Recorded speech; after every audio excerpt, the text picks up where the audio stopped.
Good evening, everyone. Welcome to the June 21st, 2023 Grants Pass City Council meeting. And we start our meeting off with a moment of silence, so please join me for that.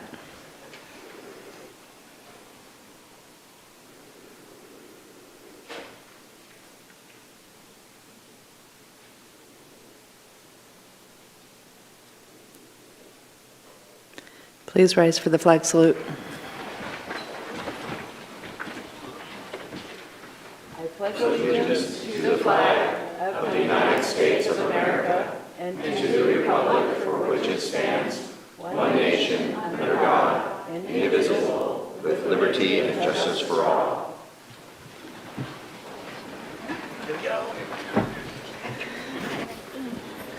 We have Councilor King is on the phone tonight, and it looks like Councilor Pell is not yet here. And we will start this off with a public hearing for our budget, 2024 budget.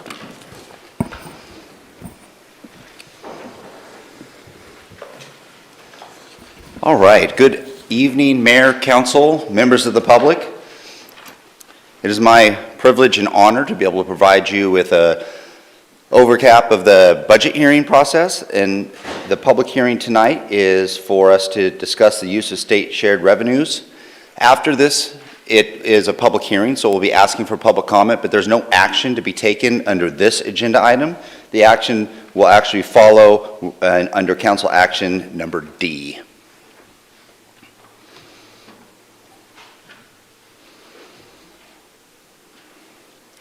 Just wanted to give you an overview of the process, talk about state revenue sharing, what are we talking about when we're dealing with those funds, give you a brief budget summary, and then there's going to be three main call to actions later on in the agenda: a resolution declaring the city's election to receive state shared revenues, a resolution levying taxes and categorizing taxes for fiscal year 24, and a resolution adopting the budget and making appropriations. So those are the three budget items that would need to be accomplished before the end of this month.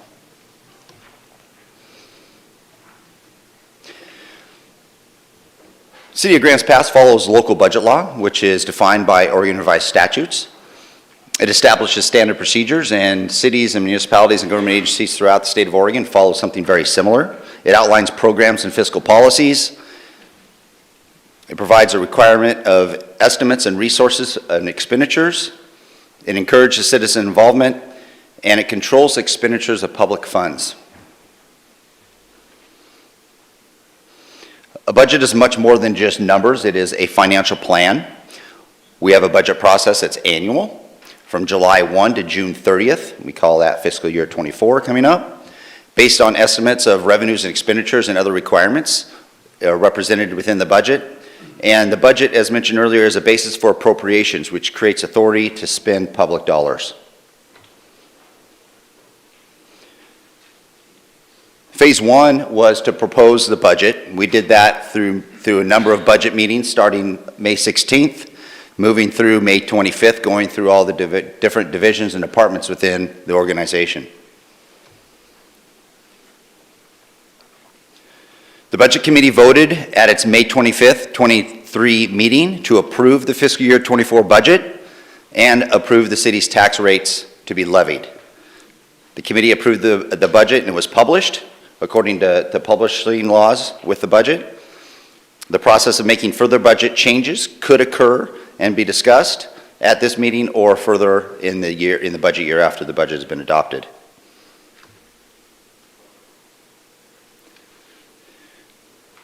How do we come up with the budget and the direction from the budget? It comes from strategic planning. It comes from you, the public, it comes from council, it comes from dedicated staff. We all come together.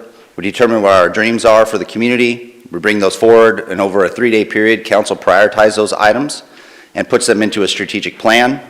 From there, staff develops a work plan, which provides some meat to how the strategic plan would occur and be accomplished. Once we have that, we have an idea of what kind of resources, whether it be time, staff, money, that would take to accomplish the objectives and the actions associated with the strategic plan. And we take the budget resources and we put those to that work plan, which then mirrors the strategic plan. All capital projects that we have, when we're talking about capital dollars for larger projects, follows council's work plan and meets the highest priority needs as defined by council.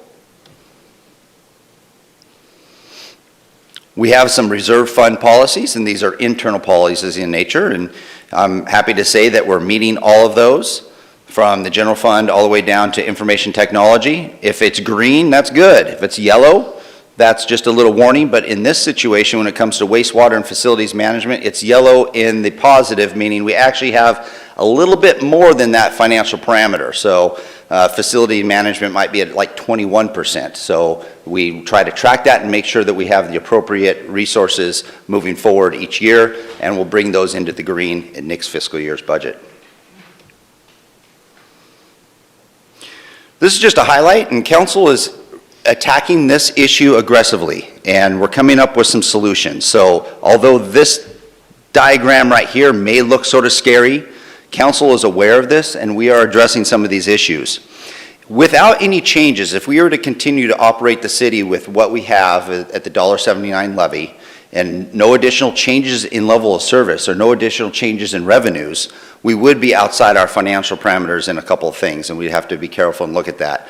For fiscal year 25, without a change in level of service or a change in revenues, the general fund would go from a 28 to 38% to an estimated 13% in fund policy. And administrative services would drop drastically also.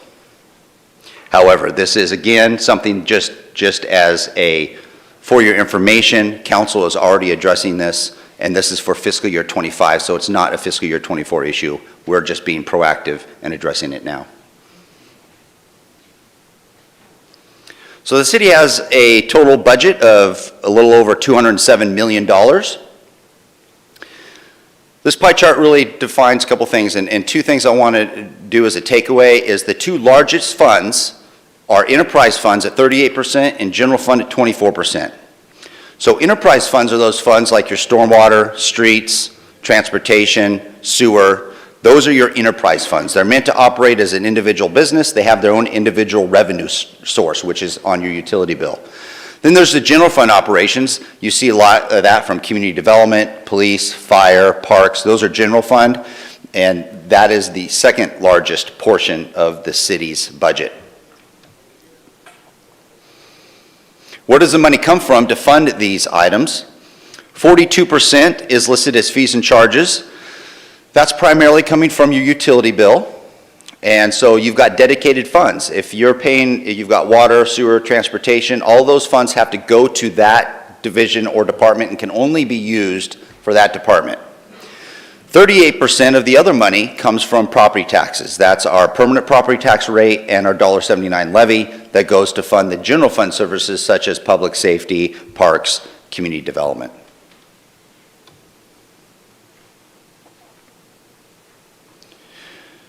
So for the city, where does the money go?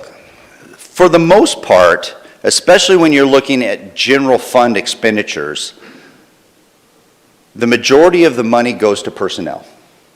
When it comes to police or fire, it just takes boots on the ground to make that happen. So general fund, if you look at the total general fund budget, about 67% of the general fund represents personnel. Overall, from a city, it represents 57%, because if you look at our water plant or our wastewater plant, we have some amazing individuals, and it only takes about 6 or 7 personnel to operate the water treatment plant, to provide water 24/7 a day, 365 days a week. So a lot of the costs in our enterprise funds are capital in nature, but not personnel in nature. Just the opposite in general fund. It's more personnel in nature, not as high in capital.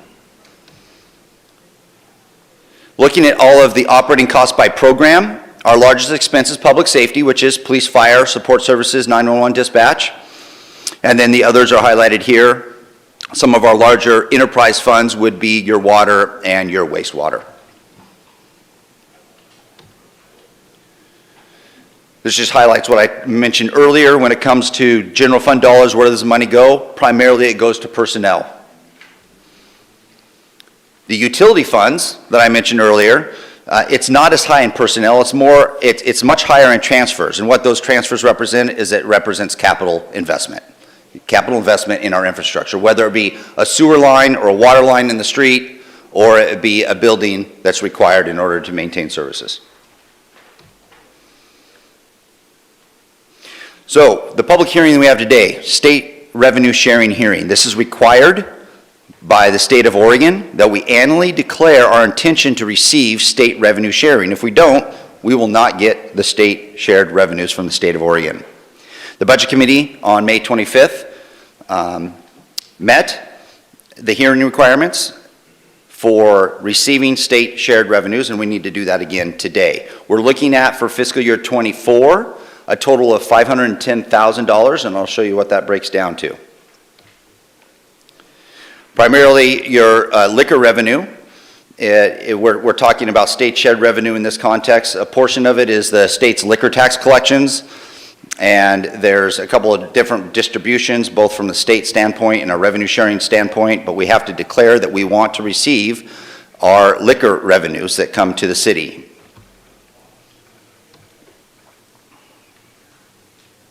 So this is a breakdown of some of the state shared revenues. You'll take a look here. We mentioned that we'll be getting dedicated to public safety. We have marijuana tax, both the state, and we actually have a local marijuana tax also. As council, you may remember we adopted a number of years ago. We get $55,000 from the state. We get $125,000 from our local tax, and that is dedicated to public safety. We also receive from state shared revenues a state gas tax, and we get about $3 million in flowage fees at the pump for that. In summary, what you have in front of you this evening, which you'll take action on later on under council action, is you do have a balanced budget. Capital budgets are addressing the highest priorities as defined by council. There's a lot of work ahead to meet our challenges, like I mentioned, but the positive thing is council is aware of those, and they're actively looking at solutions to some of our future budget challenges. I'd be remiss if I didn't say thank you to so many people. Thank you to council. Council, you make this budget process one of the easiest budget processes for an organization. Why? Because you provide us direction in advance of putting the numbers together. That makes it so much easier because of your strategic planning process, and we thank you very much for your leadership.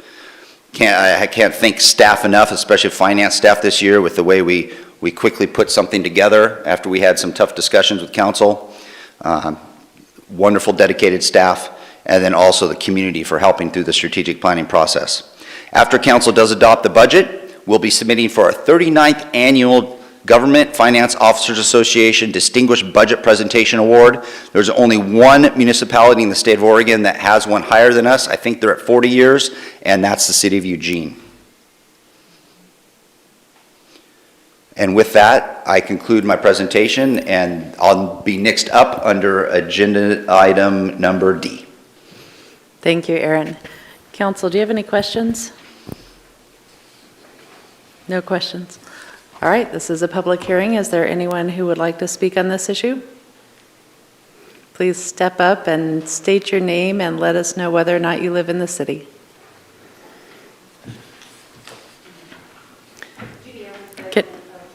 Can you push the mic button at the bottom of the mic? There you go, and state your name again. Is it on now? Yes. Okay. Thank you for the presentation, and got a lot to learn here. And you know, the presentation was not too long. So I'm just wondering in the future, just having a copy back there, so people, it's hard to take all the little busy notes that I took. So even having a copy back there would be beneficial, so we can kind of be more knowledgeable what's going on. Two, you had mentioned the employees and, you know, where the most of the money goes and everything.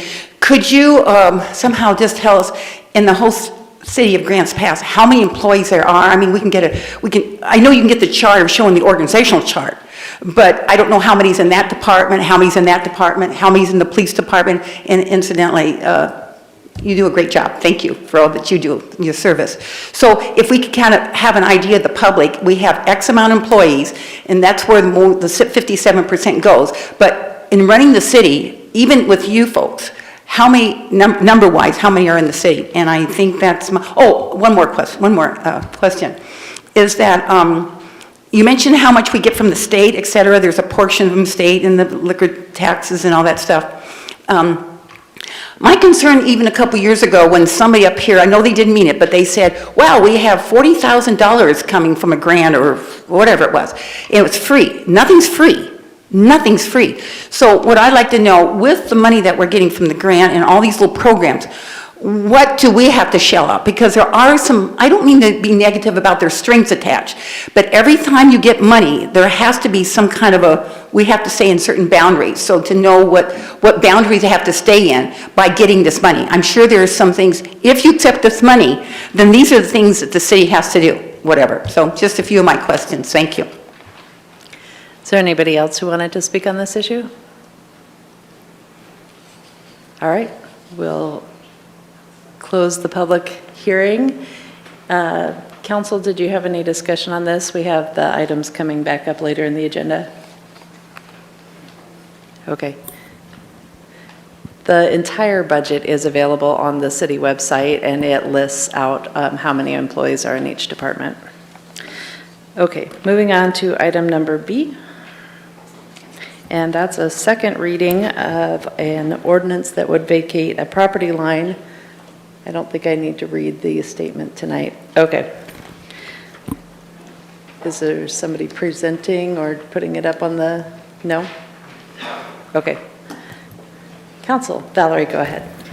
I move to adopt the ordinance vacating the common property lines between tax lots 1400, 1500, and 1600 of map number 360517 BD and have it read by title only, second reading. Seconded by Rick. Any discussion on the motion? All right, Valerie, you made the motion. How do you vote? Yes. TJ? Yes. Vanessa? Yes. Rick? Yes. Dwayne? Yes. Brian? I will abstain since I'm on the school board for 2 more weeks. Thank you. And Joel? No, it's getting a lot. Yes.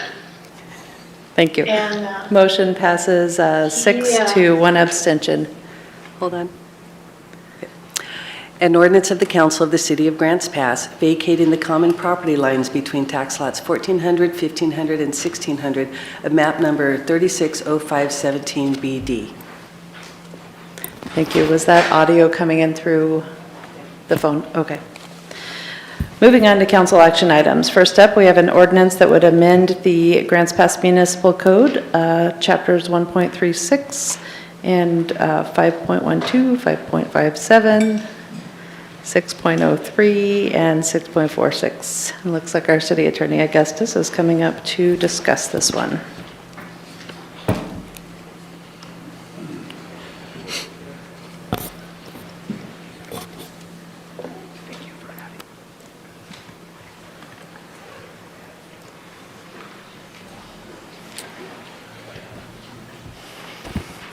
Good evening, Mayor Council. I'm part of my role as city attorney is to serve as legislative counsel for you guys.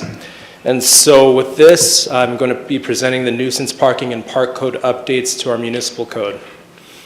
So a little bit of background. Council provided staff direction to re-examine the city's nuisance and park codes to better address conduct in our city parks and public places. In our review, staff identified certain areas for updates and clarification on the application of certain codes to public property and city parks.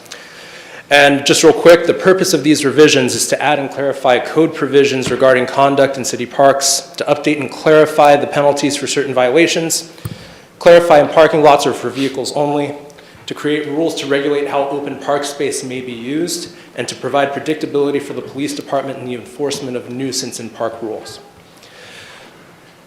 So just a quick note before I get into the regulations. I understand that we've reached consensus on most things. When I put these codes together, I looked at a bunch of other cities, both in Southern Oregon and across the state. And so a lot of what you're going to see are their mainstays in other municipal codes across the state. So the things that I'd like for you to keep in mind are the changes to the buffers. Now, I believe we had this discussion on Monday, and I believe council has reached consensus on this, but it's still something to keep in mind. Currently, there's a 10 by 10 footprint, which I'll explain in greater detail as I proceed with this presentation.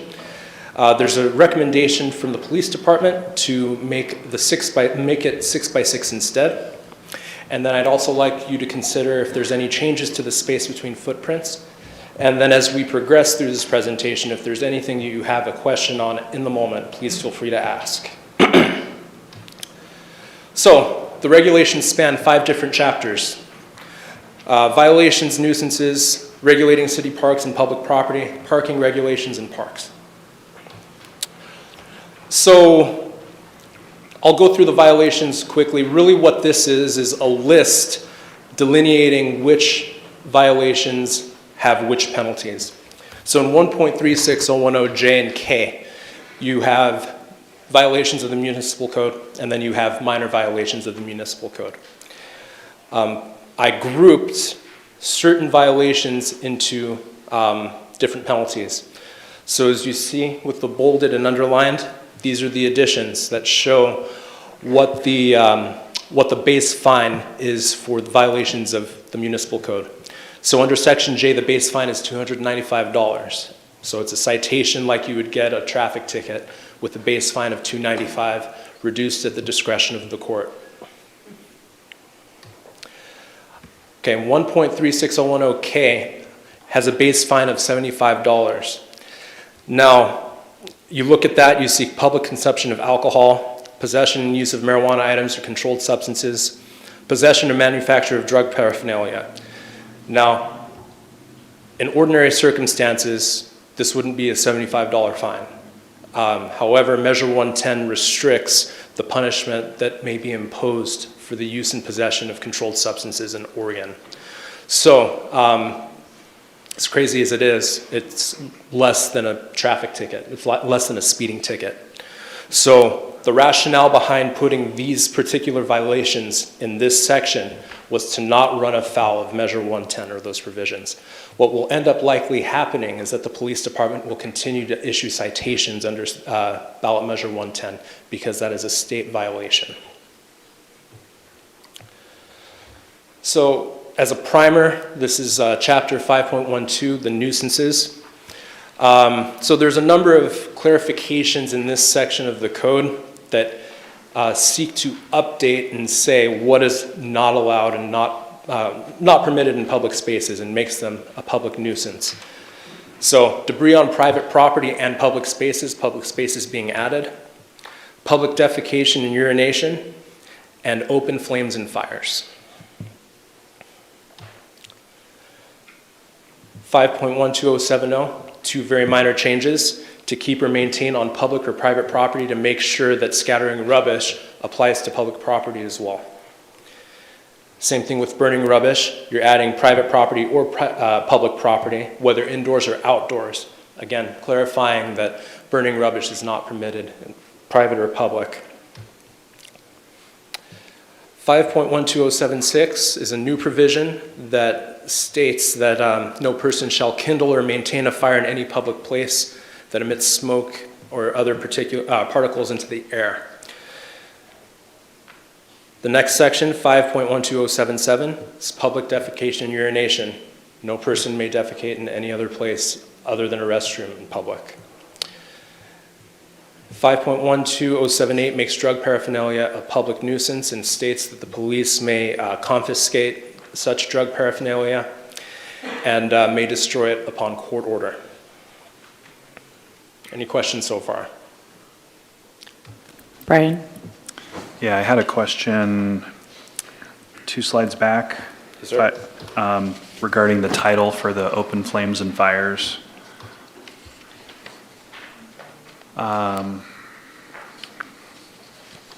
2 more back. Yeah, at the bottom there, open flames and fires. Yes. At the end it says is exposed to the outside. Right. How would that work? You know, if somebody in theory had some sort of structure that was enclosed, would that be considered exposed to the outside? Well, so if you're looking at this particular section of the code, when you go through what these nuisances are, all this is saying is these are considered nuisances affecting the public health.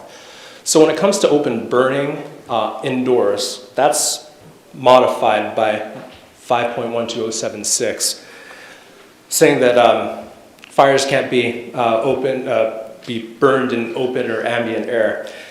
Burning indoors, you're not talking about like burning in a stove or like a fireplace or anything like that. That's not what this is designed to capture as a public nuisance.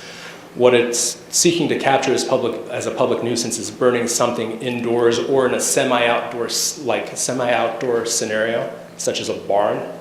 But it's not contemplated to apply to fireplaces. Does that kind of answer your question? Somewhat. I think maybe there's additional concern regarding smoke and other particles if it was, say, a propane fuel source where there's not really a readily noticeable, smoke or particulate. So, well, I think what I would say is that this section here that says open flames and fires is really just describing very generally what the nuisance is. Because you'll see in this section and in the other section referring to parks and public places, it's a little bit more defined what open burning is really contemplating. Really, all this is meant to do is to establish that open fires in a public place, unless they're permitted, are not allowed and they're considered a public nuisance. okay, thank you. Okay. So chapter 5.57, the regulation of city parks and public property. This is the code section that has changed the most. So before, there was only two sections in this code that regulated occupancy and regulated criminal trespass from public places. So as I was going through this, I was thinking about the most logical place for nuisance and park rules to go, and this is the area of the code that I settled on. So I'm going to go through the provisions slide by slide for the benefit of the community so they're able to see the actual language that has been put into the code, or that's being proposed to be put into the code. So you'll have to bear with me. It's a little bit of a longer PowerPoint presentation, but I don't think it will take that long. So 5.57010 really is just minor cleanup, changing Department of Public Safety to the Grants Pass Police Department and changing any public safety department to police department.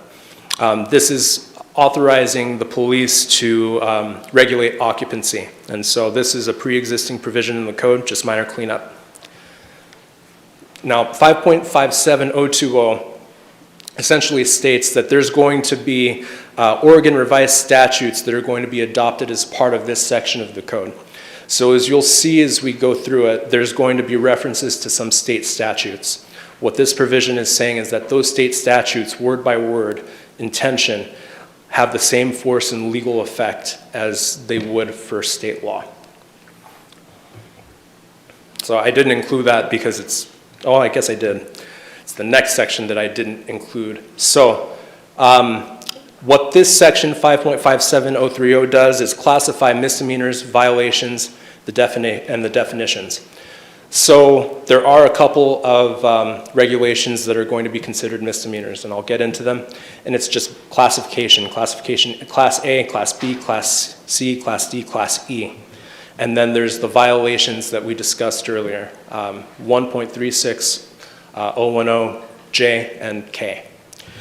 So it just classifies them and says that the punishments, the penalties for the violations are explicitly put at the end of each code provision. So let's get into it. 5.57040 deals with vandalism. So no person will break, destroy, or damage any shrubs, lawn, trees, plants, flowers, fences, irrigation, buildings, tables, benches, seats, or other lands or property or improvements of any kind within the city park or public property. And that violation of subsection A shall be a violation pursuant to 136.010J. So that's a $295 base fine. I'm not going to read all of them because you guys are going to get tired of hearing my voice. So I'm going to leave it up here, and I'll kind of go through generally what this is meant to combat, and I'll leave it up. So dumping refuse or debris in public parks or public spaces. You can't dump your trash in the park. You can't leave it scattered. You can't erect any permanent structures, signs, markers, fences, things of that nature. Things that didn't exist in the park before that were not placed by park personnel. This will carry a violation, both subsections A and B will carry a violation of $295 as a base fine. Questions? Okay. So offensive littering, think of depositing something into the park that has a really awful smell that's caustic, toxic to the environment, toxic to the wildlife living there, sewage, drainage. Releasing anything like that into the park will be classified as a base fine of $295. Now, this is consistent with what other cities do across the state. So if some of these seem onerous or not severe enough, I was trying my best to be as consistent with what I was drafting to make sure it's consistent with what other cities are doing across the state. May I ask a question? So is offensive littering different than regular littering, or is littering just all encompassed in this one thing? So my understanding is that offensive littering is different in that I think the difference is the type of material that's discarded. So if you're discarding sewage in a place that it's not supposed to be discarded, if you're discarding like gray water or black water, someplace it's not supposed to be, versus throwing trash on the ground. Throwing trash on the ground would be scattering rubbish, I believe. And so that's the main distinction. Okay, under bullet number 1 there, it says discarding or depositing any rubbish, trash, garbage, so I'm not sure if that's clear. So the modifiers in subsection A, that no person shall create an objectionable stench or degrade the beauty or appearance of a city park or public property that detracts from the natural cleanliness or safety of any city park or public property by recklessly or intentionally. So that's the modifier for subsection, for that subsection 1. Great, thank you. Yes, sir. So the next is water pollution. No person shall bathe or use a waterway, essentially, for washing clothing, nor shall they pollute a waterway. This is a $295 base fine. Next, 5.57080 is interference with city park employees. So there's circumstances where city park employees have been confronted by individuals, and there's not really any real recourse other than disorderly conduct. The person heads out right away, and there's not really much that they can do. So this provision was added to help protect the individuals who are doing their jobs day by day. And it's a Class B misdemeanor to interfere with a city parks employee. So disorderly conduct, this is pretty much taken from the Oregon state statute. Fighting words, making unreasonable noise, disturbing a lawful assembly, circulating a false report, anything that causes inconvenience, annoyance, or alarm is going to be considered a Class B misdemeanor.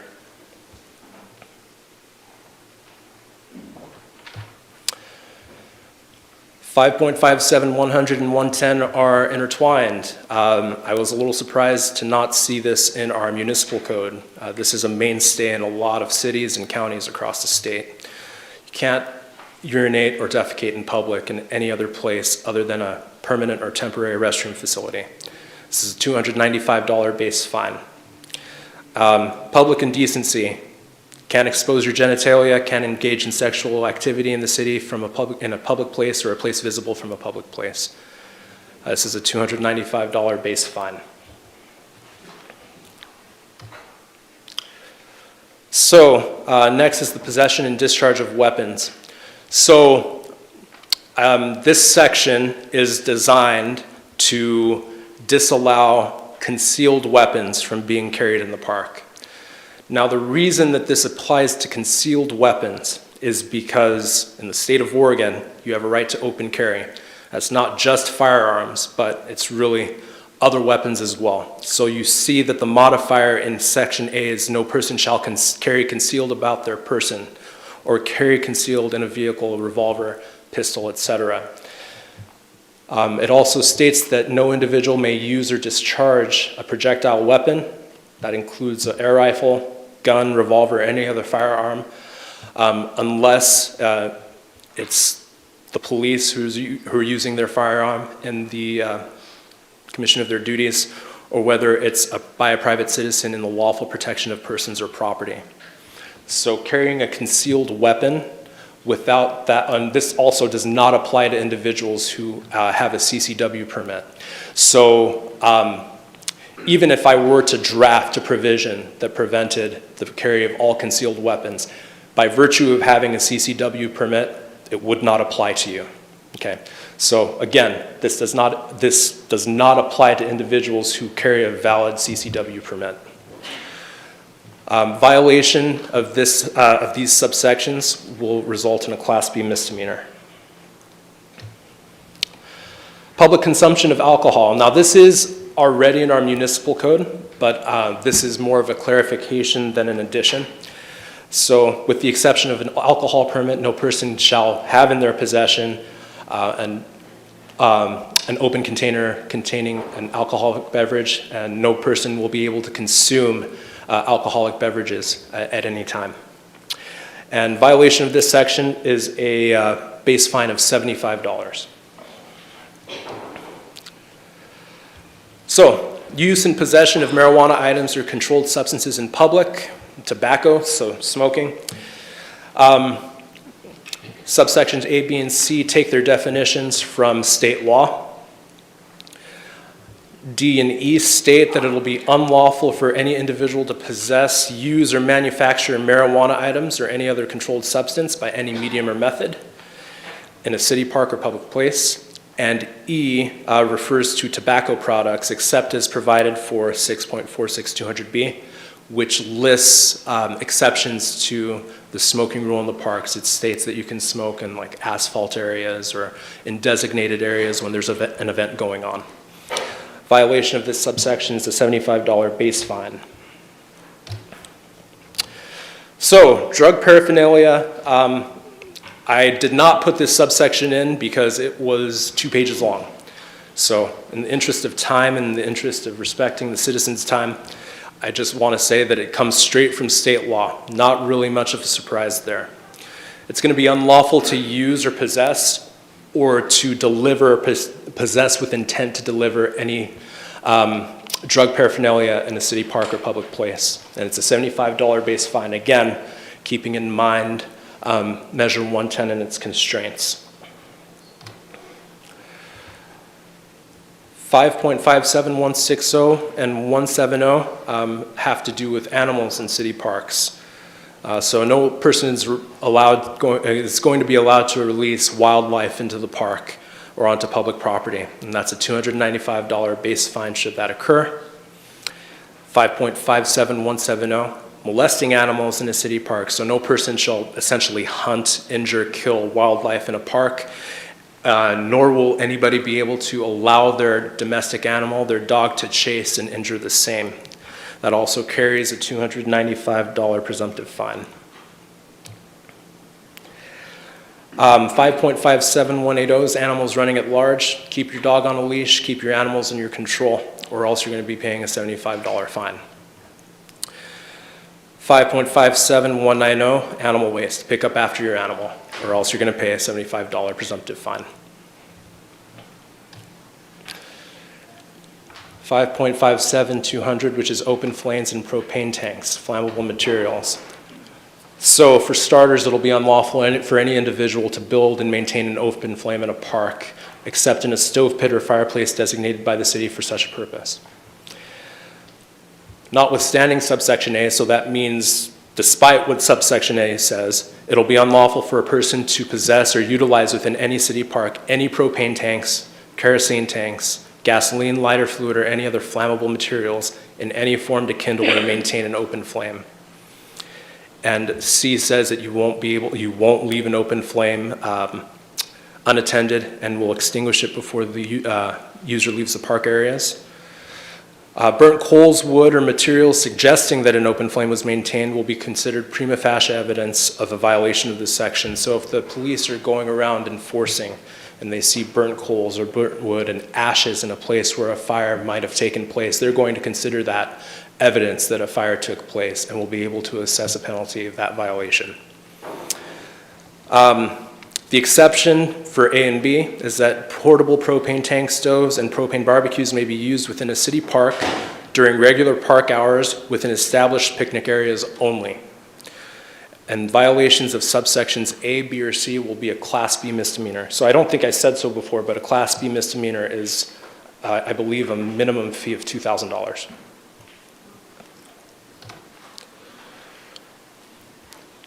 $5.57210, fireworks. Can't fire off fireworks unless authorized by the City Council for special events.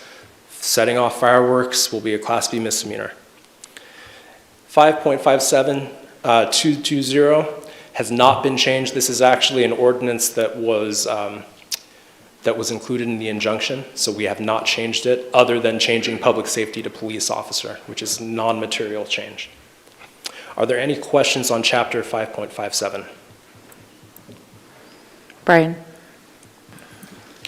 Yeah, thank you. On the last slide, This one? no, one more back, sorry. Section E.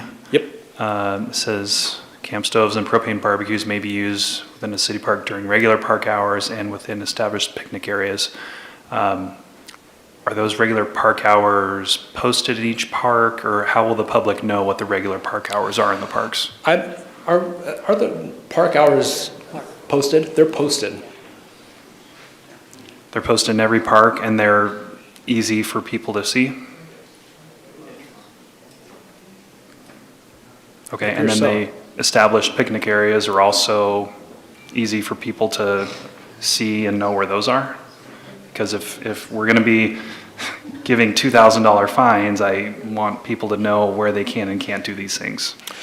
Sure, so when you're talking about an established picnic area, think about the Harry and David shelter at Reinhardt Park, or a covered gazebo that has a table or a couple of tables. Somebody wants to bring in their propane tank to cook there. That is an established picnic area.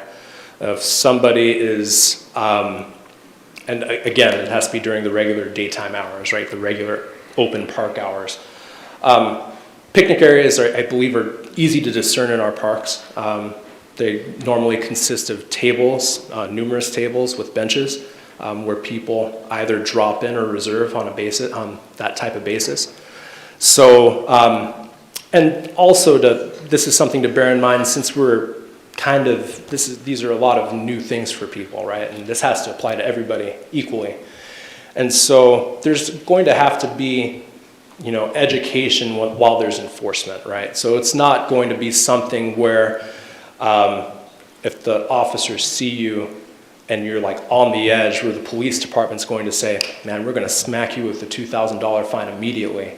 Because there's an element of good faith in trying to comply with these rules. So I think that's going to take very little time. I think people are going to be able to understand through enforcement and education what's going to be permitted and what will not be permitted. Okay, so would an established picnic area be anywhere in a park where there's a picnic table? Would that be considered an established picnic area? I just want a little clarity around that term. It's a little ambiguous. So do you want to answer that, Brad? Because my take is that it would. If it's okay, I'd like our park superintendent to maybe come up and, By all means. he knows the park system best in terms of where those are located. Josh Hopkins, Park Superintendent, City of Grants Pass. Yeah, I believe we basically go with, areas of picnic tables, again, reservable shelter areas. They're open for non-reservable use when they're not in use on a reservation. A good example would be at Riverside Park, up by the Centennial Gazebo. There's a large array of picnic tables in that area. That's obviously a picnic area. Morrison Park, we've got multiple smaller shelterish type places that have picnic tables on them. These are places that people generally go to have picnics and things like that. So areas of where picnic tables are located is definitely within that realm. Thank you. Just one more question, Augustus. Yes, sir. So the fine for a Class B misdemeanor is $2,000. I believe so. Do you happen to know what the fine is for a Class C misdemeanor? Not off the top of my head. Do you know, Chief? I don't. It might be $1,000, but I would add to the conversation that These are arrestable offenses when you hear misdemeanor, and the police department require probable cause to make an arrest. So it's 51+%, but I can assure you that there's no police officer in the state that wants to make a false arrest. So we will make sure that if there's any if it's ambiguous, thank you, we'll make sure it's not before we decide to make an arrest.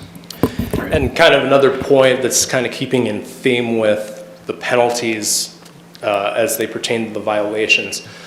Looking at open flames, again, across the state, there's a lot of consistency with making this a Class B misdemeanor. So that's why I settled on Class B misdemeanor for this particular violation. Okay, thank you. Thank you. Rick? Thank you, Augustus. So when somebody's issued a fine, if a person doesn't have a checkbook or a credit card, how do they come up with the money, especially for people that are unemployed?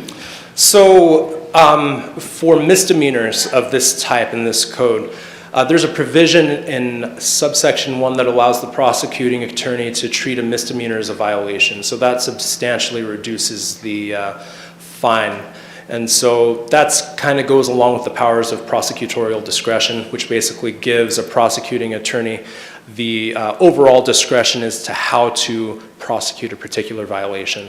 So if you're looking at, you're taking in a bunch of factors that the prosecuting attorney is going to have to weigh when deciding whether or not a misdemeanor is more appropriate than a violation of some sort. So things that you might look at are past history, failure to comply with those same rules consistently, or like whether they're a first-time offender. So, but however, the prosecuting attorney will have the discretion to treat any misdemeanor as a violation.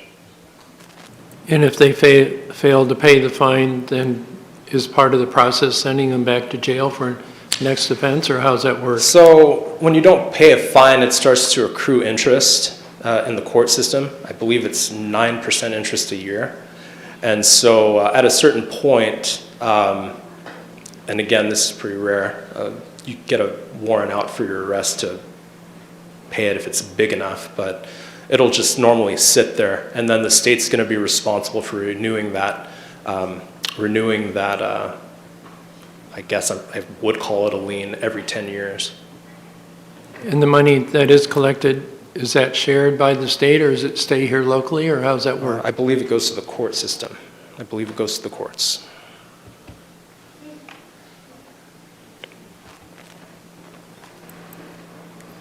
All right, good to go forward.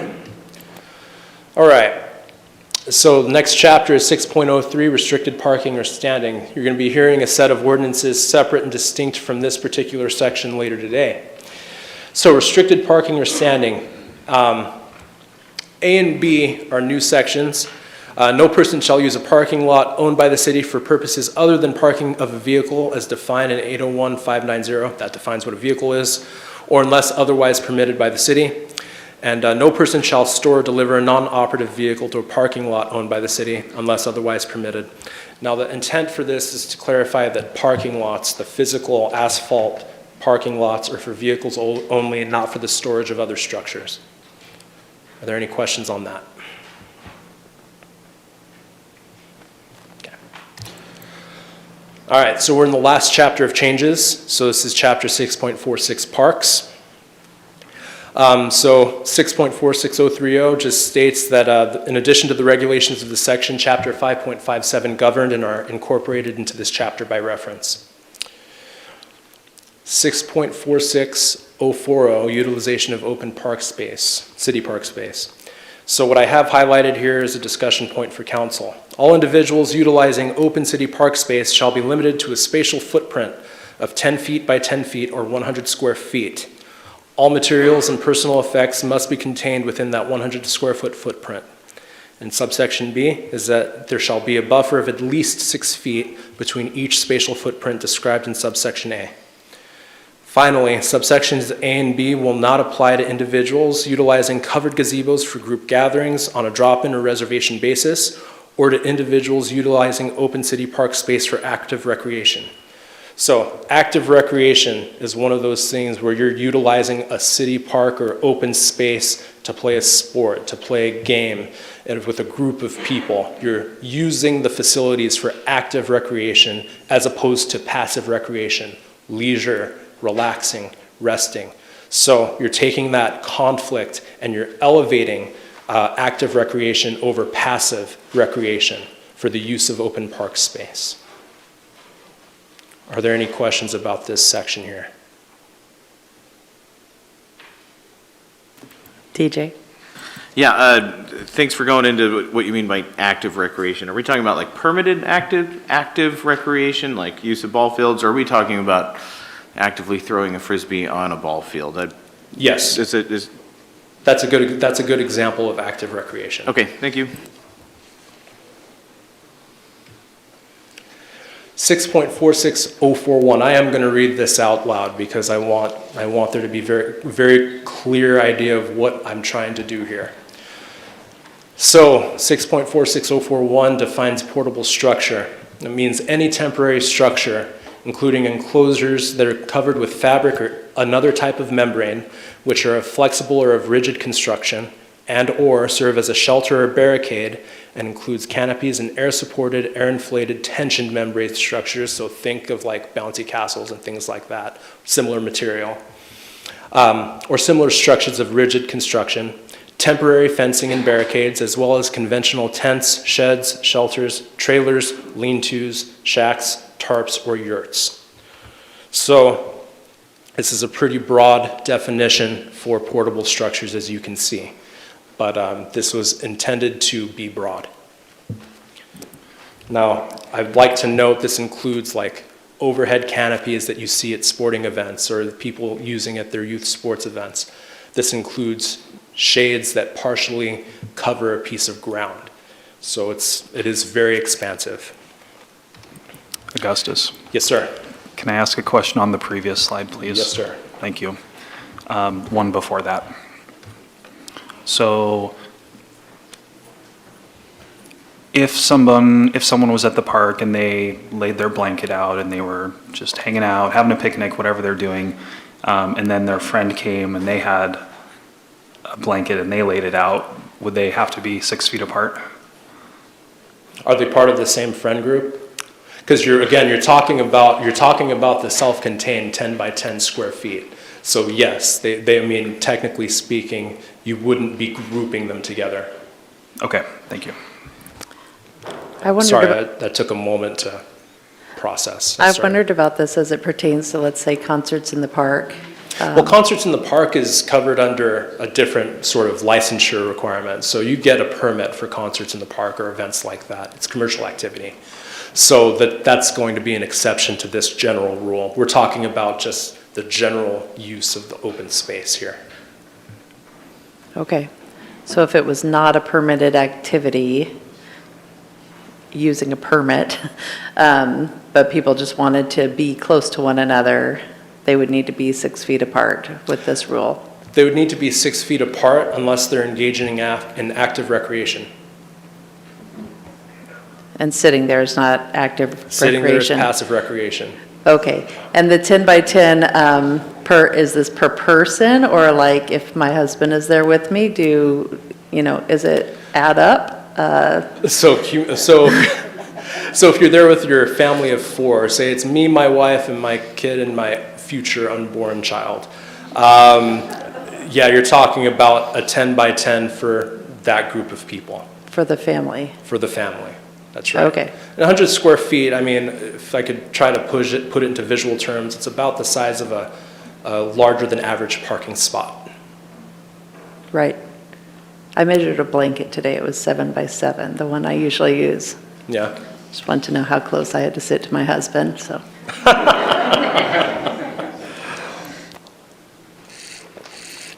I think Rick had a question. Go ahead, Rick.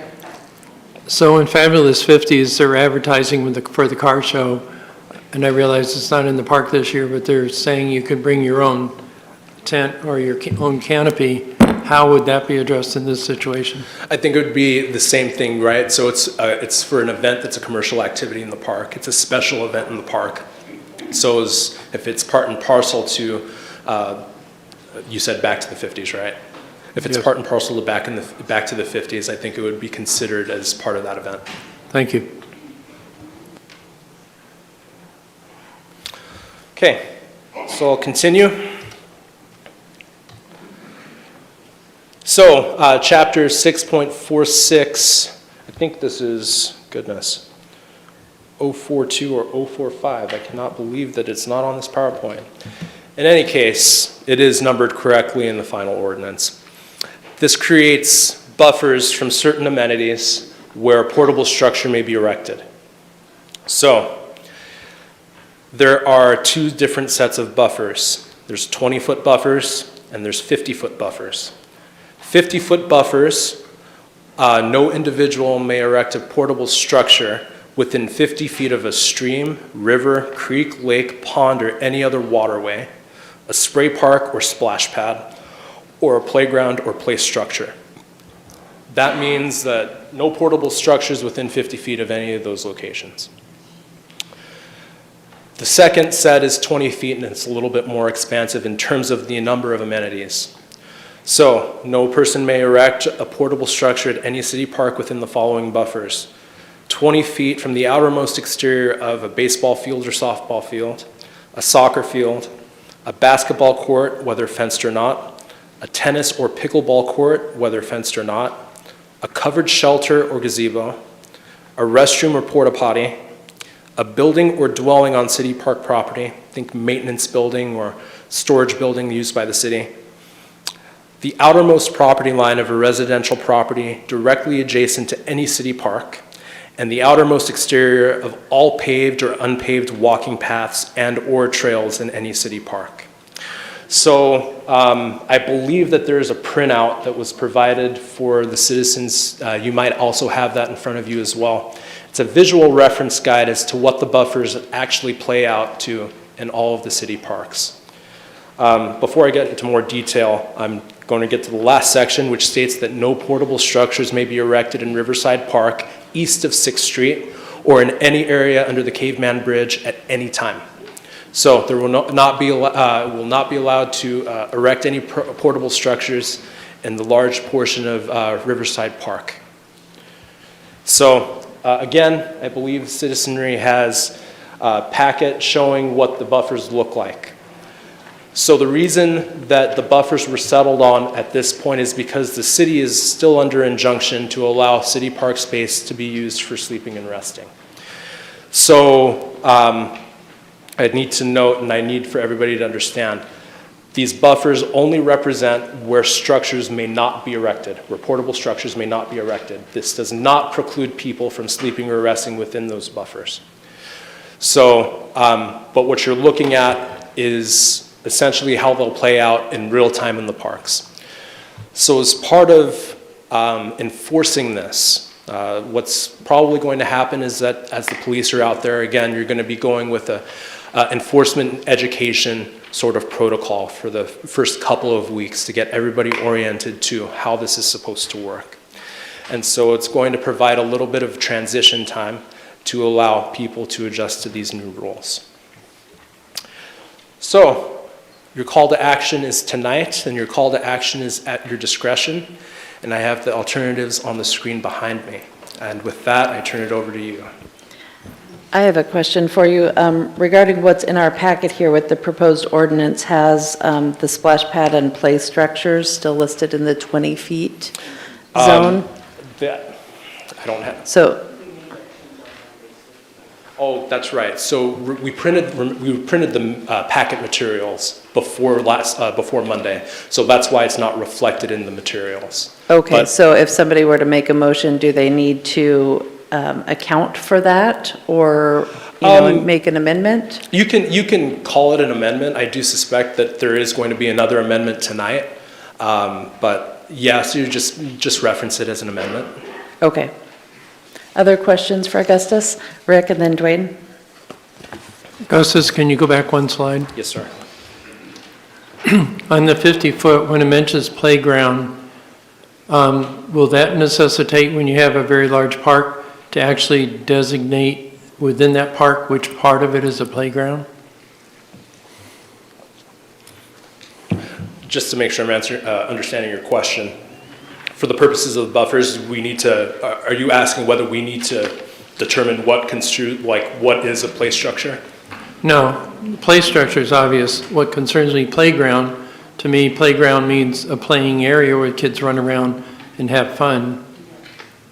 So when you're taking the acreage, how do you define or discern whether that area is a playground or is not a playground? So I think it's more applicable to splash pad, right? So it's an area where kids are typically going to run. I would view playground as something that is obvious. Its use is obvious, right, to allow children to play there. So it doesn't necessarily need to have like an organized play structure to be considered a playground. Sometimes it has a set of swings. Sometimes it has one of those spring horses that you can ride back and forth on. Sometimes it has a merry-go-round. It doesn't necessitate having an actual structure for it to be a playground. It can be a playground without it being an actual play structure. That said, I'm at least based on the maps that I've been looking at for the last couple of weeks, it seems pretty clear what's delineated as a play structure or playground when as it pertains to the buffers. I don't think that there's many surprises unless there's something you know that I don't. Okay, thank you. Dwayne? In the beginning of your slides, you had a reference from law enforcement's recommendations. Can we hear from Chief why he has these recommendations and the feet and, Take it away, Chief. footprint? So before we make any decision, we've mentioned this before, that we certainly don't make them in a vacuum within the PD. I value the team and their input. And the input I received from the team was a 6x6 footprint. I take it upon myself to also share that I think it's important to recognize that if I were to go out and purchase a blanket, a throw blanket, for time at the park with my family, some of the ones I noted were actually more like 6.5 feet by 5, and they range from lots of different shapes and sizes.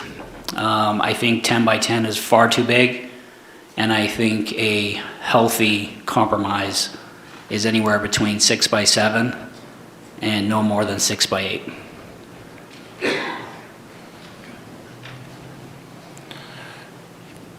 Can you tell us why those recommendations were? Yeah, because if you've seen some of the structures that are in place around our parks, a 10 by 10 structure is huge. And I think it's reasonable to say if I wanted to throw out a blanket with my family or anybody in the audience, it would be somewhere in that 6.5 length range to 7, but no wider than probably 5 or 6 feet.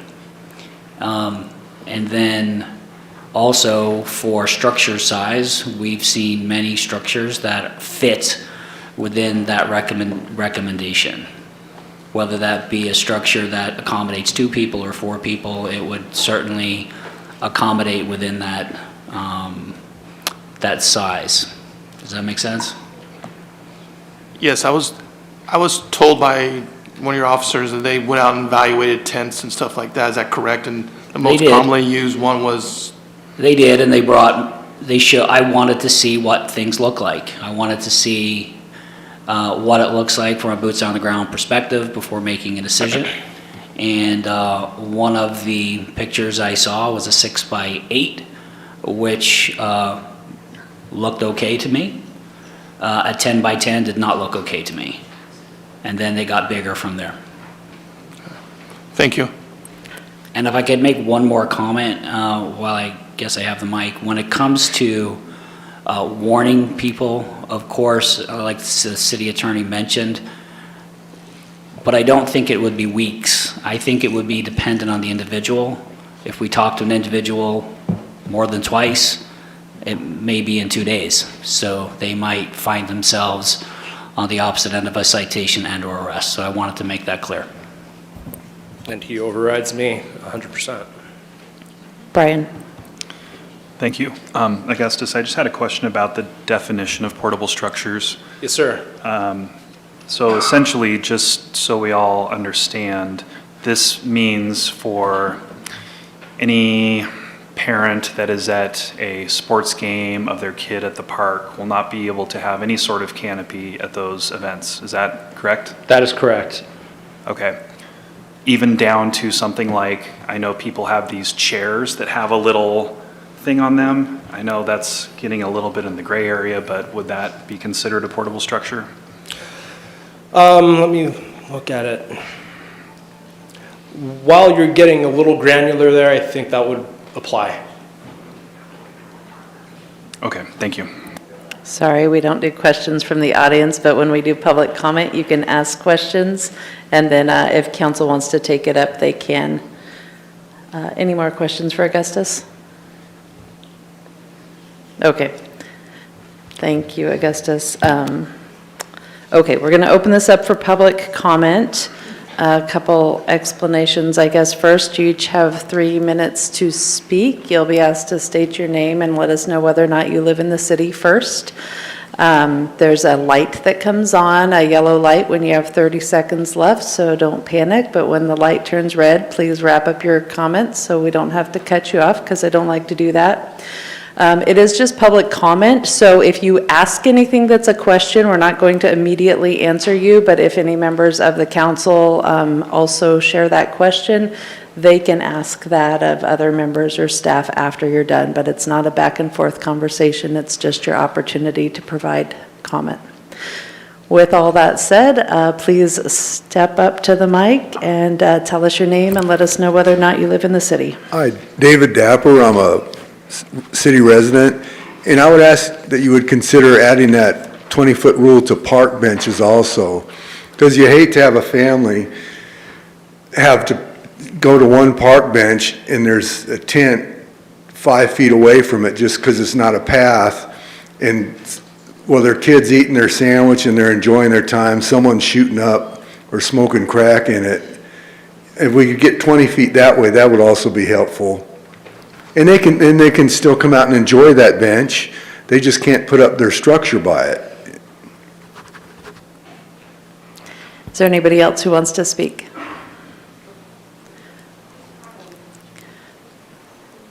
If you want to line up, that'll be more efficient, but Okay, please state your name and let us know whether or not you live in the city, and pull that mic down. There you go. my name is Sandy Rourke. I'm a resident of Grants Pass.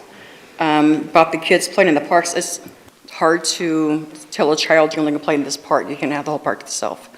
I disagree with that part. Were you saying that they 20 feet away from the children to play with and 20 feet away or whatever? I'm not getting my words right. Actually, I'm a little bit upset. But I think the park is for the kids. I think they should be able to run around and play in any part of the park they want to, not just say, okay, you can only play in this part, you can only play that part, you can only play in the playgrounds here, you can only play in the sand over there, but everything else, you got to leave to everybody else. I don't think that's right. Thank you.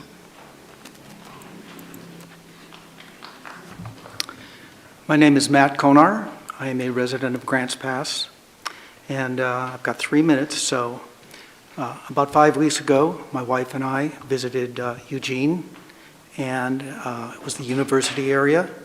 No homeless, none in the parks. At least we could not see any in the areas that we were in. So there's a little hope. Number two is I was reading the Eagle the other day, and I read about the new homeless rules that they are installing on June 23rd. It goes into effect, and they seem to be a lot stricter than what we have, and I don't know if they were taken into consideration because they're just new and they're going into effect. For instance, we live pretty close to Gilbert Creek Park, and there's a school right next to Gilbert Creek. There's 2 schools. There's an elementary school and a junior high, and there are people sleeping in the park, even on the outside of the fence next to the school. There's a creek, the people, schools on the other side. So their rule in Portland going into effect on the 23rd is 250 feet from any school or any child care facility. And I think that's really important, something that we really need to take into consideration. We don't know who is in those parks. Probably most of them are just nice, innocent people. But all it takes is one child molester or somebody leaving needles in a school that can cause a big, big problem for people. So I'd really like that to be taken into consideration. Maybe if the new rules for Portland have not been looked into, if those could be looked into, because I think that's really important, 250 feet. And I would also say that, these 20 feet rules, maybe they could be extended to 30 feet.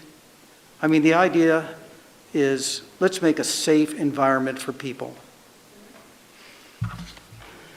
Let's see, was there anything else? The 250 feet rule also applied to a certain section of roadway. I don't know, I'm not familiar with Portland, so it applied to something else besides schools and places where children would be.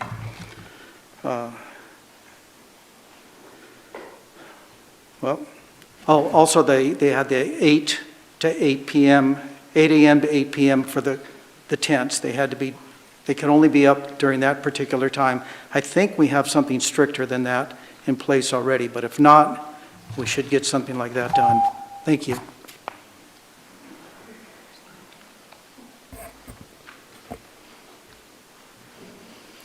Cynthia Neff, resident of the city. I am glad to hear that there's going to be some ordinances and some fines doled out. I appreciate that you guys are working towards a solution. I don't agree with there being certain borders for kids to play at the park and then others for people to camp. I think we should have our campground, I don't think we should have any homeless camping in our parks whatsoever. It devalues Grants Pass, it devalues what people see as they're driving by the parks, as they're passing by, they're going to other cities, other counties, other states. Before Boatneck, I went on the Hell's Gate jet boat trip, and as you get on, you have to go up Riverside a little bit towards the park. And as we're going, there's people in our boat from different parts of the states. But what we can all smell is marijuana coming from that area. And you can hear other people from different states commenting.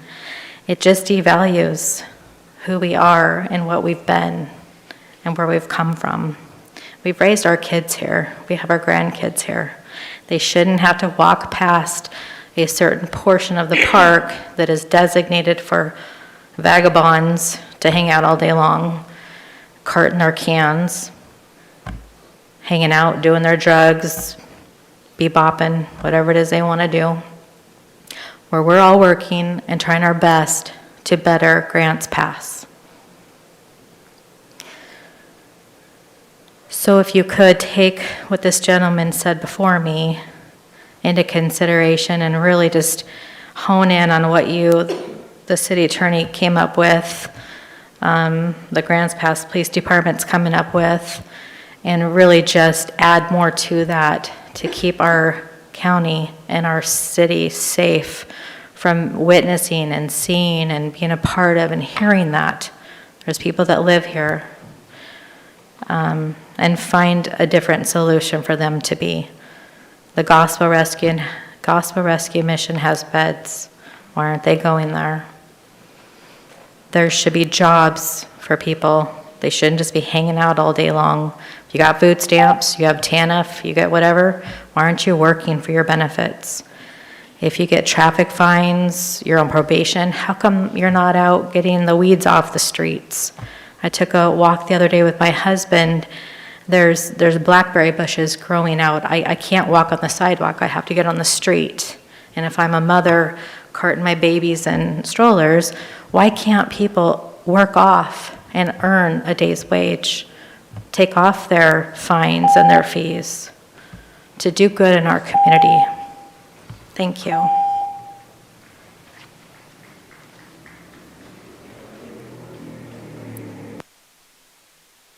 It should still be on. There you go. My name is Richard Emmons, the Grants Pass resident, and I've read through all these changes. Hi, my name is Richard Emmons. I'm a resident of the city of Grants Pass. And this afternoon I read through all the proposed changes and I was really, really impressed. I really see this as a huge step forward in solving what we all recognize as a problem. And some of the things that I noticed, just little things like organizations won't be able to hand out needles that are currently happening, things like that, the paraphernalia, not enabling the drug use. I think that's really positive. I would recommend, along with the police chief, maybe an 8-foot by 8-foot pad. That would be my opinion, just my opinion. Another thing I thought, and it sounds kind of like lighthearted, but it's true, there are lots of people in Grants Pass that like to play Frisbee golf. And in the buffer zones, we mention, basketball courts and soccer fields, but we don't mention the Frisbee golf and those hoops, where they throw it in the chain link and all that. Those should have a buffer around them. And I would suggest that you consider the path that connects each of those holes on the golf course a path that should also have the same buffer around it.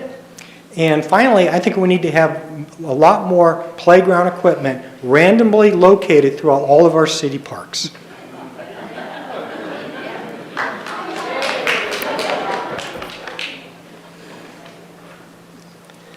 Hi.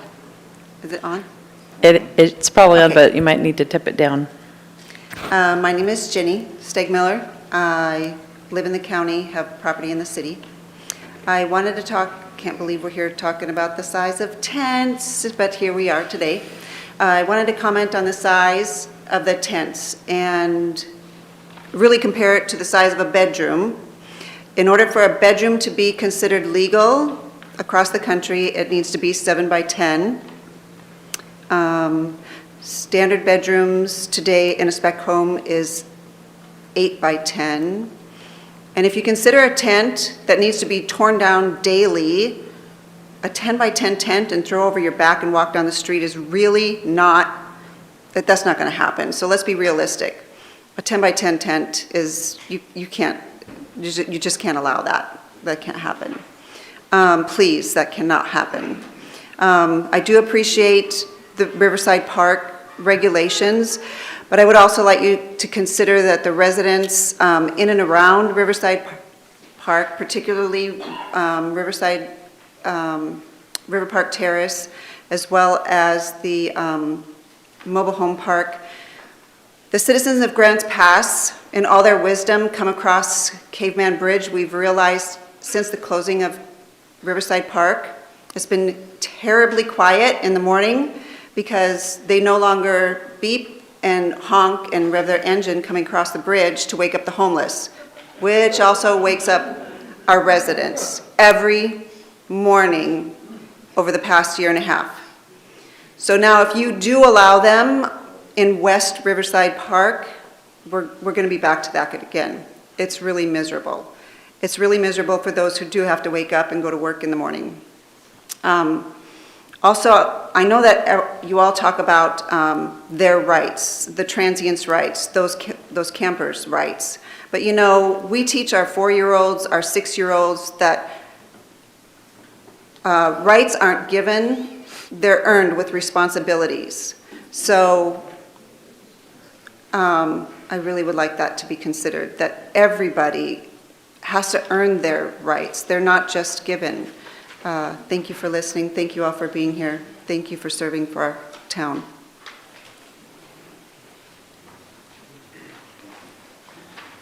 My name is Dustin Hope. I live West Park, right near Tussing Park. I'm also a coach, board member of now it's Cal Ripken Baseball, Three Rivers Youth. So I deal with the homeless both at home and at the ballpark. And I'm thankful for the rules that are coming into play because I think that's going to eliminate any issues at Morrison Park. One question I did have when you asked about the active use tents or canopy structures, I thought that meant passive versus active in the statement, that if it was an active use, you could still use canopies and whatnot, but if it was a passive use like camping, you could not. I don't know if there's clarification on that. Yeah, that's the question part that we'll address later. Next. My name is Brian Weldon. I live in the county. A couple of my questions probably don't even pertain to tonight's council meeting. First of all, since the park was closed, Riverside Park, I've asked this question to the commissioners and now at this council meeting 3 or 4 times. Has Riverside Park been soil tested? And if so, why aren't the citizens able to see the results? What will it take to test Baker Park and Tussing Park? They seem to be as bad as Riverside Park. How will the new rules at Riverside Park protect our park and our children for safety? I do really like the new rules that you put up here tonight. Why wasn't these rules applied 2 years ago, Mayor? What is the long-term plan for Baker and Tussing Park? In case you haven't figured out yet, the desires of the citizens of Grants Pass, we want our parks back. No homeless. Last Friday night at the fairgrounds, I just wanted to be sure the citizens of Grants Pass were aware that the mayor came up to our recall papers and took pictures of addresses, signatures on our blue form. That's an invasion of privacy. It's not appropriate to address an individual council member or the mayor on. All right? We were grossly invaded by our recall petition paper. That's all I have. Judy, only one time. You only get to speak one. Oh, you haven't spoken on this issue? I apologize. Go ahead. This is under public comment yet. We're not there yet. No, we're just speaking about the new rules that the attorney reviewed. That's why I Okay. get a little confused by Okay, go ahead. content here. Okay, Judy Ahrens, resident of Josephine County. Regarding the parks and everything, I grew up where parks were fun. You could take your kids to the park. You didn't have to take a measuring tape. And tonight, I got the feeling as city attorney, you kind of telling here are the restrictions. And I understand it's because we're all kind of exasperated on how our parks have become in the last 2 years. Now, they come from all over. I've interviewed them. They come from Nevada. They come from all over, wherever they bust in. And then our chief has to put up with all that, and what are we going to do with them? Bless his heart. But parks are supposed to be for fun. They're supposed to be for kids. And we don't need a measuring tape to take to the park. Are we within 40 feet? Are we within 2 feet? And as much as I know they're doing it for the homeless, I didn't hear that too much, that word in the presentation. It was probably there, but I didn't hear the word homeless. Because that's what all of us are concerned about. The people that are homeless, that don't care. I pick up trash. We brought trash here for the past year and stuff. We got a big trash problem. And back to reiterate some things that some of them have said, is that you've got, they're going to be fined $100 or $200 or whatever. These people don't care. They don't have any money. And then I think you said the district attorney, they'll figure out a way they can bring their fine back. Maybe you can, maybe I'm incorrect saying that and you can correct me. But these people don't have money. They get some money someplace because obviously I see them smoking. They have half of sandwiches that they throw away. So they're getting the money someplace from all these social services. Now, luckily, we had the one that Brian's helped expose regarding taking away the boxes of needles they get. So that's a good start here from a citizen. Get away, expose them, get them out, and not have them be passing out boxes of needles. So my point being, back to the parks being art. Back to the parks being fun. Back to the parks where most people now, unfortunately in our society, I'm blessed, but a lot of people live in very confined backyards. They have like 6 by 6 feet. They don't have a lot of room like I grew up on a farm or whatever. They don't have room to kind of throw that baseball or play baseball bat and badminton and all those things. People are confined now with all these little units, so much. I've seen them here a couple years ago. We have so much property, a contractor comes in and say we have 20 units. That means you just have like 2 by 2 inches backyard. So people really want to use their park. That's their only out, to take their kids to the park and have fun. And we want to see that. But we want to make sure as you're giving your presentation, you have that it's the homeless, we're dealing with the homeless, we want to see them taken care of, and the people want their parks back, as most people have said, so thank you very much.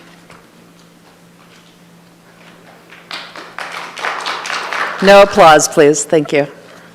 Go ahead. Renewal County. Judy about stole my thunder. She said just about everything that I wanted to say.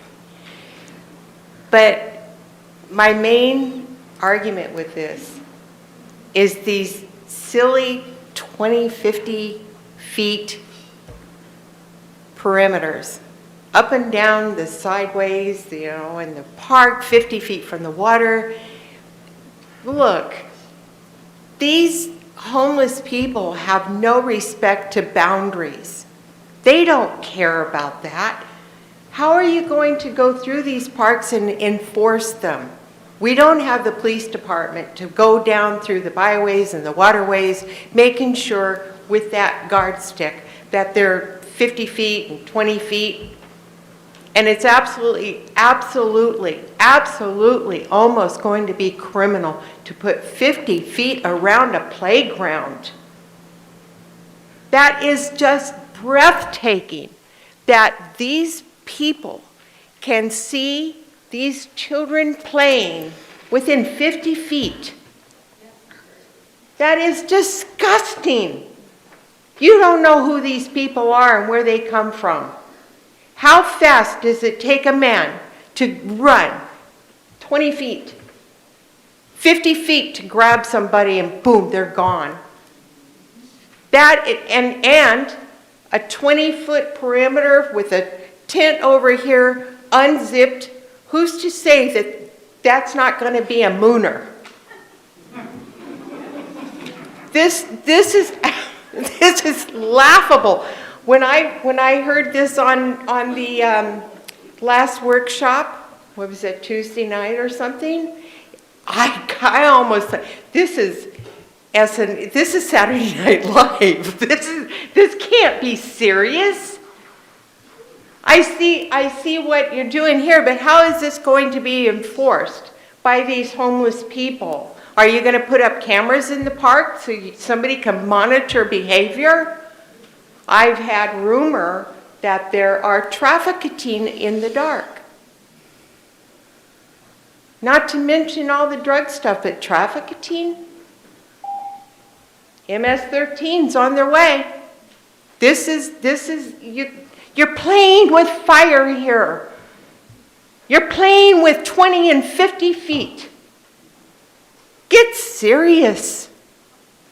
This is very serious. Thank you very much.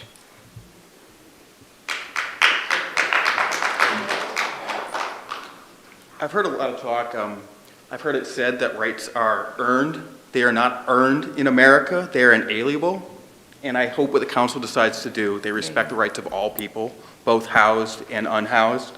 I think this crackdown on what you call paraphernalia will have a chilling effect on harm reduction services, which will stop the spread of Narcan, which is a life-saving overdose reversal drug, and I worry that this will increase overdose. Sir, can you please state your name and let us know if you live in the city? Yes, my name is Derek. I live in Grant. I live right down the street. So. Thank you. Hi, my name is Susie, and I live in the city. First of all, I just want to have a clarification. So a parent cannot put a shade structure up during a sporting event, is that true? We can answer questions later. Right, I got that. Okay, so, and then the homeless can still put up their tent within 50 feet, so they still get a river view. I'm pretty sure that in the judgment, and I've read it a few times, I'm not a lawyer, but I'm pretty sure that it does not say that you have to provide a river view.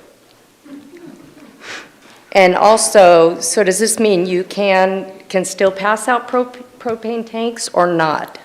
Are propane tanks okay? How are they going to get around this? Because they're going to claim that they have to cook their food somehow. And if we're being humane, how are they going to cook their food, you know, in our parks that we pay for? And I'm thankful that you guys are doing something. because we've only been asking for months. And I want to know, we've been told over and over, our hands are tied. There's nothing we can do. So how come now? How come now you can put some things and enforce them? What changed? Because the judgment, I believe, is still in the Ninth Circuit. I haven't heard that there was anything handed down. So why can you do it now? I have a few good reasons why that probably is, but I'd like an answer. Thank you. Please hold your applause. Hi, I'm Del Aldridge. I'm a City Grants Pass resident. You know, I drive Uber, and I listen to all the money you make from your tourists, and I love it. I think it's great. But you know something? 2 groups of 4 came from a hotel going to Riverside Park on an Uber ride for me. And I had to tell them, sorry, it's closed. We have bums. We have homeless. And they just explained it that they have the same thing at their place. Everybody's got this problem. It ain't nothing new, but there is solutions. There's lots of solutions. I see a park that you have had homeless at for, I want to say 5 years now. A little tiny park right next to Dutch Bros, right across the street from Climate City, 2 blocks from my house. And I take my grandson by there. He's 3 now. He may be able to get to play in that one park because there's nothing going to be there. No camping can be there at all. If they find a little poison that he can camp on, then you guys didn't do your job. That is a small park, a very small park. We have this social experiment that I tried.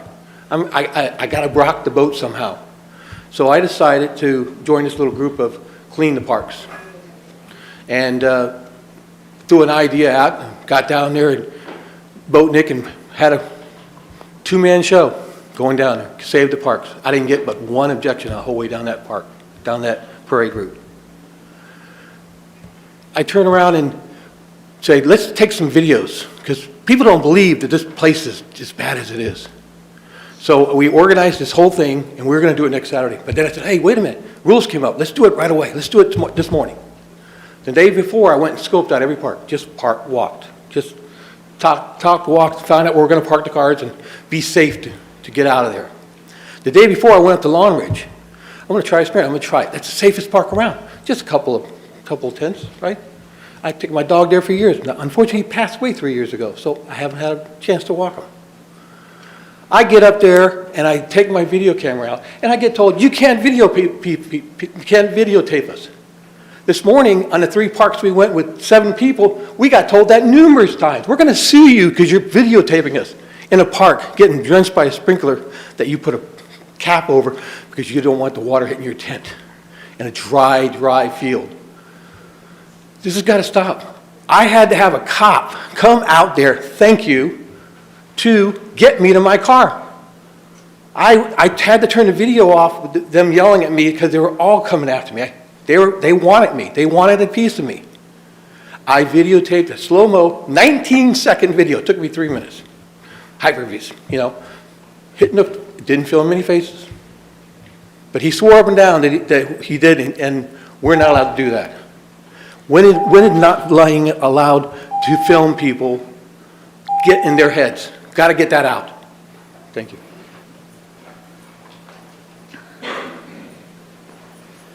My name is Kevin Gambucci. I'm a city resident.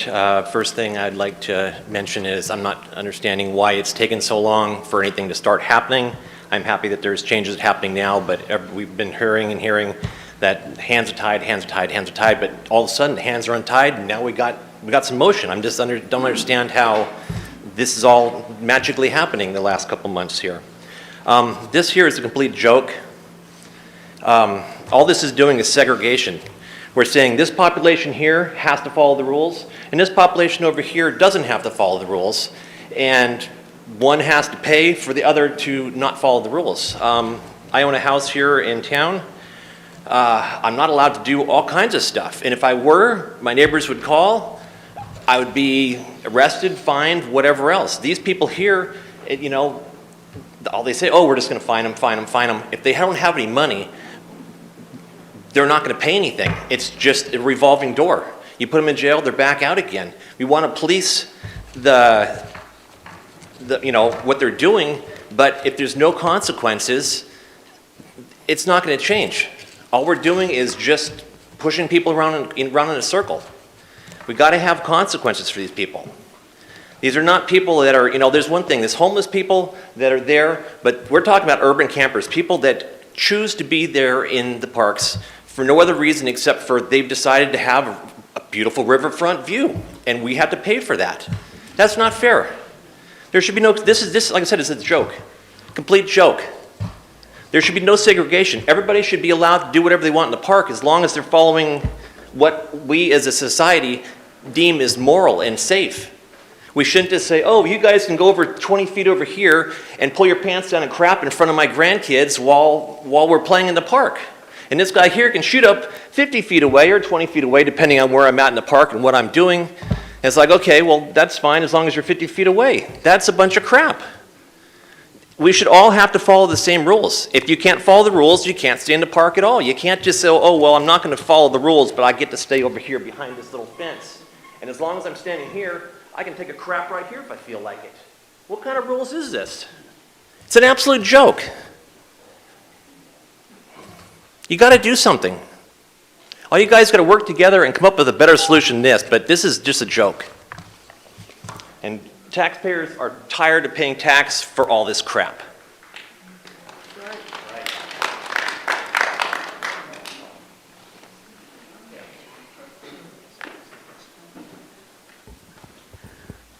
Catherine Vanderpool. I live in the county. My business is in the city. I recently had a family reunion. My kids come from Florida, Texas, Hawaii. I went to get rooms for them, tents in the park. So it was ugly. It was horrible. It was not nice for them. Pay big fees to put them in the motel, have a nice lanai, and they get to see tents. Horrible. I cannot take my great-grandchildren to the parks. My kids that do live in Humboldt won't allow me to, and I understand. I'm a businesswoman, 57 years, I'm a businesswoman. I own 2 businesses. I can't recommend to our people, our tourists, to go to the parks, to enjoy it. And I will clue you, this town fell horribly in the past. Businesses closed up. Then we became vibrant again. We're going to close up again if we have trash, drugs. I can't see people coming and stopping and wanting to be here with the kind of lack of beauty. The beauty's here. No one can enjoy it. I can't tell the people who are coming from all over the United States. People come into the shop from Europe, from Asia. I can't suggest that they enjoy the parks. You're ruining my business. You're ruining my personal life. Thank you.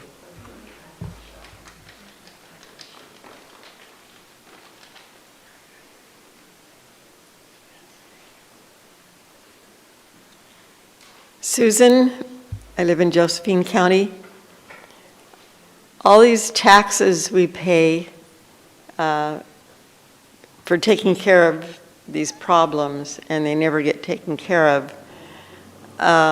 Why not, since you're going to use our money anyway, why not make a designated place outside of the parks?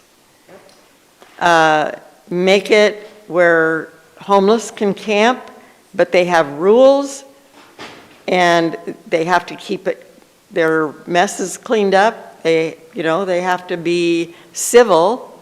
Make a few rules and make a place where they can stay, where they have a shower, and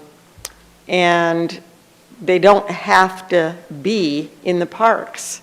They can be controlled in one area, so it only takes 1 or 2 policemen to keep an eye on everything instead of 10 policemen that have to go around to all these different parks and all over the place, outside of the parks, on private property and everything else.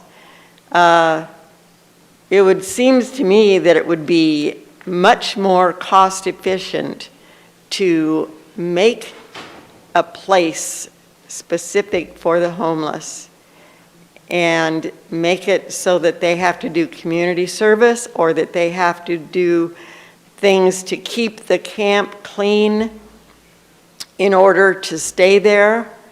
And if they don't want to do that, then kick them out of the town. Don't allow them in the town. Put them in jail for vagrancy or tell them they're not allowed here anymore. There's got to be a better solution than what has been going on for the last 5 years. Thank you.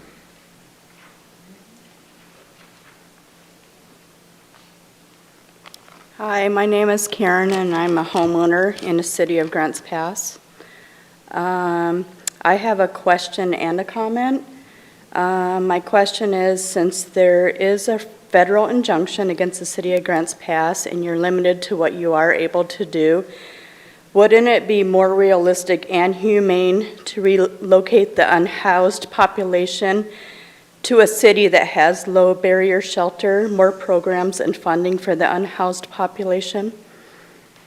And then I just have a comment about the buffer zones. Many believe that the buffer zones are not the solution. It won't stop the unhoused from shooting up in the bathrooms, hanging out in the playgrounds, sidewalks, etc. And it won't stop them from harassing and yelling profanities at park-going families. And that's all. My name is Helen Cruz, former unhoused person, I should say, in Josephine County. I'm up here to address a few things, actually, because I am still active in the homeless community out there because I want to see something done. Okay, there was an amount of money that was put out, and even though it was for the county to decide, what is the city going to do? I mean, they're going to go out to the county. If you guys want to keep pushing them, they're going to go to the county. And then it's going to be the county, but it's still going to be Grants Pass's problem. And this buffer right here, they're going to start sleeping, Chief, they're going to start sleeping in the parking lots. I'm telling you, because there's a buffer, okay? I mean, I don't condone what they're doing. I don't. You know, there was garbage cans that were locked by padlocks. How are they supposed to throw anything away if there's a garbage can locked with a padlock? How are people supposed to pick up their stuff and leave every day when you guys turn the sprinklers on? I mean, really, come on.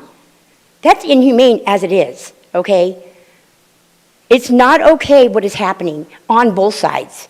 They don't want to be in the parks. Give them someplace to go, and they'll go. They will go with no problem. You guys need to address the mental health issues that's out there. A lot of these people don't want to be out there. They don't want to be out there, but unfortunately, they are. But a lot of them want to do good. I hear of women getting raped daily. I see nothing done, even though the officers have names. I see nothing done. When is it going to stop? When are you guys going to figure out what has to be done? I feel for I'm on both sides. These people behind me, they own their homes. I don't blame them for being mad. But on the other side, they got nothing and they have nothing to lose. Give them something to look forward to, and they might do something.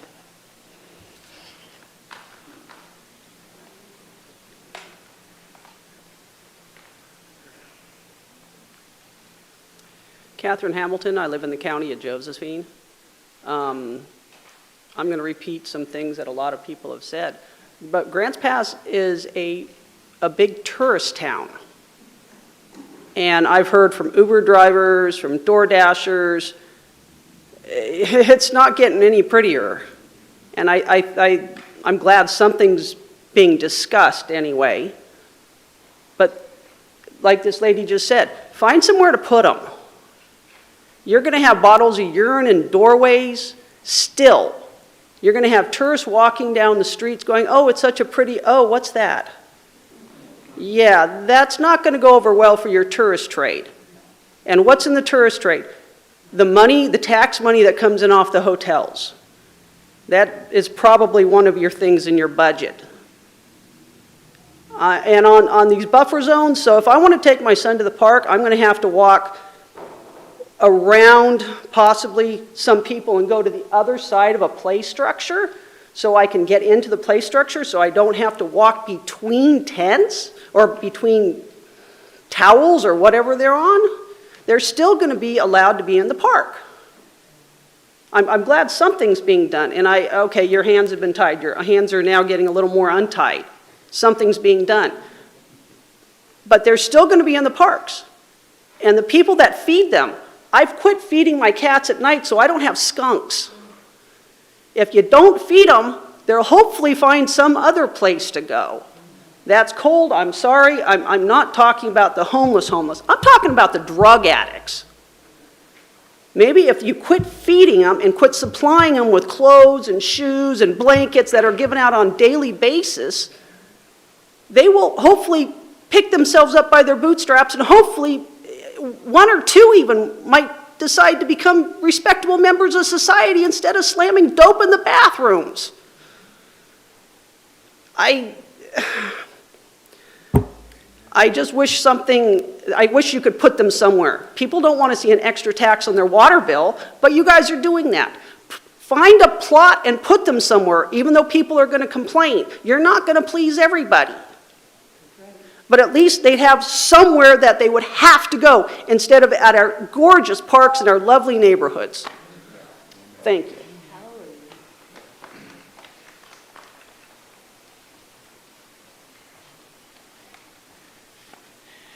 My name is Scott Swanton. I'm a city resident and property owner. And some of the questions or points that's already been touched on is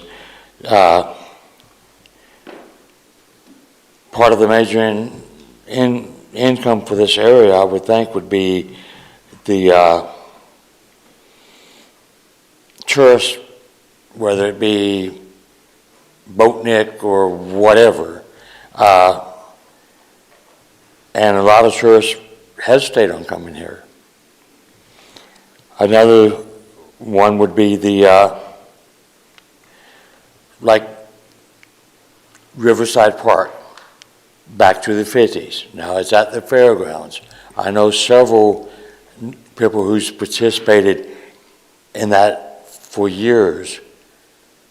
They're like, have to be out in the hot sun, no shade. I'm not going to take my car out there in the asphalt when we used to support it when it was in the park. The cost of the soil test, was there a soil test, and can we get results of that?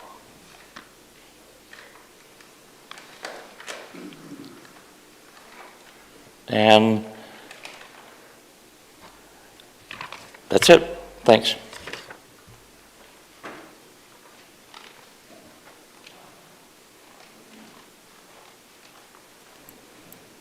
Is there anyone else?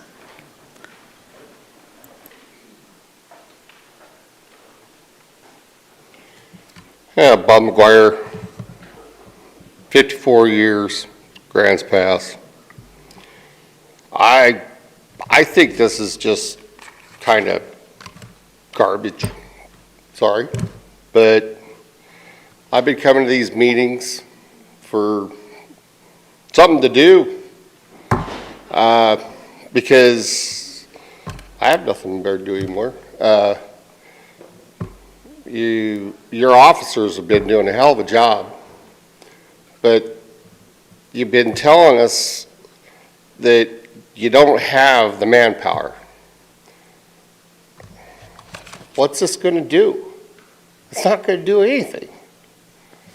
You got to have the manpower to do this. It's not going to do nothing. He told us the other day he had a man give him 30 days. Ain't gonna do nothing. I'm tired of this. I'm sick of it. Lived here all my life. I'm sick of it. You know, I worked for Josephine County. I left it because it was political. His guys are working their tails off.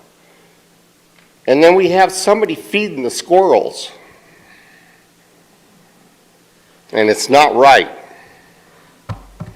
I've called somebody else because I had one of these clowns down at the Riverside Park take a dump in front of me in the river and then decide to go for a swim and wash his pooper. Wasn't great. Not impressed. Don't like it. You know, you guys need to get a set, do something.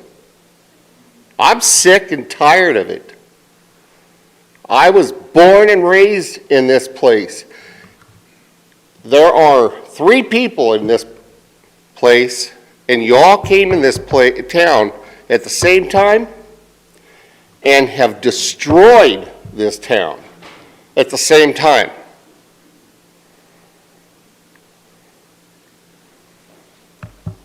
And I'm sick of it. So, you need to do something about it, and I don't like the smirk looks. I'm sick of all the smirk looks. You guys, I watched your budget meetings and stuff the other day, and comments that were made by a certain council meeting member, and saying, oh, it don't matter. Let's just bump it over $3. Thanks. I'm going to wipe my ass.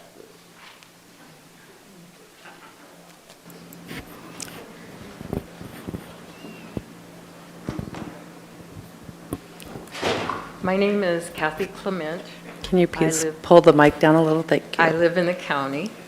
I worked for Josephine County Parks Department off and on for several years in the 90s. I also worked for, and just a little background, because I have a lot of empathy for the Sheriff's Department. I also worked for the Sheriff's Department in the county. But I worked for rescue missions in Reno, Nevada, and in Stockton. Hardcore.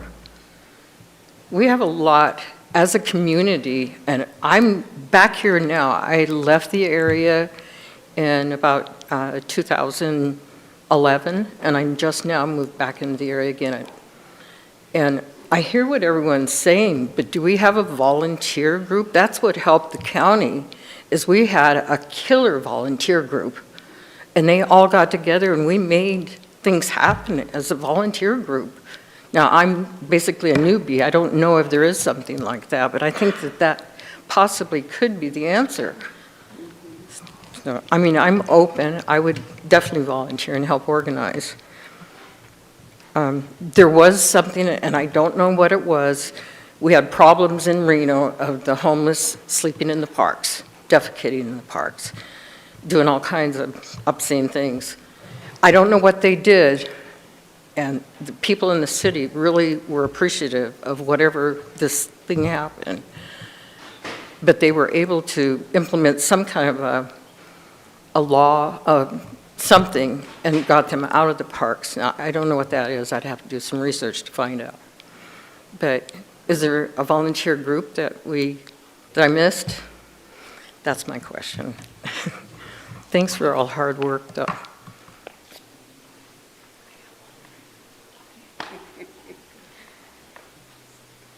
Hi, my name's Deb Harpster. I think that there's something that we're not talking about as everybody expresses their emotions and their anger and their frustration. This is not a Grants Pass only problem. This is a country and even global problem. People don't have a place to live, and there are many different reasons. People are strung out on drugs, overdosing, mentally ill. We don't have places any longer for people to get help. And we can talk about being frustrated and there's nothing that can be done. And why aren't you doing more? This is a huge problem. And there are many different solutions, and they all need to be looked at, and they are all looked at, I believe. But to be blaming everybody on the dais and to be shouting out that we don't care, nobody cares, is ridiculous.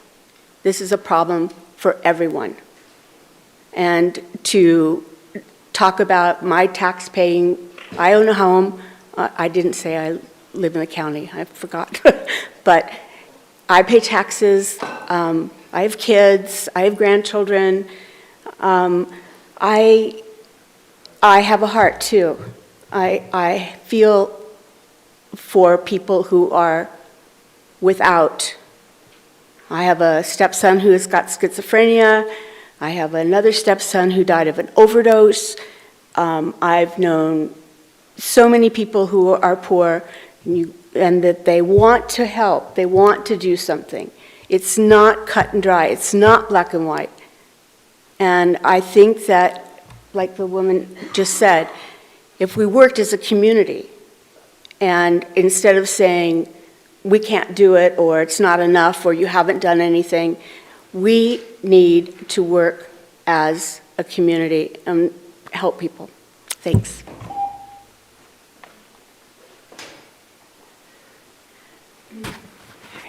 My name is Joan Broda. I'm a homeowner in Grants Pass. I live near the 5th Street Overlook. And for years now, I love this town. I've watched the tourists come in and out of the hotel there. I've watched them park their beautiful boats and motorhomes, and I watched the homeless come down and start stealing stuff off of it. I just sat and watched it. My mom was 90 years old, and she used to sit on the porch and go, "Look at them." So until I finally got tired of it. As soon as they would pull up, I'd go outside and they'd see me watering. I go, "Excuse me, if you have anything valuable in there, I suggest you take it inside the hotel or put it away." I got to the point people would come out of the hotel, start walking to the overlook, and they'd see all the tents and the people fighting in the middle of the street, and they'd look, turn around and go back in. They'd come up to me and say, "What happened to the gate? We used to be able to go down to the water." I said, "That's why I bought my house. It was actually listed as river access." "Well, that's locked now, except the homeless cut holes in it so they can go down there and do the drugs." And I watched these beautiful, your big thing is tourism. Do you know how many people I've heard go, "We're not coming back next year"? I've had friends and family come visit. 10 years ago, the pictures you used to post, this town was beautiful. I didn't think you'd live in a place like this. Do you know what that makes me feel like? This town was just, it's an amazing place, but you're gonna lose tourists. I see it every day over there now. Both my granddaughters work at the jet boats. The stories they tell me, they'll be taking the groups down. They go, "Yeah, Grandma, there's been a few times we've had to turn them around and kind of take them around because we don't want them to see what's going on down there." How many more people are going to be seeing this? And you guys just think, "Oh, well, you're worried about your tourist center. You're going to spend your money on painting your tourist center." How many more tourists are going to start turning away? My grandson posted videos when he came here last year for the summer. He lives in Illinois. He's got over 2,500 views now on the videos of all these people dancing. One lady was half naked right in front of our house. And he's like, so he showed it to my son in California. He goes, "Mom, get the hell out of there." I said, "No, I'm not going to let him chase you out of my home." I love this town. My grandkids are here. But you got to realize what you're doing. Like I said, your tourists are your main thing. I hear it every day on my street. And I'm not seeing as many people going in there anymore. I've had them come up to me and go, "Well, the hotel didn't tell me." They're not going to tell you. They want you their business. I just don't get how this can keep going this way. Thank you.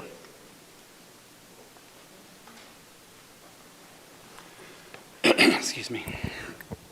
Mike Pelfrey. I am a resident of the city of Grants Pass. The attorney gave the presentation. He did a really good job, but most of everything that he's put up there is really just common sense.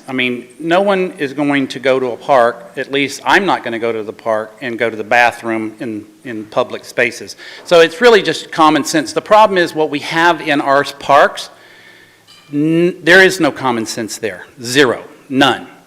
You know, the lady spoke just a moment ago and said that this problem is everywhere. I can tell you that that's not true. This problem isn't everywhere. This problem is in places that allow it, that put up with it, that allow and actually celebrate vagrancy. Because that's what's happened. That's how I look at Grants Pass. You know, one thing I didn't hear, one thing about in this presentation was when you have a person, and perhaps the chief can maybe shed some light on this, but why is it that we allow a person to go to a park and get kicked out of the park for 30 days? And what does that person do? He goes right down the street to the very next park and repeats the same behavior. So why is it that we can't address what I would call the frequent vagrant? Because that's exactly what we have here. You know, you guys want to paint homelessness with one paintbrush, and you know that's not true. We've got mental illness, we've got tons of drug addiction, and then there are those people that unfortunately had some things that happened that were out of their control. Those are the people that I am willing to help.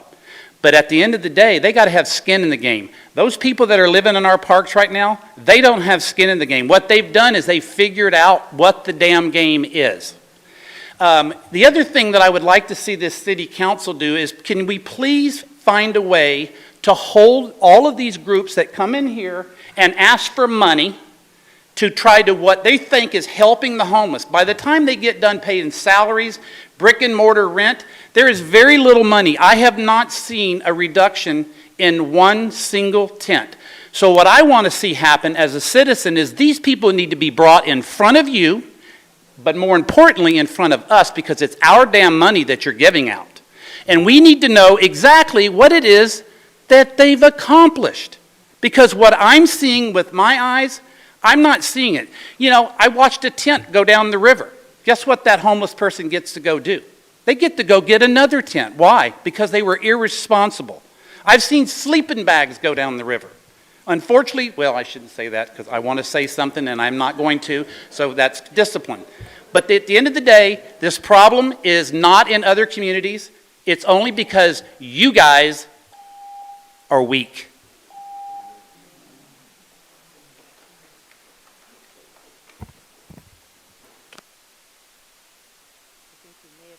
Oops, sorry, there we go.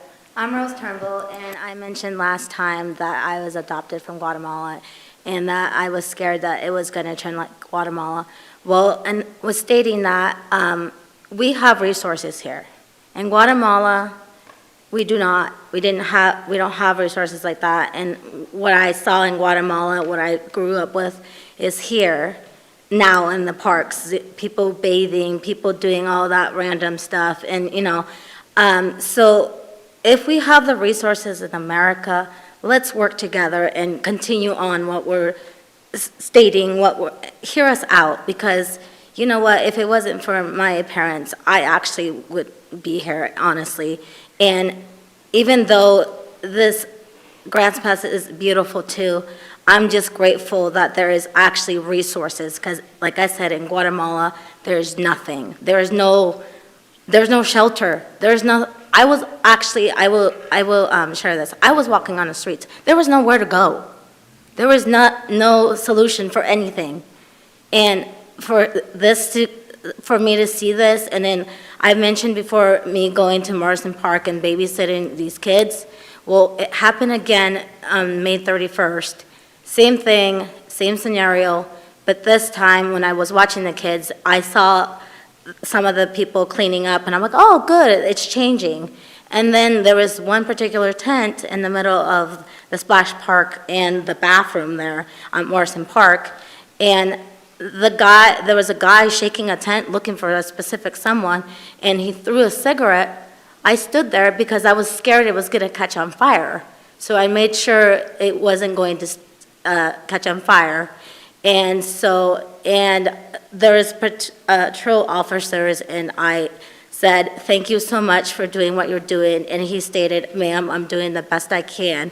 And as the kids were here, they weren't really listening to me. And I said, thank you. And they shouted out to the police officer, thank you so much, we love you. And I thought he was going to burst into tears, but you guys are doing amazing, and I hope that we use the resources, because again, I don't want this to be like Guatemala, and there's no resources, and we have the resources. Please, let's use them, and please hear one another, and let's watch our children grow and play in the beautiful park.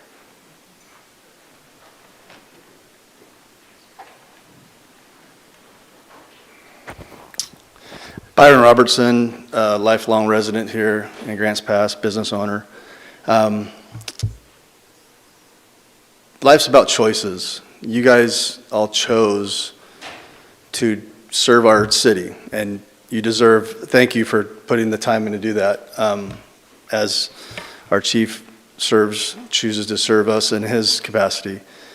Some of those people in Riverside Park choose, I should say a large percentage of them choose to live down there.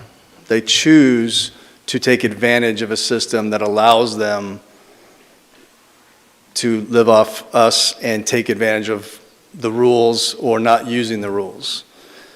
We need to choose to be a little more aggressive and more creative in how we deal with this problem. I know you guys have said, and it's been said to me, I'm probably not going to say anything profound here tonight that hasn't already been said by everybody in front of me. But your hands have been tied for how long now? And somehow we've now wriggled out at least one hand from behind our back to fight back a little bit by setting up these rules, which is a start. And to solve every problem, we have to start somewhere, and I agree. We need to expand those rules. We need to extend those rules. We need to find creative creases that we can use to our benefit to take back the parks, and instead of fighting the war against our kids, it's what it feels like, fight the war back against the federal government or the people who choose to live on the street in the way that they manner that they do and take advantage of our system and our things we give to them for nothing. For whatever reason, Reinhardt Park is carved out as a no camping zone. We have other parks that have baseball fields and soccer fields for our kids to play on. Why can't we create zones that are called athletic facilities? They're not parks, and get out of underneath that. Why can't we take a piece of publicly owned land and carve it out as an emergency park? You guys can declare a state of emergency in any situations if it's deemed necessary to help the citizens of Grants Pass. We bought, or I should say, we took property from the Osland family down on J Street to build this water treatment plant that has yet to come to fruition. Not sure when that's going to happen, because we were told at one time that was in dire straits. We had to do that, but what are we, 5 or 6 years later now? We haven't gone anywhere there. Perfect public-owned piece of property that can be deemed an emergency open space for these people to go rest while we figure this out.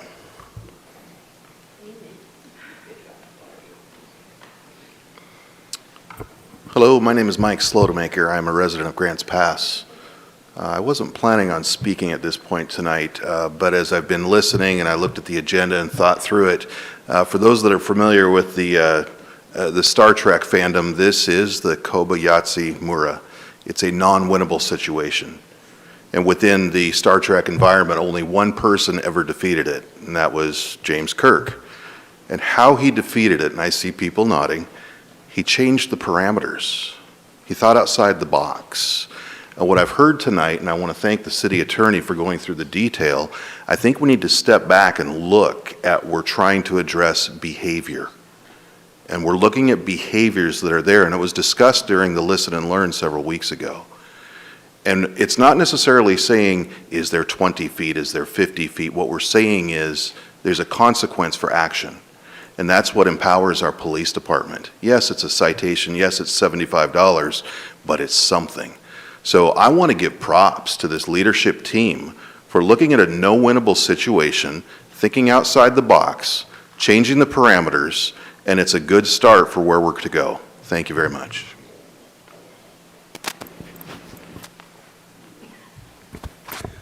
I'm Rick Flora. I live in the county. And like Mike, I had not intended to speak on the subject, but I think what a lot of people here, I can see the anger and I understand the anger because of the filth in the park, the trash, the needles, the drug use, the drug paraphernalia.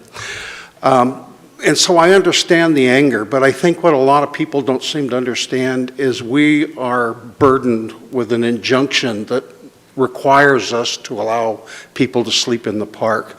And so, like Mike, I want to thank you for coming up with some solutions, some tools for enforcement so that the police department can do more to take care of some of those problems. So like Mike, I want to thank all of you.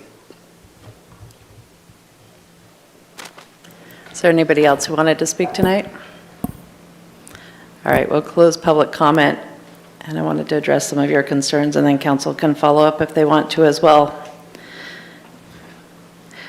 Camping is not wanted in our parks, okay? This is not a wanted situation by me. I don't think it's a wanted situation by any of our colleagues. But we did have a lawsuit that we lost several years ago before I was mayor. I know people like to blame me for it, but as a result of that lawsuit, we do have this federal injunction that requires us to allow unhoused people to camp in all of our city parks except for Reinhardt, and it was excluded from that injunction because of the ball fields and activity that goes on there. At this point, we would have to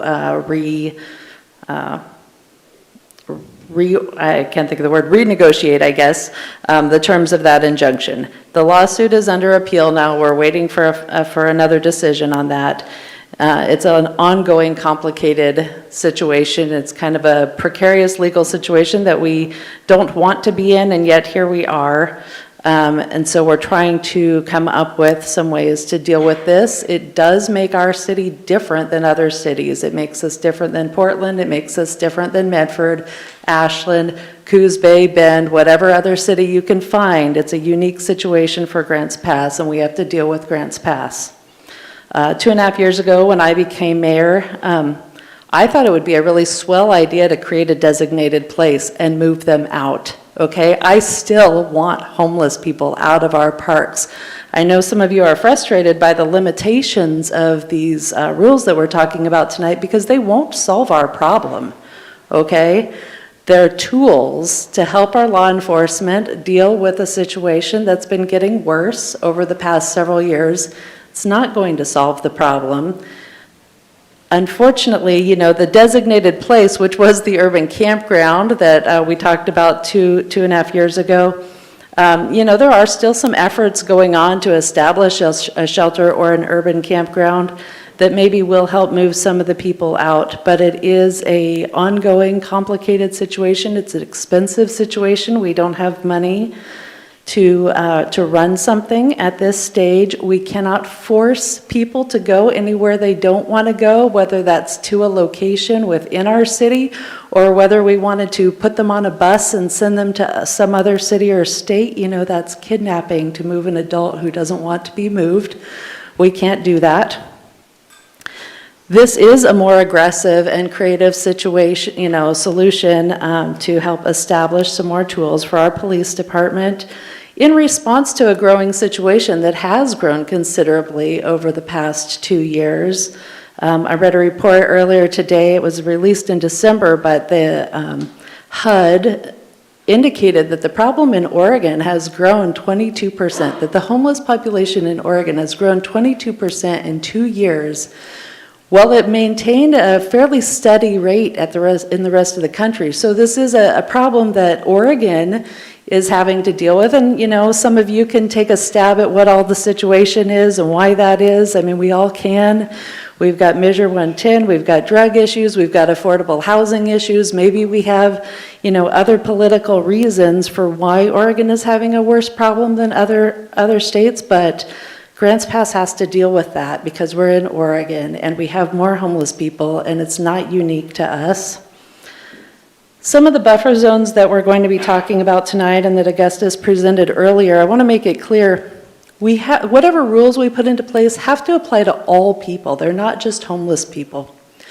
So, and the buffer zones apply to structures, any sort of tent structure. I think he mentioned bouncy castles, things like that. And so kids can go anywhere in the park that you want them to go. Any of you can go anywhere in the park. It's the structures that would have to be at least 20 feet away from certain, identified facilities, I guess, in the park, or 50 feet from a playground or splash pad. Somebody mentioned, he'd like to see them be 250. Absolutely. I would too. I think maybe all of us would. The trick here is that we can't do something that makes it so that people can't camp in the park.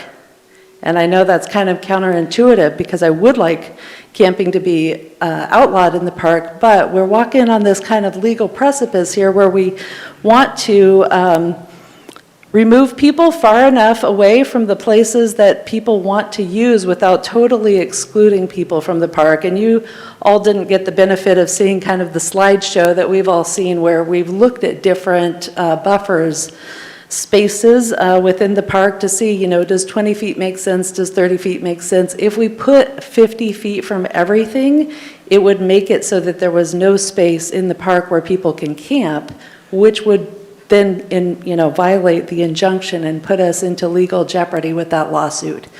So we'll be, talking about this more and making a decision hopefully this evening but that's where the 20 and 50 came from. I think everybody would agree they're not enough, in terms of solving this problem, but it's a balance. A couple of people asked about soil surveys. The Public Health Department did survey several of the parks. There was a news article about it a few days ago, maybe a week ago. I don't know that they did a soil survey, but they did say that their observation of feces and needles were fairly minimal in the parks and that the primary safety concern they identified was fire, and that is one of the concerns we're addressing tonight. And somebody asked about volunteers, and I know of two groups that have that are very active. One is called PATH, one is called Angels. If you reach out to me, I can get you in touch with either one of them. And PATH is more looking at long-term solutions, I think. And Angels is actively doing cleanups in the parks, trying to help remediate some of the trash, and they have homeless people involved in that effort as well as other citizens. So there's a lot going on. It's a complicated, crummy situation. Nobody is celebrating vagrancy in this town. And with that, anybody else have anything they wanted to follow up? Valerie? Thank you, Sarah. I think you did a good job of explaining the situation. As you said, there's not a single person up here who doesn't want our parks back. So to say that we are just saying, it's okay, let's just have a party with these vagrants, that's not how we feel at all. And the sad thing is that we got the lawsuit. And the reality of it is it will not be solved in any way until it gets through the courts. Because right now, we lost the lawsuit. So we have to allow people to rest in our parks. We don't have a choice. So it would be wonderful to be vigilantes and just say, well, just kick them all out. But that's going to get us absolutely nowhere. So the reality of it is in the District 9 U.S. District Court. They've had it since last November, and they are sitting on it, and they're not acting on it. We were told January, February. Some of you say, well, why are we doing something now? Well, it's gotten worse and worse and worse, and we're taking a risk and saying that the people in our citizens are demanding safe zones. And so we are creating safe zones as best we can and hopefully trying to manage those people in the park and make clear what the violations are so there aren't any questions, so we can go after the behaviors. That is what we have to do. So we are waiting on that, and I can tell you exactly what's going to happen, because right now if the District 9 court doesn't open it and all decide to look at it, it's going to get up into the United States Supreme Court. That's where we're at, and it's the only way it will be solved if it comes through a court. So that's the way our system works. It's not a perfect system, but I think it's probably the best system there is, because it depends upon three branches. And are those three branches right now a little out of whack? Yes, they are. And that's why it's up to all of us to stay involved and understand how the system works and not just get up here and say, you know, we're rotten bad people because we haven't fixed the solution. No, we're not rotten bad people. We're up here trying to solve the situation and dealing and working with the staff and working with the courts and doing and looking at everything we can to make the situation better. So, and I hear so many people from the county, and I just have to say this, you can go out to the county parks because, you know, the county parks don't have this problem. But you're going to have to pay $5 every time you cross that, or pay $55 a year to get a parking pass, because you don't have to pay anything to go into our city parks. But if I want to go to a county park, or you want to go to a county park, you got to pay for it.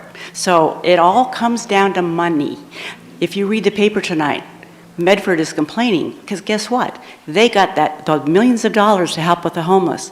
It costs them $3.5 million annually per year to run their shelters. They may have gotten money from the state to build the shelters, but they don't get operating expenses. That has to come from the taxpayers. We don't have that kind of money to pay for the homeless situation. We have hard enough time as it is right now, paying for a less than necessary police force, because we all know we need more. So, you know, the reality of it is, the answer to this problem is, number one, the court system, and number two, money.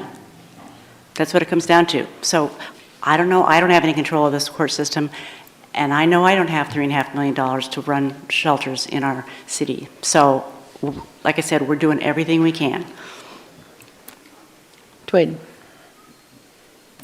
I'll try to make it short because a lot of these people said things that I had written down that I wanted to talk about because I knew they were important to people. One thing, it's camping still illegal. It's resting. The injunction says resting, the lawsuit, everything says resting. So camping's still illegal. I hate when people keep saying that. Camping is illegal. It's still posted camping's illegal. It's resting, and that's what it means. I know I differ with some people. Camping's illegal, and it should be illegal. It's a place to rest. That's what the injunction said. I would say that I'm very concerned with all this today. Not that I don't want this to pass, is the enforcement of it. That's my concern. Because, as if you know me, I go to the parks every day, sometimes 2 or 3 times a day. I'm making my way through it. As I'm coming to town from my house, I go through 2 or 3 parks easily every time. And I can tell you there's ordinances we've passed. I've been here 5.5 months now.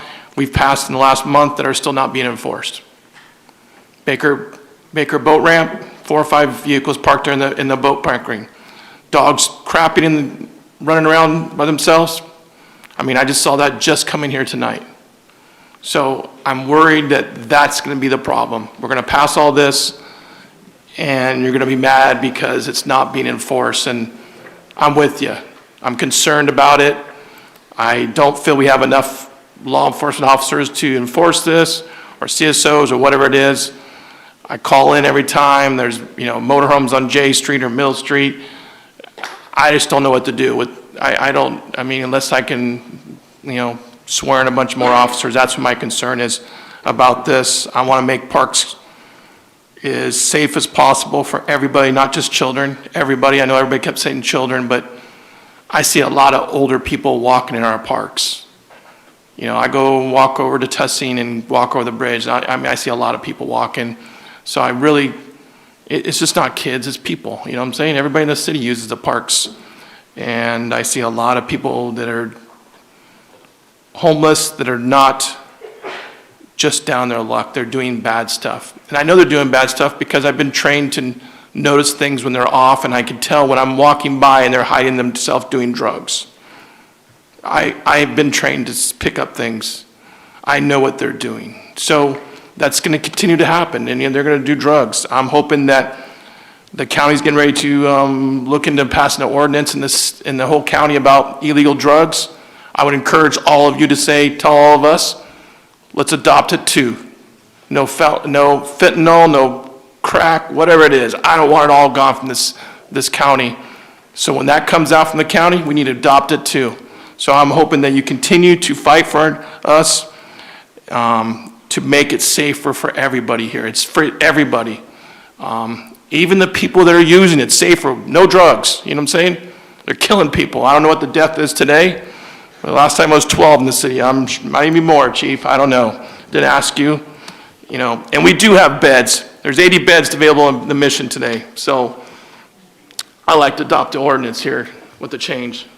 So I move to adopt the ordinance amending Grants Pass Municipal Code, Chapter 1.36 Violations Penalties, Chapter 5.12 Nuisance, Chapter 5.57 Regulations City Parks, Public Property, Chapter 6.03 Parking Regulations, Chapter 6.46 Parks, with the modification of making the footprint for structures 8 foot by 6.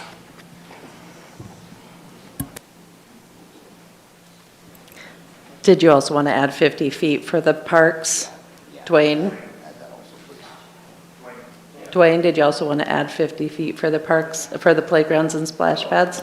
Yes, 50 feet from the park splash pads and playgrounds. Sorry about that. I forgot we made that change. I was just reading your mind there. Is there a second? Dwayne, Rick, okay. Discussion on the motion? Brian? I appreciate Dwayne being so quick to get this moving, because that's what I was going to do. But I do have a couple of questions before we take a vote. Chief, how do you feel your officers are going to be able to implement this? Is it going to be doable? And is it going to be effective?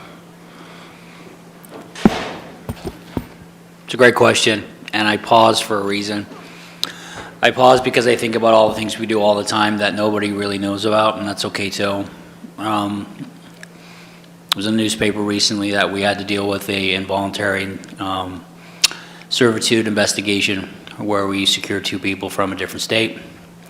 That same day, we had a barricaded subject with a knife. That same week, we had 3 officers exposed by blood. That same week, we had a forcible rape. We have a lot going on. We've assigned 2 people specifically to our community response team that are out and about in the parks regularly. Councilor Juncker mentioned about different ordinances that are not being enforced.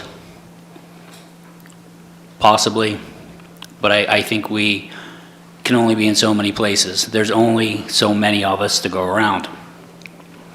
With that said, we need more tools for our tool belt.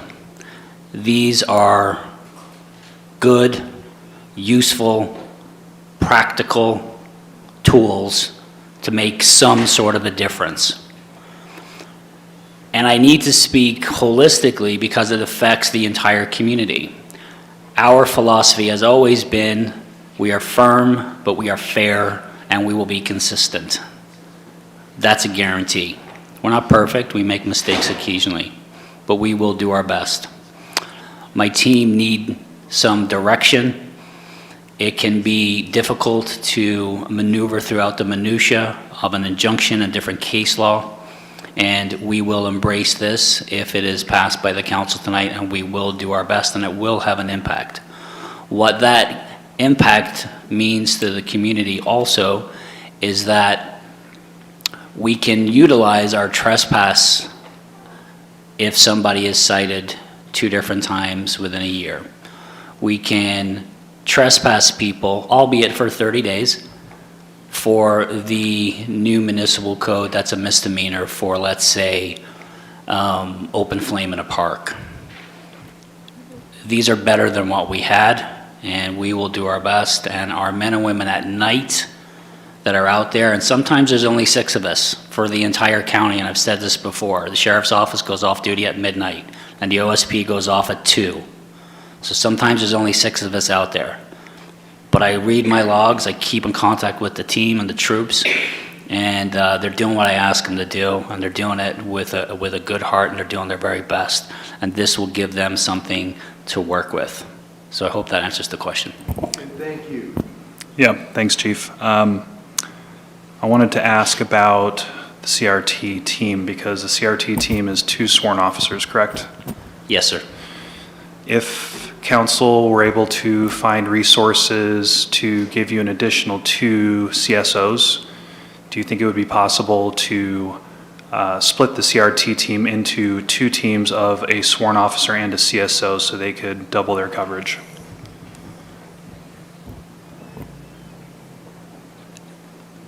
I wanted to talk a little bit about officer safety and strategy when you're dealing with people that are unpredictable.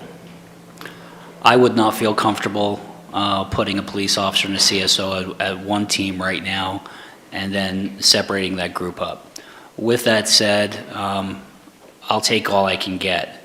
And if that means additional CSOs to work with officers Artoff and McGinnis in our parks, that's a start and that's a win because we have gone from 6 CSOs over the years since I've been here in 19 to 4.5 going into this next fiscal year. So yes, we could use all the help we can get. But with that said, we're always strategizing, we're always trying to work forward. I have a strategy in place to add an additional person to our team, additional police officer to increase the community response team to 3 so we can have more coverage throughout the week. Officers Artoff and McGinnis are already working on weekends, albeit overtime, but they're working. And we are focused on enhancing the community livability and the safety downtown. With that said, the team was originally designed to be a central business district team. And I think that the central business district has also suffered. I did speak with a business owner today who was afraid to walk across the street because of somebody that was experiencing issues, let's just say. And that person was worried. So we're not downtown as much as we need to be. We're also suffering from a huge backlog at the State Police Academy. So it's taken up to sometimes 5 months to get a new officer into the academy, and that takes a long time. All of that to say, we need all the help we can get, and we need to bolster our numbers because we have a lot of problems. We continue to have a lot of problems, and this just compounds the problems. So, I appreciate your response, Chief. So just to summarize, are you saying that if we were able to find resources for you to have an additional 2 CSOs that it would help in the parks, or would it not? Yeah, it would. I'd make good use of it. Okay, thank you. I have a question. Well, this is a question for council, but it's also for Augustus regarding specifically structures for sporting events and things of that nature. Is there any way for us to create some sort of carve out for, even if it's of a temporary nature, like something where we allow for a temporary structure for like 2 hours or 3 hours or something to where it would be enough for families to get like through a sporting event? So I'd given thought to that before in my initial drafts of these ordinances. The issue that I came up against was the appearance of selective enforcement. So in my discussions with the chief, we really want to stay away from even the appearance of selective enforcement. We don't want to make it look as though we were targeting a certain group of people.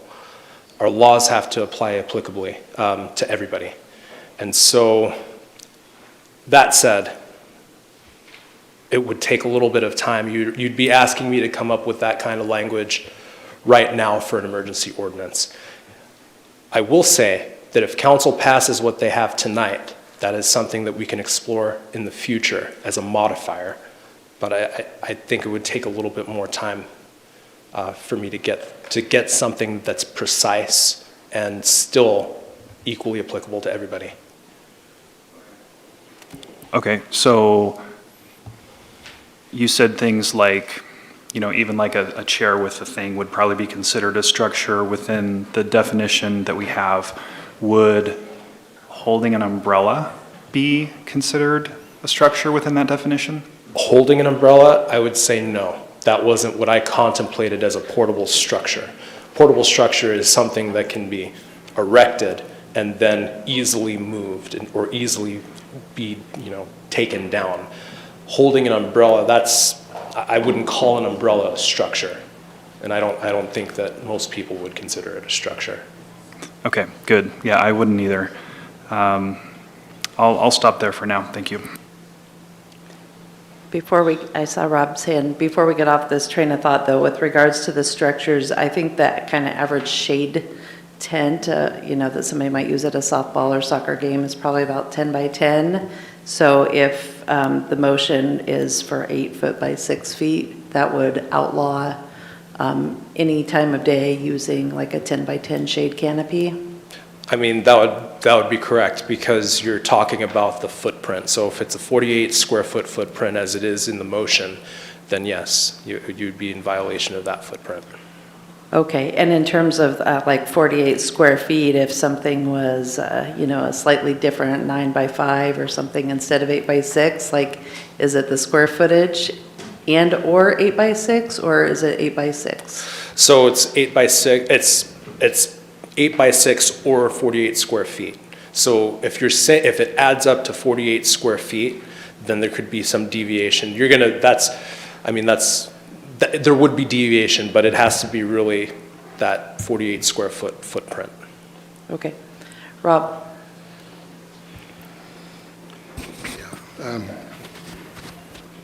So I support, of course, what we're doing tonight with so far, 1 or 2 changes and maybe more.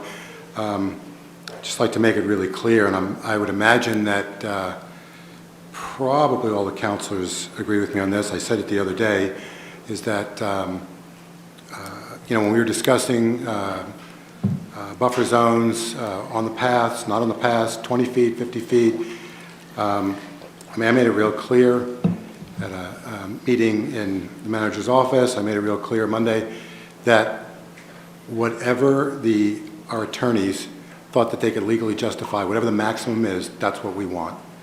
Whatever the maximum is. And, if I thought that Augustus' recommendations were not reasonably the maximum, I wouldn't vote for them. But people ask, why now? And I'm not sure, because you can never be sure what's in somebody's head. But in the last year, this is the first time that we've had a city attorney in a while that's actually lived in Grants Pass. And I really wonder if city attorneys who commute from other places really look at themselves and really understand what the council's up against and what our constituents are saying. So, we've had, I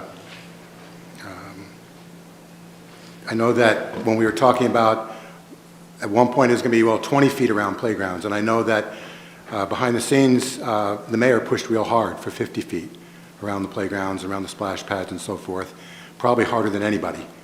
I'm not really sure what Dwayne said. He might have been pushed for 100, but I know that the mayor pushed real hard for that and wasn't going to really sign off on anything that didn't include at least 50 feet around those. So that's part of why they are 50 feet and not 20 around splash pads and playgrounds and so forth. But I do, again, I want to say that the reason I would vote for this with whatever changes is that I believe when we asked Augustus on Monday, is this the maximum you think that could legally be justified? Because I don't want to accept anything less than the maximum. He says he felt that this was the maximum that we could get away with legally, so I'm going to support it for that reason. Any other discussion? Dwayne? I just want to clarify things because I keep hearing that, not for Augustus, but Augustus also runs this by our attorney that's in our lawsuit. Most people don't understand that. Augustus is he does a lot of good work, but this is not just him. He's vetting it through another attorney that's in our lawsuit too. So it's just not Augustus on his own vetting this and making sure he's got other eyes on this. When we ask, hey, what can we get away with? This is Aaron Heisel, our other attorney too. So I think Rob's right. I think if we can get more, I hope we can get back here in, a few months. And if there's more we can do, I'm looking for more changes if we can. And I like to continue to do that. So, I'm glad that Augustus is doing this, but this is also being vetted as high as we can get it too from other places too. Thank you. Brian? I am in support of the motion. I have two concerns. The first one I've already discussed about the structures, and I think that we can talk about that at a later date. The second concern is with the proposed footprint size. Originally in the packet, it was 10 by 10. And the reason it was proposed as 10 by 10 is that is what other communities have been using, if I understand correctly. Okay. I agree that that is probably a little bit large. However, 6 by 8, a 10 by 10 is 100 square feet. A 6 by 8 is 48 square feet. So it doesn't sound like a big reduction when you say 6 by 8, but when you look at the square footage, it's less than half of what other cities are doing. And also, I have a multitude of tents. I have big 10-person tents. I have a 1-person ultralight tent. And those dome tents that are kind of the standard, you know, the Coleman dome tent that probably everyone has had at one time or another, is 9 by 8, the one that I have. They might make them smaller, but a 9 by 8 dome tent is a lot of, I actually drove around before this meeting tonight. I went to the parks that have the most homeless people, just to see kind of what kind of tents they have. And obviously it runs all over the place, but I looked at it with this size in mind because I knew this 6 by 8 was coming, and probably 2/3 to 3/4 of the tents are larger than that currently. So one issue I see is that we're gonna put this in place and immediately most people are gonna be out of compliance. But the bigger issue is that 6 by 8 is a very small space for someone to sleep and to have all their belongings either inside the tent or a bike or outside the tent. So I would probably be in favor of somewhere between 6 by 8 and 10 by 10. 48 square feet, I think it's gonna honestly create issues for our officers because, you know, without all the other things we're imposing tonight, that alone will keep them busy if it's 6 by 8 because that is a very hard space for everyone to keep all of their belongings in. So I personally would probably go 8 by 9 or 8 by 8, just so it's a little bit more reasonable. I don't think that number gives too much leeway to anybody. I don't think, you know, an extra foot this way, an extra 2 feet that way, I don't think that is going to, you know, ruin anything. I think it's just going to make it a little bit more reasonable. So unfortunately, I think I have to vote no on the motion on the table, but if it comes back with a slightly larger square footage, I would vote yes. Did you have something? I just want to add something from a process perspective. If any of you do vote no, but it still passes on the first reading, then it will be sent to a second reading at the next meeting. Therefore, it will not be immediately enacted, and we will not have those tools starting tomorrow when Riverside Park opens. Just wanted to make sure that was clear. Yeah, this is an emergency. This is listed as an emergency ordinance with an emergency clause. Vanessa? I also do share the concerns about that footprint size, and I would ask if Councilor Yonker would consider amending his motion to an 8 by 8, as I would support that as well. I think 6 by 8 is just, it's too small. Before you do anything, I also wanted to add, I did a little tent shopping earlier today, and the cheapest $40 tent at Walmart, 4-man tent was 8 by 8.5, and a 4-man Coleman is 9 by 7. So those are some real tent sizes, if that matters to you at all. Dwayne. I'm not willing to mend a thing. We're looking at 2-man tents. I'm going to go off of what the law enforcement officers have asked us to do. They are the experts. No one up here is an expert on space and what they're dealing with. So that's what I'm going to go with, is what they've asked us. They've called me actually and asked me that we'd like this smaller space because that's what our difficulties are. So if there is counselors that want to go against that, then because they want to give more space and more garbage to be in our parks, to give all the garbage that gets collected, then that's what they'll have to deal with the public on that. But the law enforcement officers have asked us for 8 by 6 or smaller. I've looked at tents, 7 by 4, and by 4.5 is a 2-man tent. I don't know why you need a 4-man tent to pack all that stuff on yourself or a bicycle, so I am not willing to change. Valerie? Well, I just also wanted to add that there is 6 feet around the outside of the tent, so, you know, I don't know if you have to put your bicycle in the tent or whatever, but there is a 6 foot between tents, so that's why I would feel comfortable with a 6 by 8, because they also have 6 feet around the outside. Is that your interpretation of the footprint would include all of people's stuff, or just the structure? So everything would need to be self-contained within that. So as of right now, the motion on the table is 6 by 8. Yes. So everything would need to be self-contained within that 48 square foot location. It's not just a structure. So if you have a 6 by 6 structure, you would have that additional square footage to keep your things contained. Okay. I have another procedural question. If something goes to a vote and it's not unanimous, can somebody still put another motion and do a first reading on a different motion? That's a good question. So if the motion passes, If it passes, then I don't think so. Then no, you would have to wait until the next meeting for reconsideration. Okay. Vanessa? I have a question for Councilor Yunker. Do you know of a single tent that is 6 by 8? I did just say that 2-man tent is 7 by 4.5 by 4.5. I actually emailed those out, didn't send it to you because other reasons. Thank you. So may I interject, please, Mayor? Yes. So my understanding also about the rationale for 6 by 8 is for concerns surrounding storage. So if there's a campsite that is, if there's a structure that's posted and removed and it has a lot of stuff, there has to be determination by the police where to put that. So I'd probably let the chief take that, but there is a storage concern. Yeah, I just wanted to comment on that. Anything that we remove of value from any unhoused person, we are responsible for the storage. And it's incredibly difficult to figure out where to store stuff. And I just wanted to make sure that was part of the conversation. Brian? I appreciate, Dwayne, you wanting to follow the officer's recommendations. I have the utmost respect for our officers in our police department. Their recommendation was actually 6 by 6, so that's what came from CRT. So even you're not following what the CRT recommended.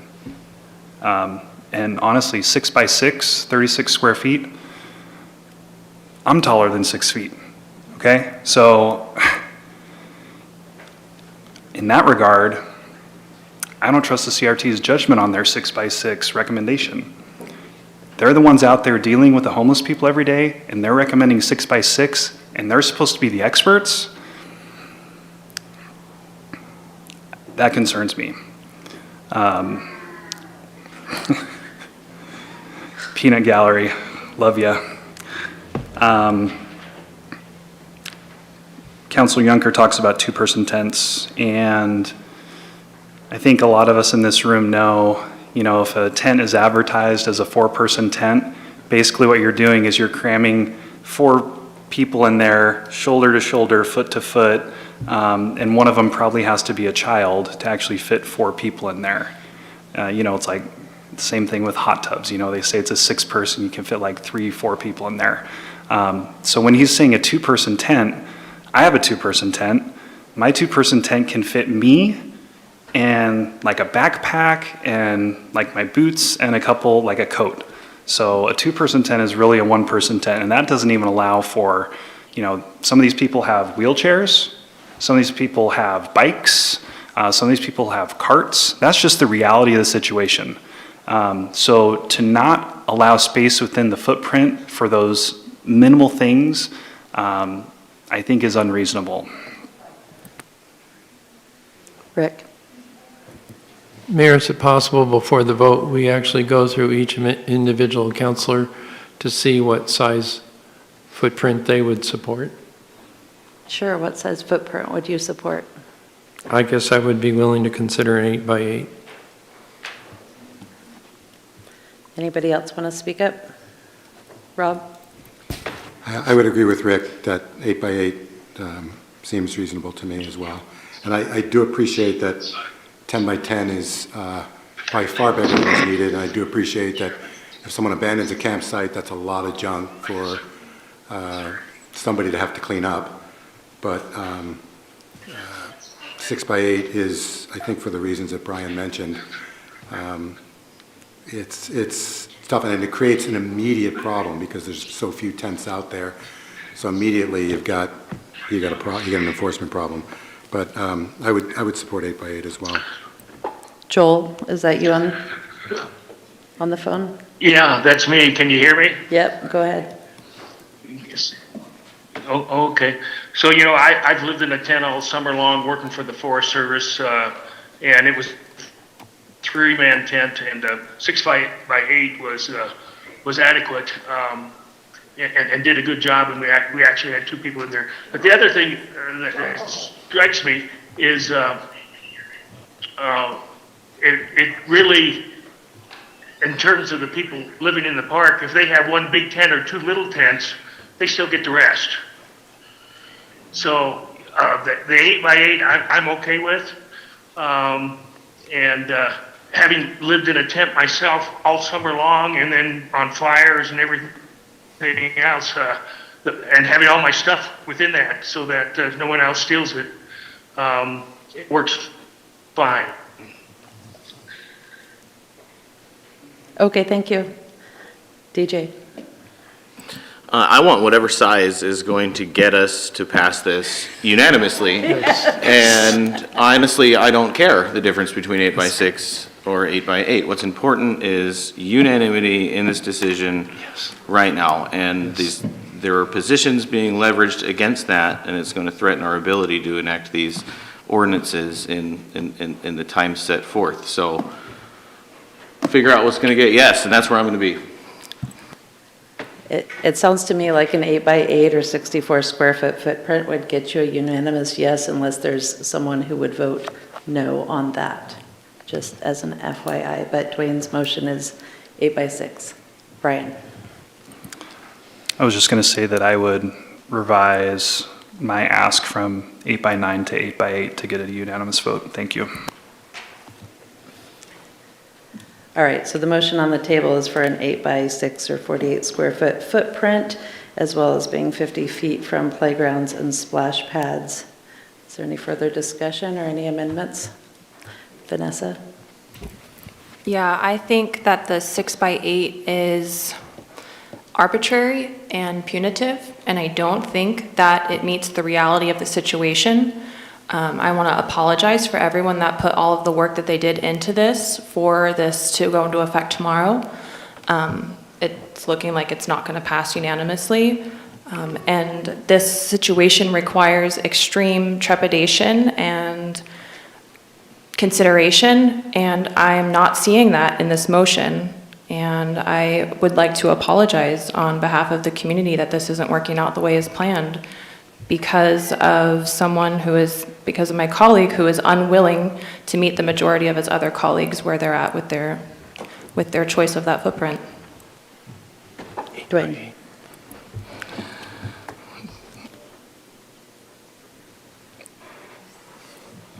So my original email the other day last week was 8 by 8. That was my compromise. That was the email that I put out, was 8 by 8. Good. So if everybody agree with 8 by 8, I will go to the 8 by 8, because that's actually what my email was last week that I put out, that I would like to do is 8 by 8. 8 by 6 is what is recommended by law enforcement, so that's what I want to go with. But my actual email after speaking with them was 8 by 8. And that will be my last move. If you don't go with 8 by 8, we can come back here in 2 weeks, because I feel like there's people sabotaging this, and they have little nasty comments constant to me.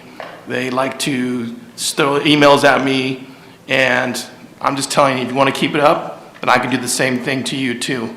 So you can keep it up and speak ill of me constantly, and I will speak ill of you starting soon. I will amend my thing to 8 by 8. Rick, do you agree to that? Okay, Rick did second that. So now the motion would be to have a footprint of 8 by 8 or 64 square feet, as well as amending the buffer zone to be 50 feet from playgrounds and splash pads. Is there any further discussion on that? All right. Dwayne, you made the motion. How do you vote? Yes. Rob? Yes. Brian? Yes. Valerie? Yes. DJ? Yes. Vanessa? Yes. Rick? Yes. Joel? Yes. Motion passes 8-0. An ordinance of the Council of the City of Grants Pass, amending Grants Pass Municipal Code, Chapter 1.36 Violation Penalty, Chapter 5.12 Nuisances, Chapter 5.57 Regulating City Parks and Public Property, Chapter 6.03 Parking Regulations, and Chapter 6.46 Parks, and declaring an emergency. Brian? Same motion, second reading. Valerie, second. Any discussion? All right, Brian, you made the motion. How do you vote? Yes. Valerie?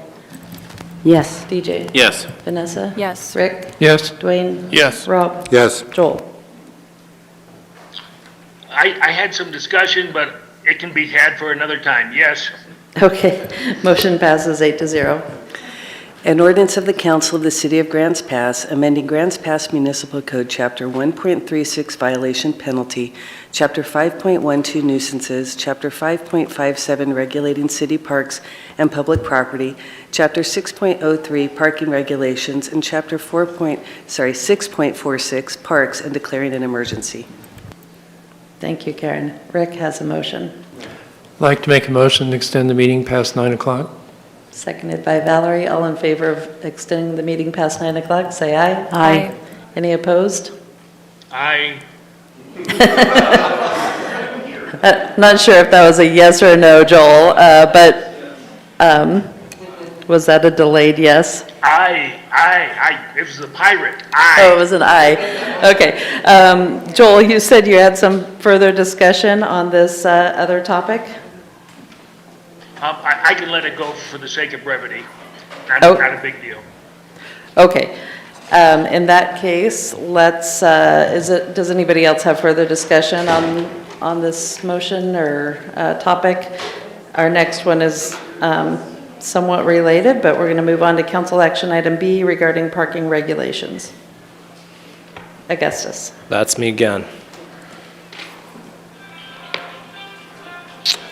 Before I start, I wanted to thank council for taking action on the last item. And I also wanted to thank the chief, Brad Clark, city manager, and everybody in administration for helping put this stuff together. I really appreciate it. So this next presentation about parking code updates for East Park Street. This is a much, much shorter presentation. So, City Council directed staff to re-examine the city's parking codes in response to a community survey from residential properties along East Park Street. Now, when I talk about East Park Street, I'm talking about East Park Street between 6th Street and Grants Pass Parkway. Council chose to pursue a policy change to restrict parking and storage of trailers and other personal property along East Park Street to residential parking and storage. So the purpose is to make those restrictions along residential properties and anywhere adjacent to Riverside Park along East Park Street, and to set the hours of those restrictions from 5 p.m. to 6 a.m. consistent with pre-existing code in that same section. So, a note before I get into the last 2 slides of this presentation. The restrictions that are before you tonight only contemplate parking along East Park Street. This may have an adverse effect on the other side streets along East Park Street, and the degree of that adverse effect is not known. So we have recently received a number of requests to include Vista Drive adjacent to Riverside Park, which is the street that runs north and south along the eastern side of Riverside next to that ball field. There is almost no doubt that this street would be adversely affected as it is adjacent to Riverside Park. So that's something for council to think of as they hear this presentation. So the sections that are being changed are 6.03035 and 6.03036. Effective between, so I'm going to start with 035. I know it says 030303, typo, sorry about that. Effective between 5 p.m. and 6 a.m., parking on East Park Street shall be restricted to residential parking only. The restricted parking shall apply to any on-street parking areas adjacent to Riverside Park and any residential properties located on East Park Street between 6th Street and Grants Pass Parkway or Oregon Highway 199. Signs shall be posted at conspicuous locations along East Park Street to notify the public of the restricted parking hours. And now 6.03036. Effective between 5 p.m. and 6 a.m., parking of trailers and other personal property on East Park Street shall be restricted to residential parking of trailers and other personal property only. The restricted parking of trailers and other personal property shall apply to any on-street parking areas adjacent to Riverside Park and any residential properties located on East Park Street between 6th Street and Grants Pass Parkway, Oregon Highway 199. Signs shall be posted at conspicuous locations along East Park Street to notify the public of the restricted parking hours. Now, with these regulations, the intent is clear to restrict parking along East Park Street between those two locations, 6th Street and Grants Pass Parkway. If you wanted to add Vista Drive, that is a very simple change to make and it would just require an amendment on your part. So your call to action is tonight, and the call to action is at your discretion. The motions are behind me, and with that, I turn it over. Thank you. Council, do you have questions? DJ, then Dwayne? I have a series of questions. How's this going to be enforced? We're going to fashion residential stickers and people put them on their vehicles, or? It's a good question for the chief. That's a good question for the chief. Yeah, we're gonna, so there's certain rules. You can't just run license plates for parking violations. We will figure out a way to adequately recognize whose vehicle belongs to whom, and we will assign that to our parking enforcement detail, and we will get on it. This is not an emergency clause, so I think I have about 30 days to figure this one out, and we will figure it out, and we will enforce it as we do have that parking enforcement person in place. Thank you. Let's see. So, as I understand it, this is going to restrict parking between those hours for residential use only, including trailers. And it says, okay, so you have to move within 72 hours. Does that still apply to violation of the residential parking rules, or does this constitute immediate towing of a vehicle that's violating those rules? So it would be the 72 hours. It would still be applicable to the other pre-existing code that's in this section. Okay. Is that contrary to an Oregon statute or something, or? Yes, it is. Well, it's the real reason was to provide unanimity. I again am running up against a circumstance where it may be you're looking at selective enforcement, and I wanted to avoid that. Sure, understood. Let's see, so there's a multitude of different local roads adjacent East Park, and this would be for council. You know, we have Vista Drive, let's just start there. It runs north of East Park and also south of East Park. Are we just going to cordon only the north side that goes right adjacent Riverside Park? Are we going to consider any of the other local roads that are adjacent to East Park? You know, how far do we want this to reach would be the question for that. Dwayne, then Rob. Question on, so how does the ordinance or law work on Fairview with the campers on that road? Is that still 72 hours to move them, or is it immediately? Even though it's no camper zone or no big vehicle? Well, the issue with that is the ordinances that we're enjoined from enforcing defines camping as using a vehicle or something similar as well. So it would still fall under House Bill 3115, which is 72-hour notice. So you're saying that all of our roads in our cities now get, that bill trumps them? If an individual, I didn't make the rule, but if an individual is sleeping. So if I want to park my camper out here in front of the thing, you still have to give me 72 hours to move my camper in front of the courthouse? Actually, so I'd probably say no. And the reason that I might say that is because the city parks are there's viable alternatives for sleeping and resting. So this question has come up kind of in the context of like sleeping in the street, right?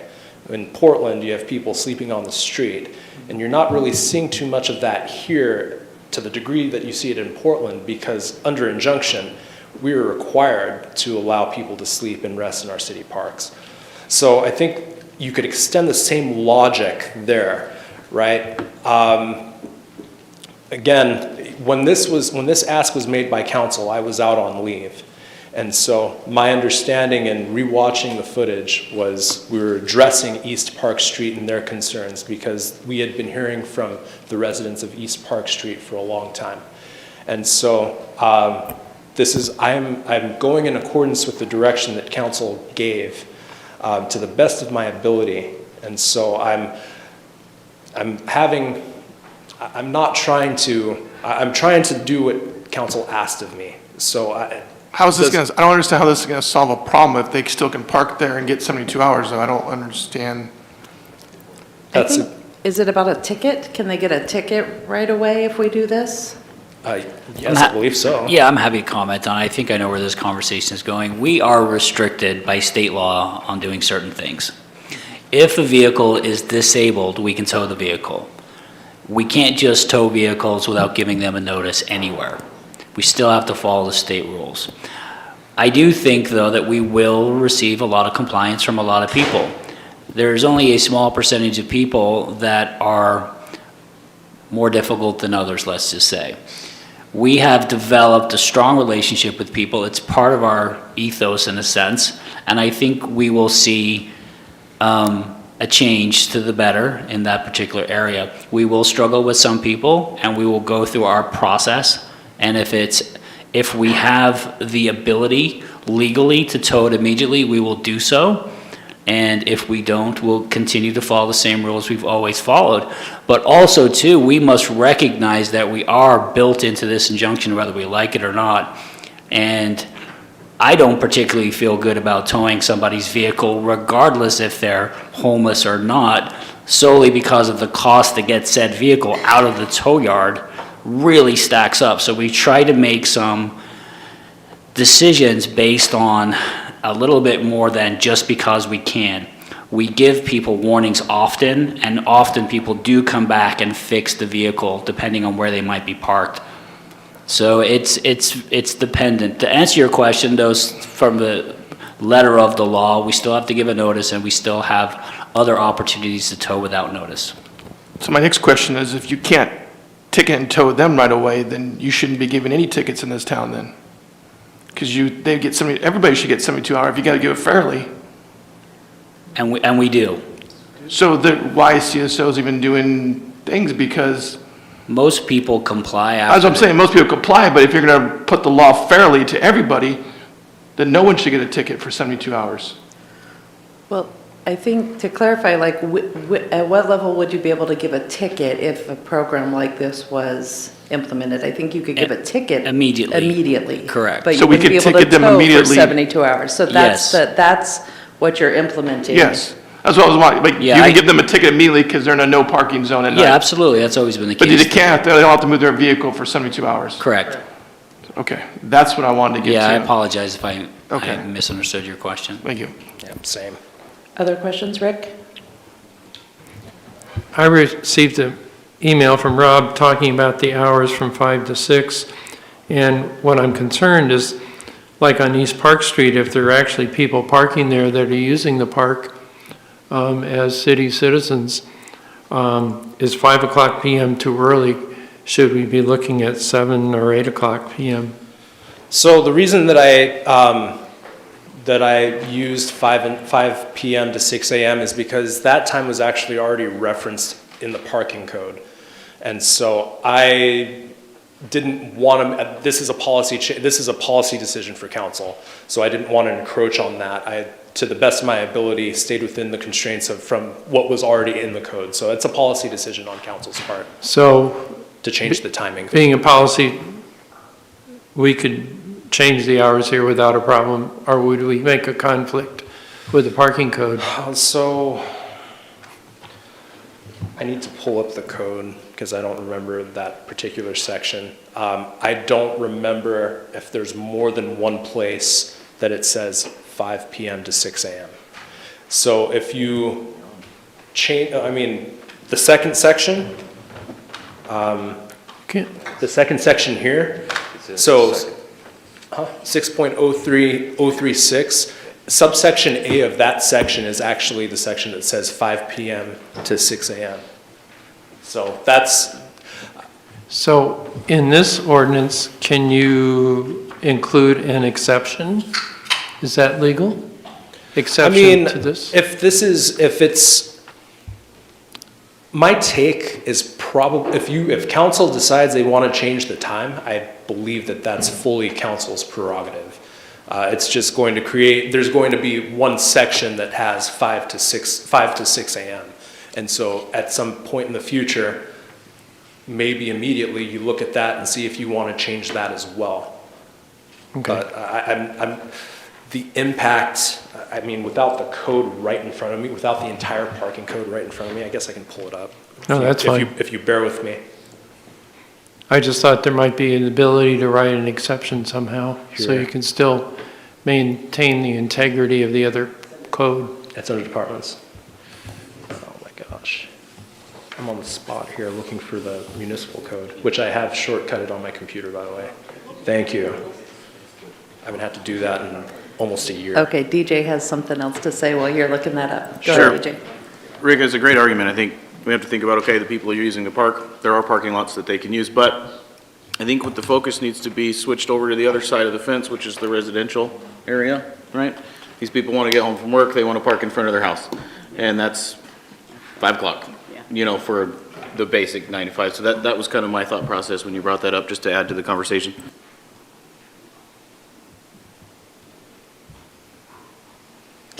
There are certain activities that, softball game, potentially at Riverside Park, that I guess people would just have to park in the parking lots and not on the street if you were to stay with the 5 p.m. Okay, so here's my take on this. If council wants to change the time, since this is an amendment of 6.03, 035, and 036, you can make an amendment to change all of the times so everything is consistent, because you're talking about a change to the code here. You're talking about code amendments. So if that's something that council wants to do in terms of changing the times, I believe that would be permissible. Concerts in the park may be another situation to consider. Rob? So where else in the city are you prohibited from parking after 5 o'clock? Nowhere else at present, unless it's posted. There's probably school districts, there's probably certain buildings, but to my knowledge, this would be one of the only locations, I believe. Because when I question this in my mind, I think, well, you could have any activity that a park recreator could be involved in. It could be, not this year apparently, but it could be concerts in the park. It could be a softball game. It could be a family gathering, whatever. And it's legitimate, like this time of year, that law-abiding, tax-paying citizens could use the parks until 8 or 9 o'clock or until dusk or whatever. So it just seems to me that, in situations, yeah, they could park in the parking lots often, but it seems to me that if you have a big activity in the park, parking along those streets is where they're going to be parking. So I would tend to agree with that assessment. I think that the bigger concern was the overnight use of those residential spots and the spots adjacent to Riverside Park. So again, that's a policy decision. I'm more than happy to make changes that council wants to make to kind of further this. This is not an emergency ordinance, so whatever you put into effect, we'll have 30 days to kind of figure out. But I understand exactly where you're coming from, Councilor Powell. So this is a very tailor-made solution for one neighborhood. Do we have other questions for Augustus before we do public comment? All right, thanks. Is there anyone who wanted to speak on this issue? No? Okay. We did get a number of emails I think you're all familiar with. Rob, go ahead. yeah, I'd like and I understand DJ's point about Some people may have the need to park in front of their own house. They may not have enough driveway or garage space or whatever. I can't picture all the houses on that street. But I'd like to see it be prohibited to parking from 8 p.m. to 6 a.m. And it just seems to me that there's going to be times when law-abiding citizens are going to park there who are using the park. And I think 8 o'clock is a reasonable time to prohibit the parking from 8 p.m. to 6 a.m. Yeah, I'll make that motion. Thank you. Did you want to make that a motion to include Vista Drive? Oh, absolutely. The north, Vista Drive, that's on the north side of East Park, because Vista Drive goes both sides. So Vista Drive on the north side. Okay. Seconded by Dwayne. That was 8 p.m. to 6 a.m. were your hours? Okay, discussion on that motion? Brian? I'm in favor of the motion, except there are other streets adjacent to the park that we will be hearing from if they're not included. Oakview, South Park Street, and Watson Drive are all immediately adjacent to the park as well. And even though we didn't hear from those residents, I don't know that they are aware that this is happening. And if they were aware, we probably would have heard from them just as much as we did from Vista Drive. So I would be in favor of adding at least South Park, Oakview, and Watson Drive to the motion. Vanessa? I second that. Well, I don't think that was a real Yeah, that wasn't a real motion, motion. but you can. No, what I second the sentiment. Okay, gotcha. Okay. Threw us off there. Any further discussion? I just have a question. I know that we sent the survey out, and it's my understanding the people in Vista did get the survey, correct? How about the people, they did not, Vista did not get the survey? My understanding is that the survey was only for East Park Street residents. Okay. So, I can comment on that too. We actually hit the corner, so if your house was partially on East Park and partially on Vista, then you did get a notice. so would that be like a corner, one Yep. of the corner lots? So Yep. that they probably had an East Park address then, possibly. We specifically designed the survey to go out to anybody that had a home that was on both sides of the Got it. street. Okay. We purposely did that. And I did want to clarify, because I did misspeak earlier, thinking about our parking enforcement hours, there's not going to be a parking enforcement officer out at that time. It's going to fall on police officers to do that. So I stand partially corrected then. Rob, then Dwayne? Yeah, I mean, I thought of, the situation that Brian is referring to, and I wasn't sure. I thought of it a couple days ago, and I was thinking, we could wait to see if those other streets are negatively impacted, if essentially unhoused people end up parking in those streets. I mean, I'd be okay with amending my motion and including those streets as well. I just wasn't sure if it would be needed yet, but if most councilors felt that way, I'm fine with being proactive and prohibiting parking overnight on those streets as well. Rick? I could go either way also. I think it would be interesting to see if the other streets do become impacted, and we have the same ability to come back and add them to the list later if they're not added now. Thank you. Dwayne?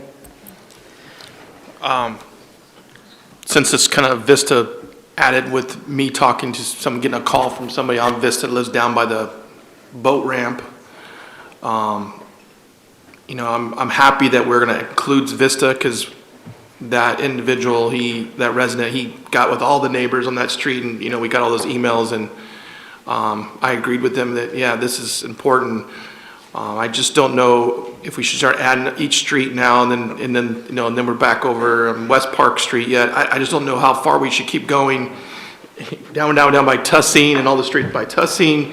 So I would hesitate to jump at this point, but I think we could see where it goes, and I don't want to snowball it into every street, but we can be visiting this here in a month or two. If there's a concern from residents, they have that right to bring it up to us and speak to us about it. And I think I'm fine with what it is right now with the motion. Valerie, then DJ? Yeah, I think I would agree with that. I think part of the thing that really hit the Vista people is they were right there. They were the ones that witnessed the homicide. I mean, so that was very, that was very traumatic for them. So that I think that to me was convincing enough to me to try to help them not deal with that. So I agree, we could amend it at any time moving forward, but I also haven't looked down to see where all those other streets were, and I always hate to do something when I don't really know, making sure that I'm inclusive, including everybody. So I'd like it to do it just the way I think it is with Vista, since we did hear from them, and then see where it goes, and if we need to do it later, amend it, then amend it later. DJ? Sure. The spirit of this was to respond to a concern of the residents of East Park, and I think moving it to 8 o'clock is not in the spirit of benefiting the residents of East Park. So therefore, I'm not in support of 8 o'clock. Closer to 5, I could get behind it, but I'll vote no on this. Any further discussion? Go ahead, Aaron. I know we're trying to come up with solutions for that neighborhood. One of the I have a concern with it in general from a standpoint of selective enforcement. If it's at 5 o'clock, or if it's 7 or 8 o'clock and Concerts in the Park is still going on, and we have a complaint from a resident that has a vehicle out in front of their, or on that street that they would like to have enforced, and there's 20 other cars on that street because Concerts in the Park is still going on, every one of them will get a ticket. So I just want to make sure we're clear about the impact of this. We can't be selective. We have to be, as the chief says, fair and firm. And so if we're getting a complaint, we will be looking at the vehicles that are there. And if there are vehicles there that aren't a registered resident, they will all be getting tickets. Is there a known time of when Concerts in the Park, let's say, has to wrap up? I think it's dusk till dawn type of thing from a park perspective in the summertime. I know Concerts in the Park ends at 8:30, but that's, Mike? yeah. Sorry. She said, I do believe Concert in the Parks ends at 8:30 because I looked it up last night, but that. Dwayne? I like the 8 o'clock because there's also a restaurant right there on East Park Street, and a lot of people like to park along the street there too. And I think 5 o'clock is dinner time for a lot of people. So I don't think that would impact that restaurant too at 5 o'clock. So I think we should take that in consideration, as most people are eating at 5 o'clock. Most people are not eating at 8 o'clock. I mean, there is some that eat late, but that's not most. So. Brian? I think we'd probably avoid this issue if we just moved it from 8 to 9. I think it's still going to have the same effect. I still think there's not going to be the activity because it's still from 9 to 6 a.m. So whether it's 8 p.m. or 9 p.m., it's kind of irrelevant, I think, except for it will allow for, evening activities in the park that are happening in the summer. Rick, did you have something? No? Rob? Yeah, I'd like to amend my motion to 9 p.m. to 6 a.m. on all the streets that were mentioned before. Those streets being Park and Vista? Okay. And Dwayne, do you agree to that? Okay. So the motion is to adopt the ordinance with the changing the time from 9 p.m. to 6 a.m. and then adding in, I was trying to check here on my phone, it's Vista Drive north of East Park Street. There's this little hook. I'm trying to see if it has the same name, but it's unmarked on my phone map. It's a driveway? Okay, it's a driveway. Okay, any further discussion on that? Okay, Rob, you made the motion. How do you vote? Yes. Brian? Yes. Valerie? Yes. DJ? No. Vanessa? Yes. Rick? Yes. Dwayne? Yes. Joel? Yes. Okay, motion passes 7-1. An ordinance of the Council of the City of Grants Pass, amending Grants Pass Municipal Code, Chapter 6.03, Parking Regulations.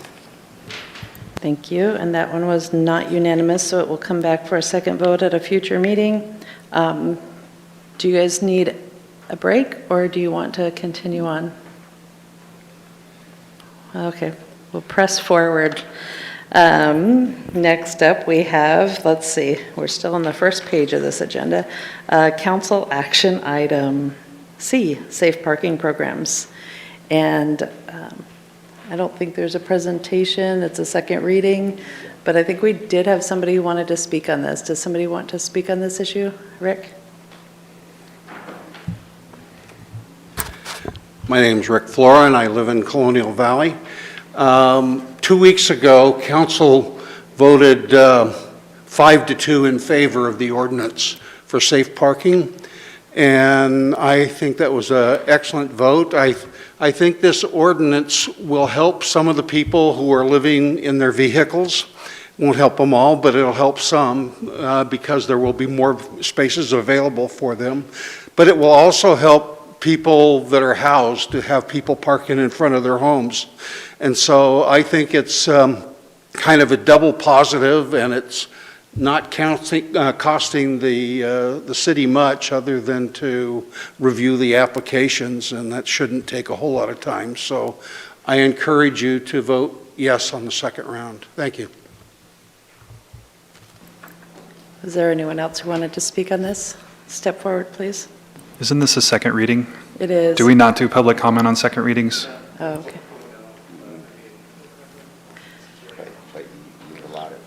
Yeah, you can come up and, Normally, it's just open for a motion. Is it on? Okay. So, Gretchen Oswald, I'm a resident and a business owner. I watched it on the video, the June 7th meeting when you discussed it. I just have a question, I guess, when it came to some of the input. Joel, who's here somewhere, he's on a phone. Oh, okay. He brought up something about using DMV and collecting, could they collect Medicaid? Do you remember that part? And I think you addressed it that would be opening a case of tenancy for these cars. But I did hear him say they could do it anyways. And he also made the comment that, unless someone has any ill will against that, and that why don't we could just remain silent about it. I didn't like that part when he said that, because this title is opening up commercial parking spots that they might have to let overnight camping or temporary, whether it be overnight or a few days, with regulations, but it's kind of a blanket thing where they can dictate what they want. I was unsure about this being a low barrier. My business is right across the DMV. So for the past few years, we've had the warming shelter, and of course, with everything else comes problems and broken windows and things happening to the buildings. You could lease, purchase the DMV, and now we have something like what you're dealing with on the streets that you just said, no parking. We've got that right across from our businesses, which then affect us and our businesses and the people that pay rent to our buildings and Fran's, and they've already had to deal with the warming shelter issues and the cooling shelter, and I just feel like you're moving this from one place to another. I don't agree with it. I feel like I'm going to have to fight it.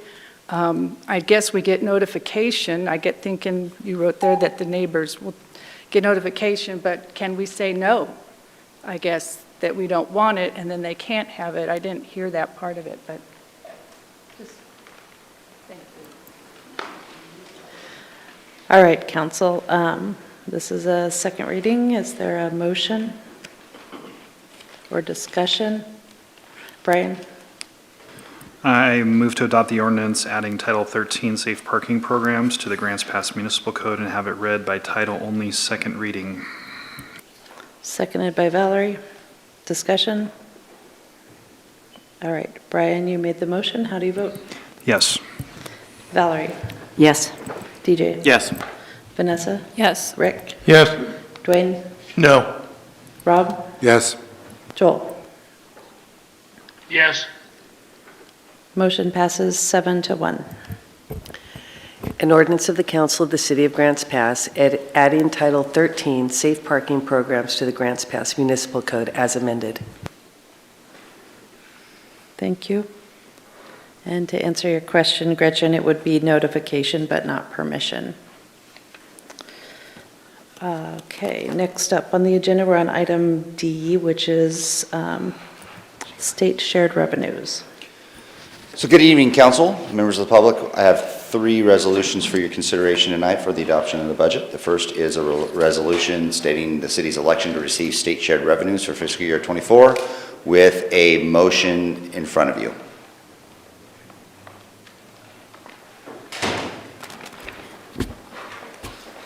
Questions?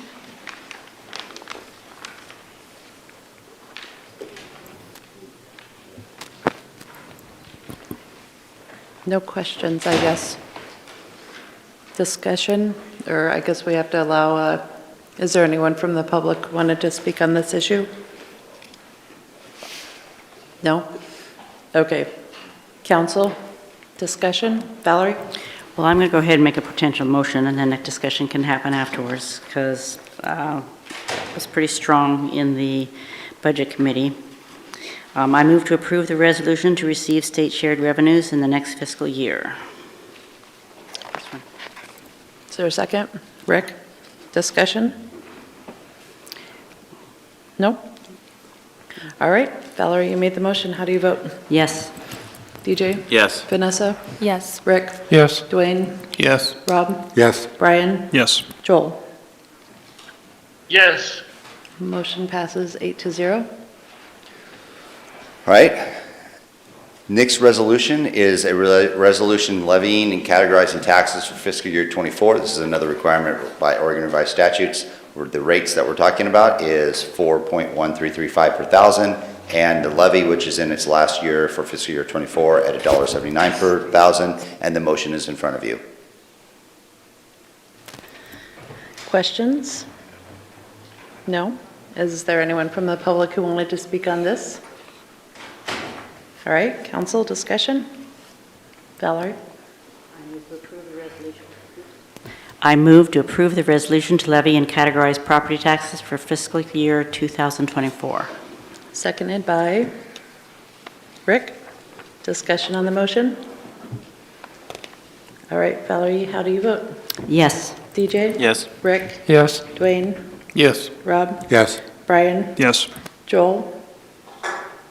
Yes. Motion passes 7-0, and Vanessa has left us for the evening. Okay. All right, and the third and final one is a resolution adopting the budget and making appropriations for fiscal year 24. Questions? Is there anyone from the public who wanted to speak on this? All right, council, Valerie, DJ. Oh, DJ, go for it. So I have a discussion topic about this one. So aside, the budget looks great. It's nice to have a balanced budget. But I have a serious issue with spending the reserves on employees. I have a serious issue with that, not because I'm obsessed with this 30% number. I have an issue with that because we've tapped those reserves to pay for employees that we do not know for certain that we are going to be able to pay for in as little as 7 or 8 months from now. So worst case scenario, we can't pay for those. We just tapped millions of dollars of our savings to pay for employees that would no longer exist in that worst case scenario. Now, entertaining best case scenario, we can find these revenue sources and we can maintain these employees with a revenue stream.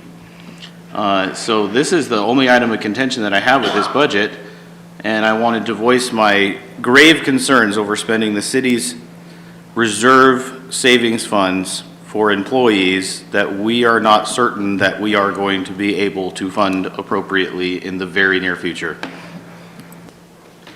Rick? I think life is full of a lot of unknowns, You don't know what the interest rates are going to be 6 months from now. You don't know what the housing market's going to be 6 months from now, and building and lumber and so forth. So I think we just have to go, if you want to say on faith, that the economy will stay pretty much where it is and we'll be able to meet those obligations. Thank you. Dwayne? I'm just going to echo a couple of things DJ said. I was not in agreement with going below the 30% in the beginning, and I would like to have cut other places than public safety. So, I'm just not on board really with this, where we went with this. So I just want to make that known that I would like to have cut other places. When I look at the council goals, it's how community safety is number one goal, and I don't think we put that as our number one goal. We're worried about losing other employees, but law enforcement is our most important thing in this city. And as you can see, we spent hours tonight talking about safety in our parks, but we didn't put public safety first when it came to this budget, I felt. So I'm not really on board with it. Brian? So we have a little bit of ambiguity around council's policy of reserve amount. Right now, we have not specified a reserve amount. We went from 30 to 29 or 28.8, and staff ended us up at 28.3 something, I believe. So I don't know if we need to do it right this minute, but council needs to set that reserve policy because we are outside of the parameters. So whether it's 28 or 29 or whatever council wants it to be, we just need to set that policy because right now it is unclear for staff. Valerie? Well, we had this long discussion. We really did. I was here, we did, and we had a very long discussion about whether to stick with a 30, and we went down to 20, whatever it was, 28.8, and then several councilors insisted that we add some employees back, and sent the staff away thinking that in order to keep those positions that we would, that was what they needed to do, which did bring it down to 28.3. But I think those positions, and that's what they were directed to do by the council. I will also say I was very disappointed at the budget systems because people weren't there. There were 3 councilors that were there consistently all of the budget session. And we did have this discussion with the other people who are citizens who were involved, and I think they became very aware of the situation that we are moving forward. And you're right, we will have a problem moving forward because some of the positions that we actually are saving money on to get through this next year are like our police captain who is retiring and going to be missing for 6 months, and that's not a position that we can afford to keep open.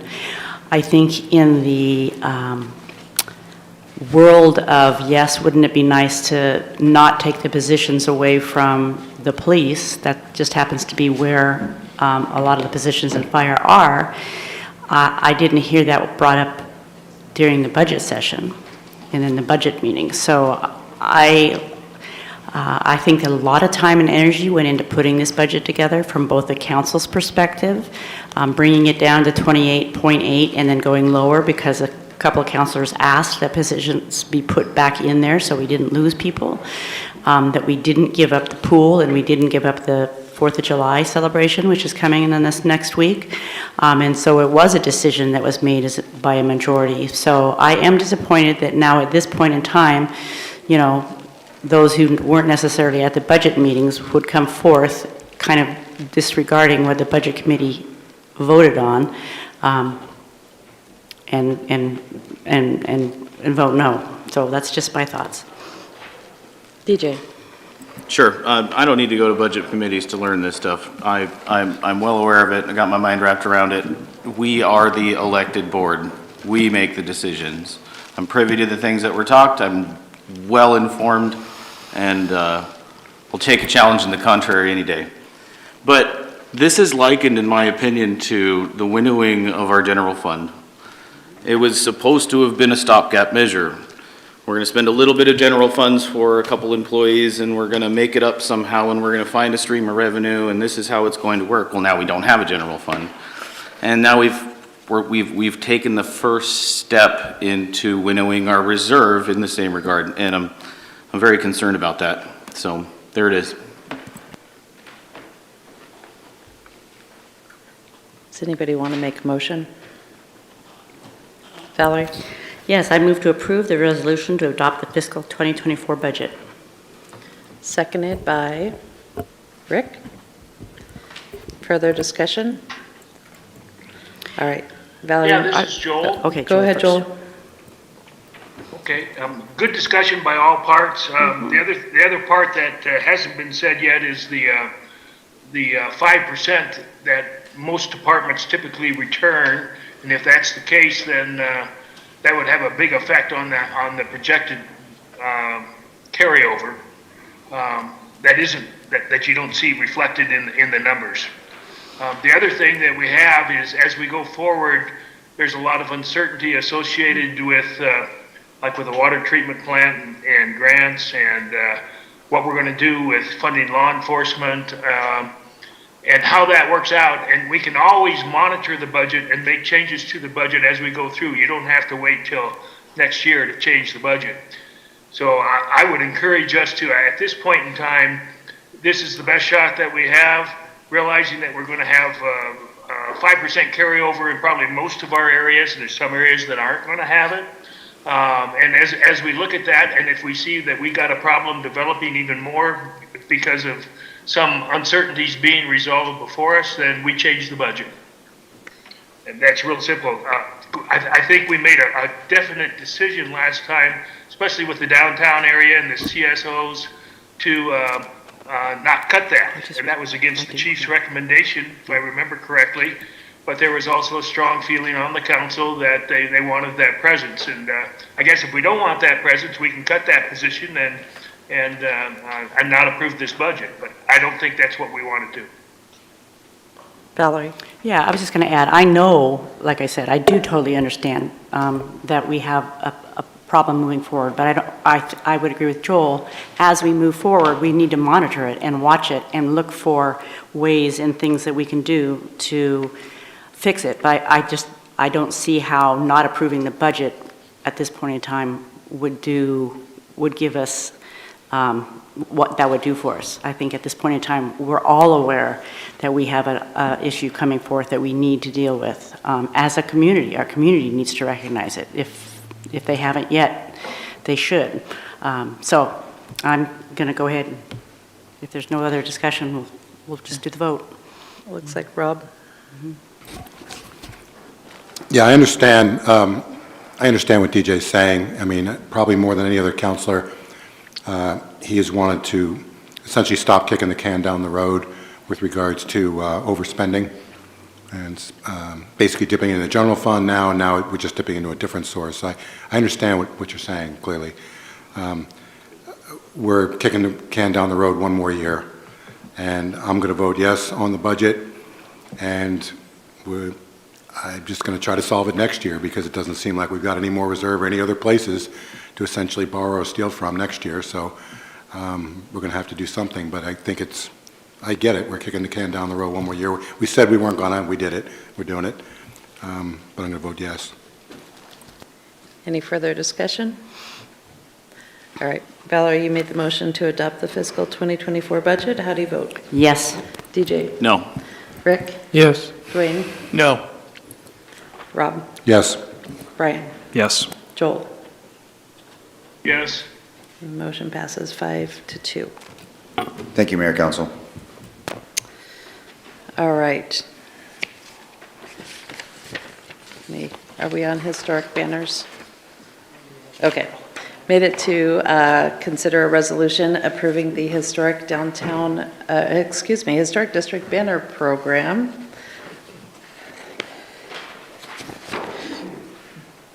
Mark and Dana are here.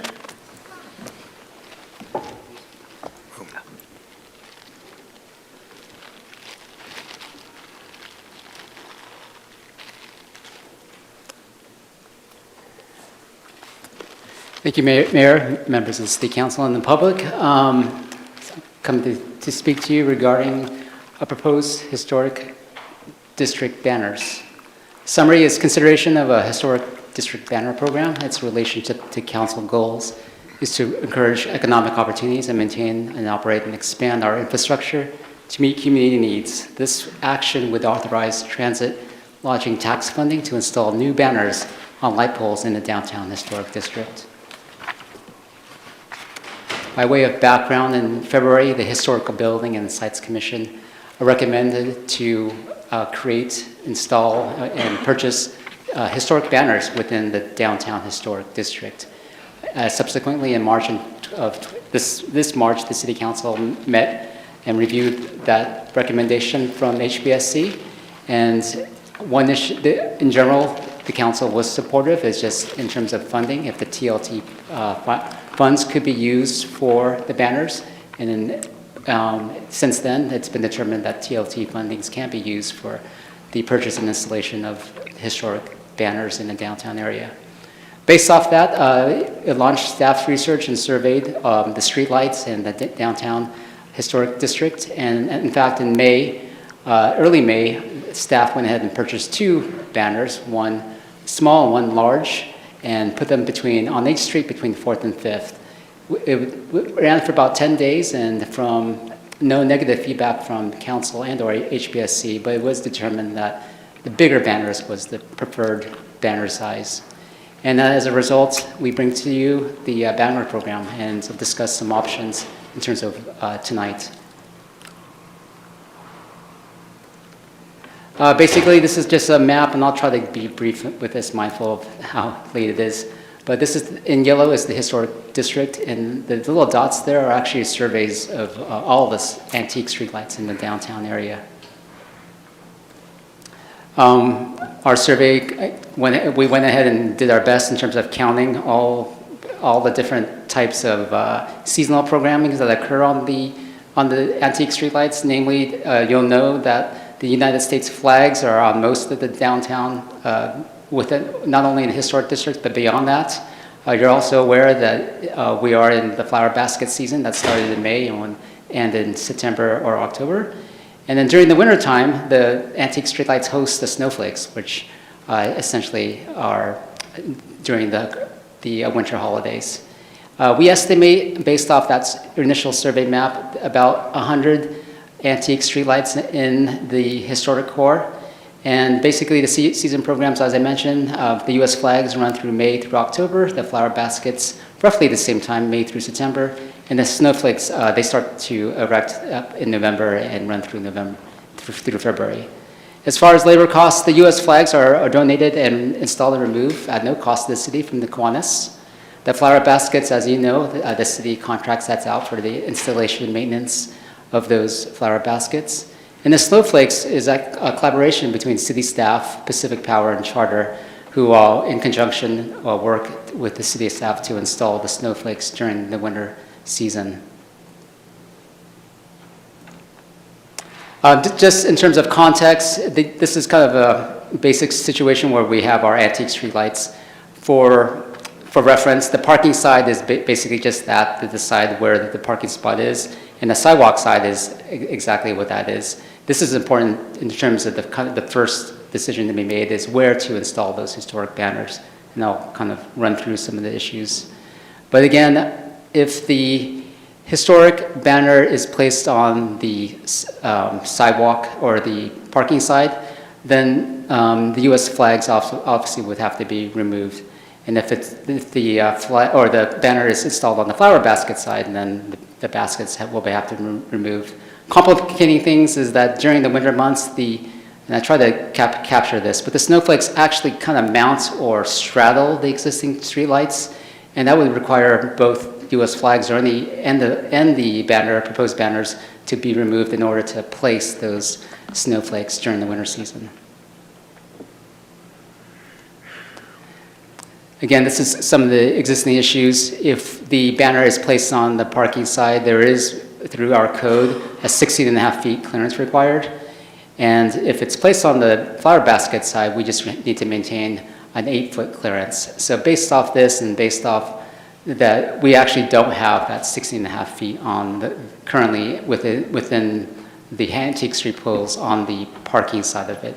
So staff would come to you with a recommendation to place the banners on the sidewalk side. Additionally, on the parking side, there are delivery trucks that go through the downtown historic core, and anecdotally, they do hit the existing U.S. flags. So in terms of placing permanently a historic banner, that would run afoul the common delivery trucks that go through the downtown area. Again, this is just a kind of typical, this 16.5 feet required by our code. We don't have. Our typical antique street light runs about 16 feet. And the flower basket serves as a good reminder of what that 8-foot minimum is. I went out there today and measured. It's more or less 8 feet, that clearance between the flower basket and the sidewalk. And again, this is just another indication of where I try to depict the banner on the sidewalk side or on the parking side versus the banner on the sidewalk side. This is a situation where actually the antique street poles along G Street on the north end they could come over the sidewalk side, so this installation would make sense at least on the sidewalk side, and then we would recommend that the banner being placed on the sidewalk side on the opposite side. With that, we have 3 recommendations or 3 options that council could direct staff to do. We did survey all the streetlights and came up with an approximate cost in terms of purchasing and installing the historic banners. Option B is installing the historic banners on every other streetlight. And option C is a new option, and I'll explain that further. This is just a map in terms of where we would locate the historic banners. And then option C is a new concept in terms of establishing gateway signs or new light poles at gateways along E Street, J Street to the north and south, H and G Street from east to west. This is a depiction of actually the original specification for It's a Climate street light that runs about 30 feet, but it gives you an example that we'd identify and purchase a new street pole and attach a street banner at these gateways. This would allow for the existing seasonal programs to remain, namely the baskets during the summertime and the snowflakes during the wintertime. But these new poles would be at the gateways. There would be an installation cost of this initial installation cost, and thereafter they wouldn't necessarily be needed to be taken down. And I'll kind of give you an idea of what that might look like at the gateways. This is G Street and 6th looking westbound. We would place the new antique poles at the entrances of these, of G Street. This is another example looking eastbound. Again, this is just a concept. And then these are the gateway signs proposed looking eastbound along 4th and G Street. We would do this type of concept both on 6th Street and H Street as well. We count an estimate about 20 new banners. It's been proposed from HBSC, and I'll get to their recommendation, that we may also consider that the banners face as you face eastbound, but also north and south, where we place another banner. And if you can see this here, north and south, where if you're coming down 5th Street, you can see it on either side. So that's a recommendation as well. Yeah, this is a little bit busy in terms of options. Again, the options to install all banners on all the streetlights. We have option B. The issues really, in terms of option B, is whether the council wishes that the banners be permanent or seasonal. If they're permanent, it would be a one-time cost to install them. However, that would replace all the existing seasonal programs, namely the snowflakes and the flower baskets. If it's seasonal, then we would need to determine the cost, because those installation of those new banners would need to be removed and installed, and so that would be a seasonal cost in order to make room for the snowflakes or to make room for the flower baskets. And then depending on the placement, and this third point, I was able to walk the streetlights again with Josh, the park superintendent, and we're pretty confident that if the banner is placed on the sidewalk side, we can meet that 8-foot clearance. So we don't need to consider resizing. And option C is, again, this new concept where we would purchase new street poles at the gateways and place the banners there permanently. That's a one-time cost that we would provide. And then, again, the advantage here is then the seasonal programs for the existing streetlights would remain, and there's no cost in terms of removing, replacing. Mark, I just wanted to clarify. So there's an issue with the historic streetlights where we can't get it high enough to be 16.5-foot clearance on the street side. Correct. Okay, so we would have to remove the flower basket and put it on the sidewalk side of the historic light poles. Exactly. And are there other light poles that are not the historic light poles that are an option, or are we only talking about historic light poles? We're only talking about the historic light poles because they are within that historic district. Gotcha. Did you have a question, Rick? Go ahead. Thank you, Mark. I'm not sure if the question's for you or for Brad, but we used to be a logging town.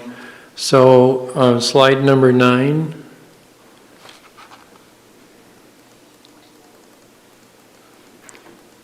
The 16, that's it, the 16.5 feet.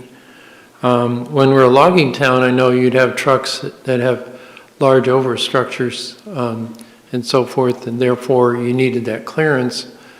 But today, what is the purpose for 16.5 feet in a parking zone? Do we need it? Above the parking side or the Above the parking spot, yes.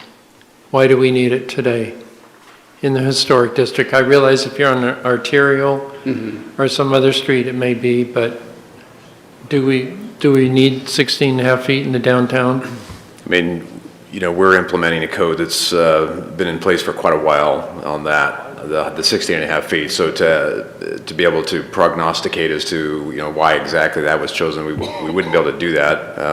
Councilor Pell may know, but certainly there are commercial vehicles that reach that height.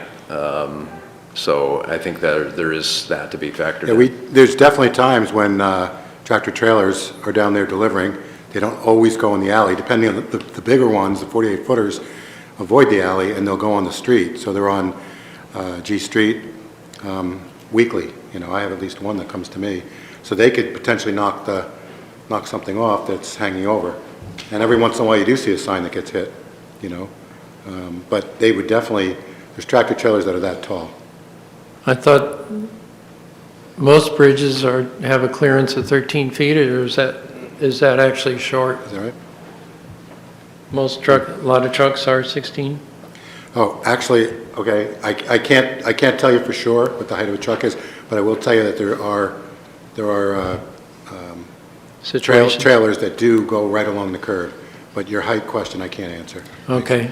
Well, I'm going to go out on the limb here and say if they think they can just barely get the 8-foot minimum clearance on the sidewalk side, that's going to give you like 18.5 feet on the street side because the curb's just 6 or 8 inches, right? So, yeah, not gonna get you to 13 either way, I think is my point there. But other questions? We also have, is Ward on the phone? Or No, but Joel has a question. okay, Joel, go ahead. Well, actually, mine was more discussion, Mayor. Oh, okay. We'll come back to you in a minute. Questions? Val? I have a question. And this is what I'm going to, the snowflakes. So the snowflakes going on and off, they go off in what? February, is that what you said? So, Yeah, and that's when the that's flower baskets Correct. Let me go on? So generally, the seasonal programs for example, the U.S. flags run typically from May through October. The flower baskets May through September, and the snowflakes start being installed in November through February.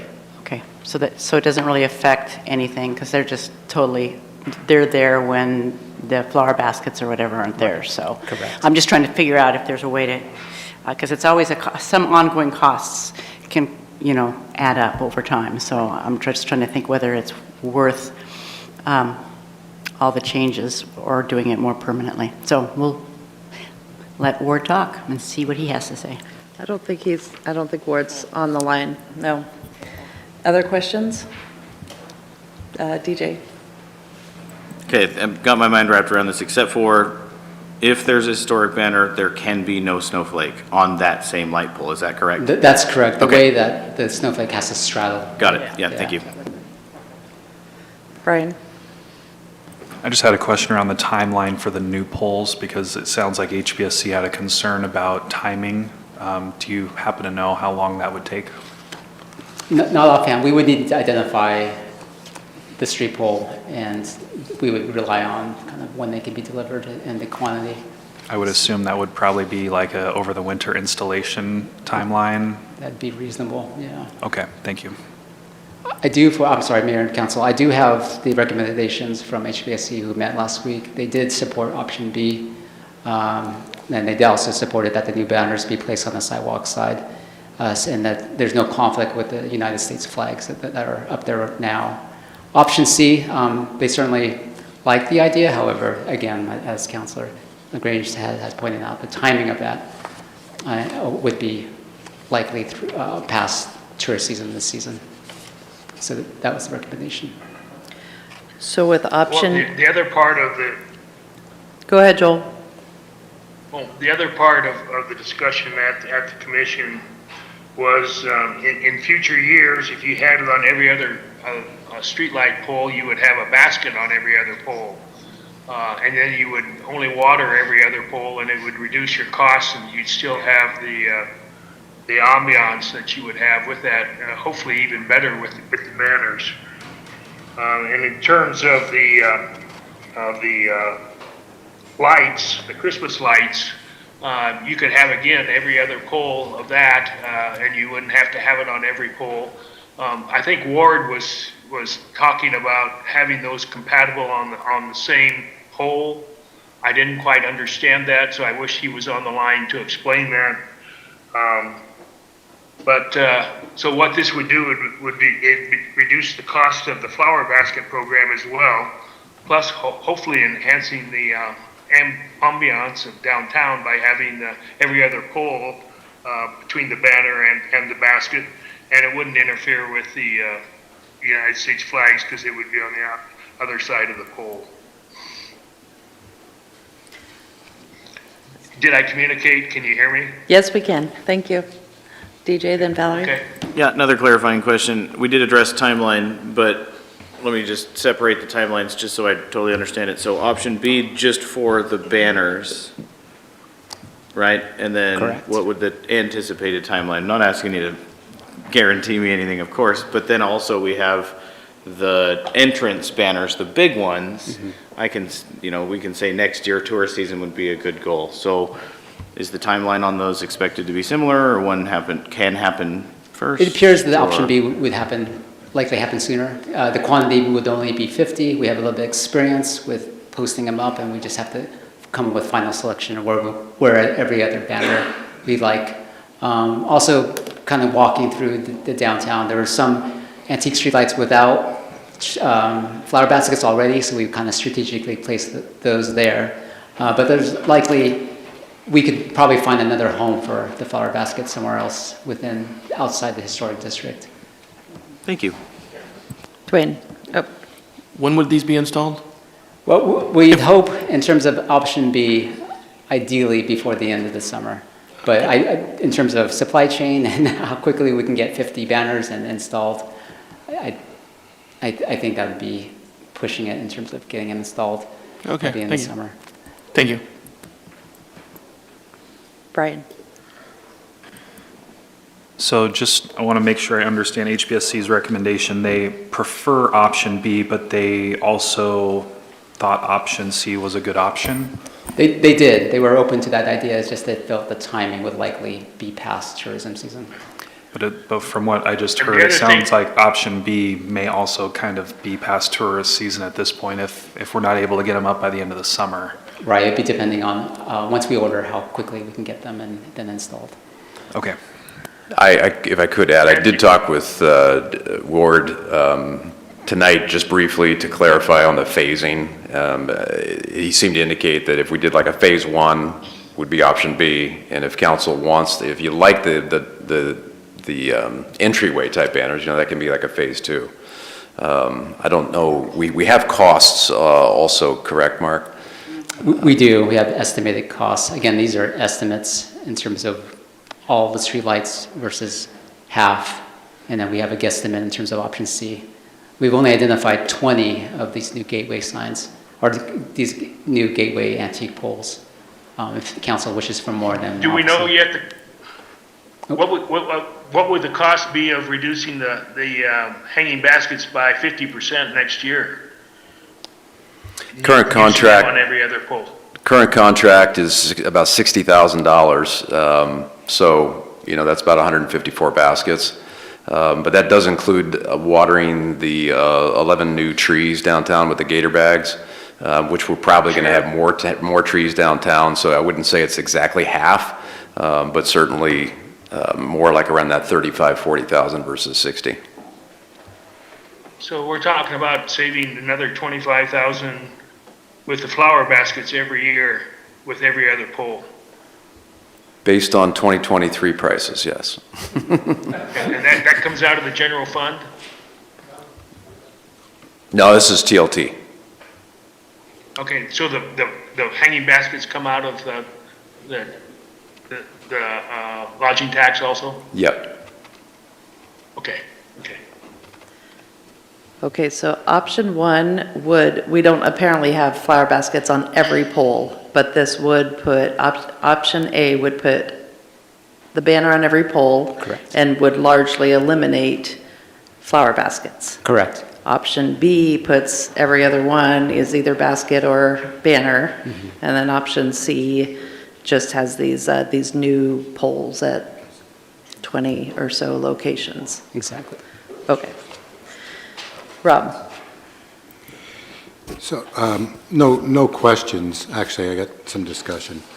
Okay, well, we have to allow public comment if there's no more questions at the moment.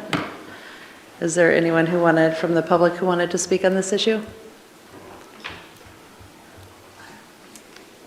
Yeah, Byron Robertson, resident here. I guess I wasn't going to speak on this, but now that I see, I would be curious as to where they got the costs.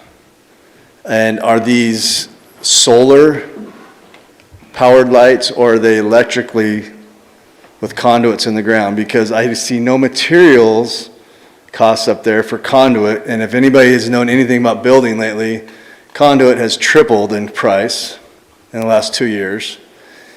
The time frame to get Pacific Power to pull, and the cost to pull wire, or an electrician to pull wire, has doubled or tripled in the last year and a half. And so and then you just have a simple labor cost up there.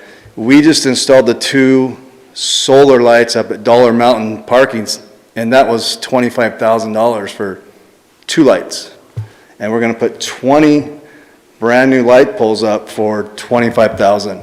I would love to see the cost and where they got the cost of the poles, because I know what poles cost these days, let alone running the facilities in the ground to get the conduit and the wire to those, and where they would be pulled from.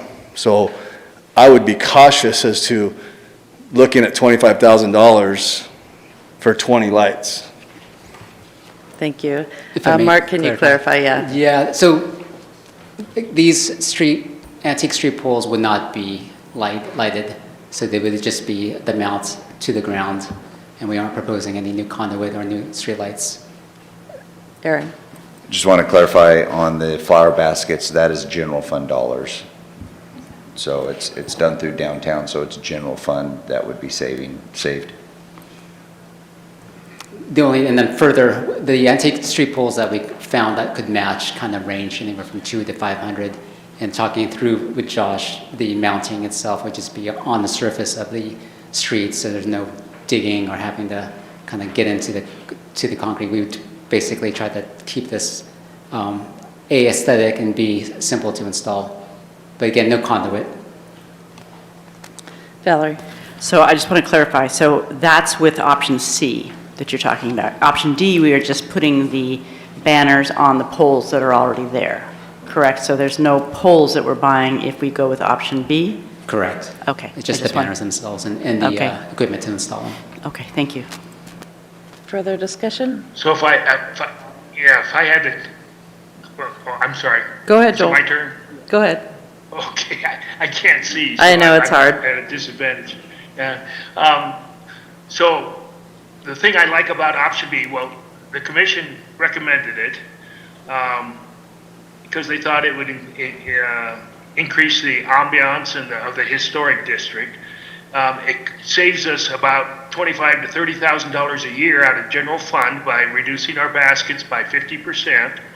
And it covers, it still has the flexibility for the American flags, and still has the flexibility on at least 50% of the poles for the winter lighting.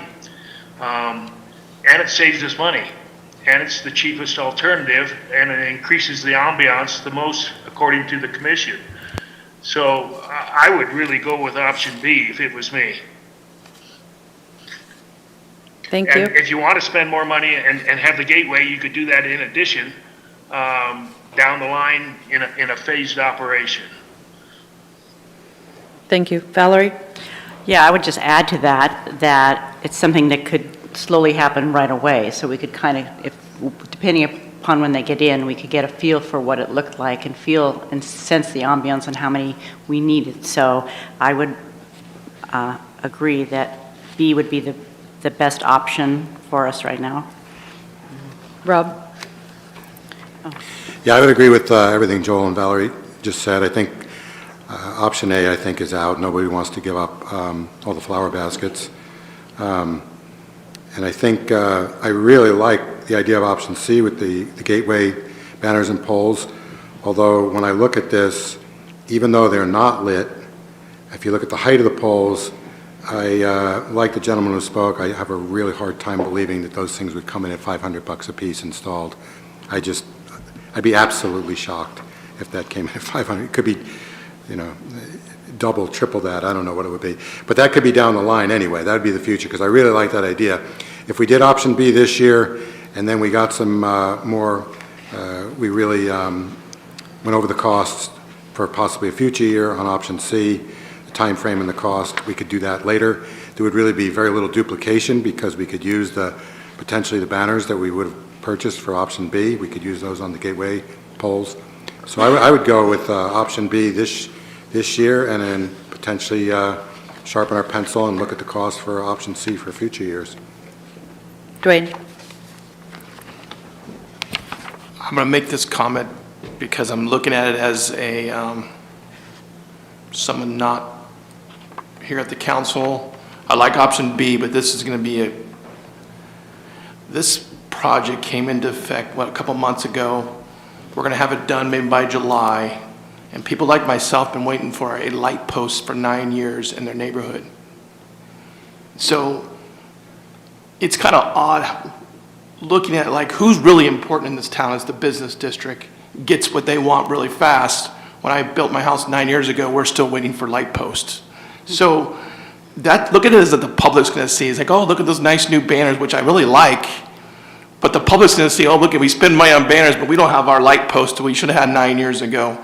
And, I'm not going to beat you up more, Brad, but I talked to you like in November, and I'm still waiting for my light post. I know you gave me an email, but that's what people see, is what they want in their neighborhoods and stuff fixed. But we're going to be putting banners up because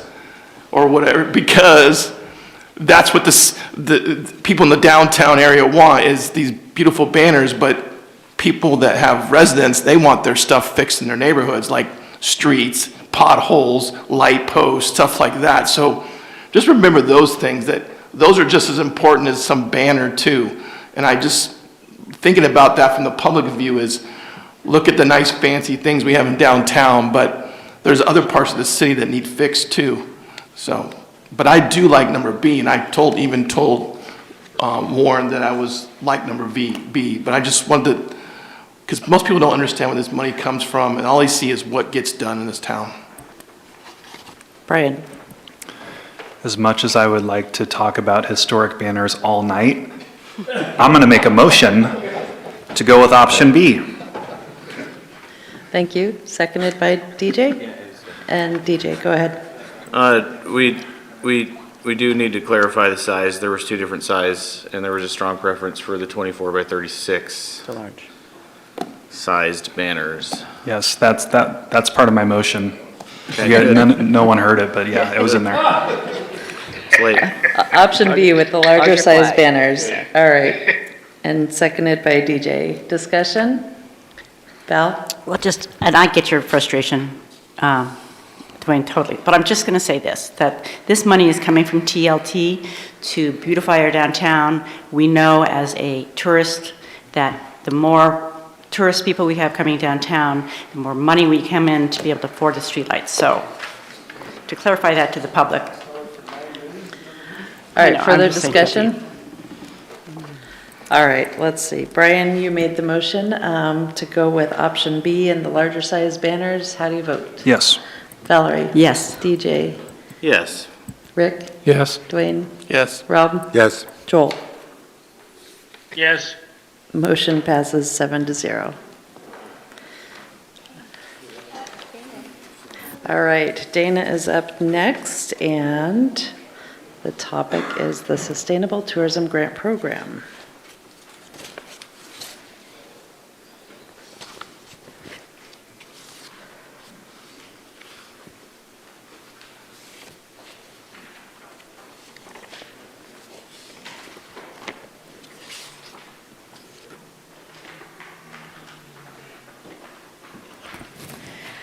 Good evening, Mayor and Council and members of the public that are still here.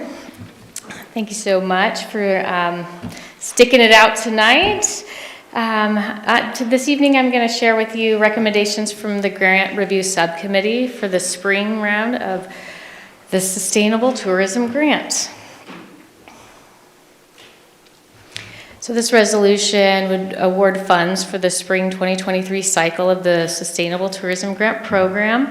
This resolution will award the transient lodging tax funds to 4 grant applicants for tourism promotion. It relates to your council goals by encouraging economic opportunities by designating a portion of that transient lodging tax to fund tourism-related projects and promotions. Quick background, back in April, City Council approved a resolution to establish the Sustainable Tourism Grant Program.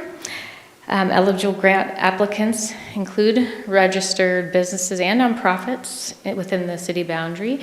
And the applications, they opened up in April and closed in May. That was per council recommendation to have 2 cycles, a spring and fall cycle. Staff reviewed the 4 submitted applications for eligibility and completeness. And then the grant review subcommittee scored the applications and met to discuss the final award recommendations to present to you. Here are our final recommendations. Grants Pass, Josephine County Chamber of Commerce, they did apply. They requested $5,000 for concerts in the park.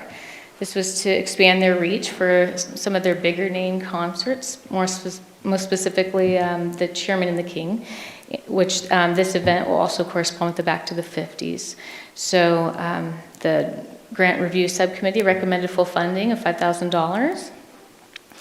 Cynthia's Home Sweet Home, she applied and requested $3,870 for a stay-and-play themed weekend that would be promoted during the off-season.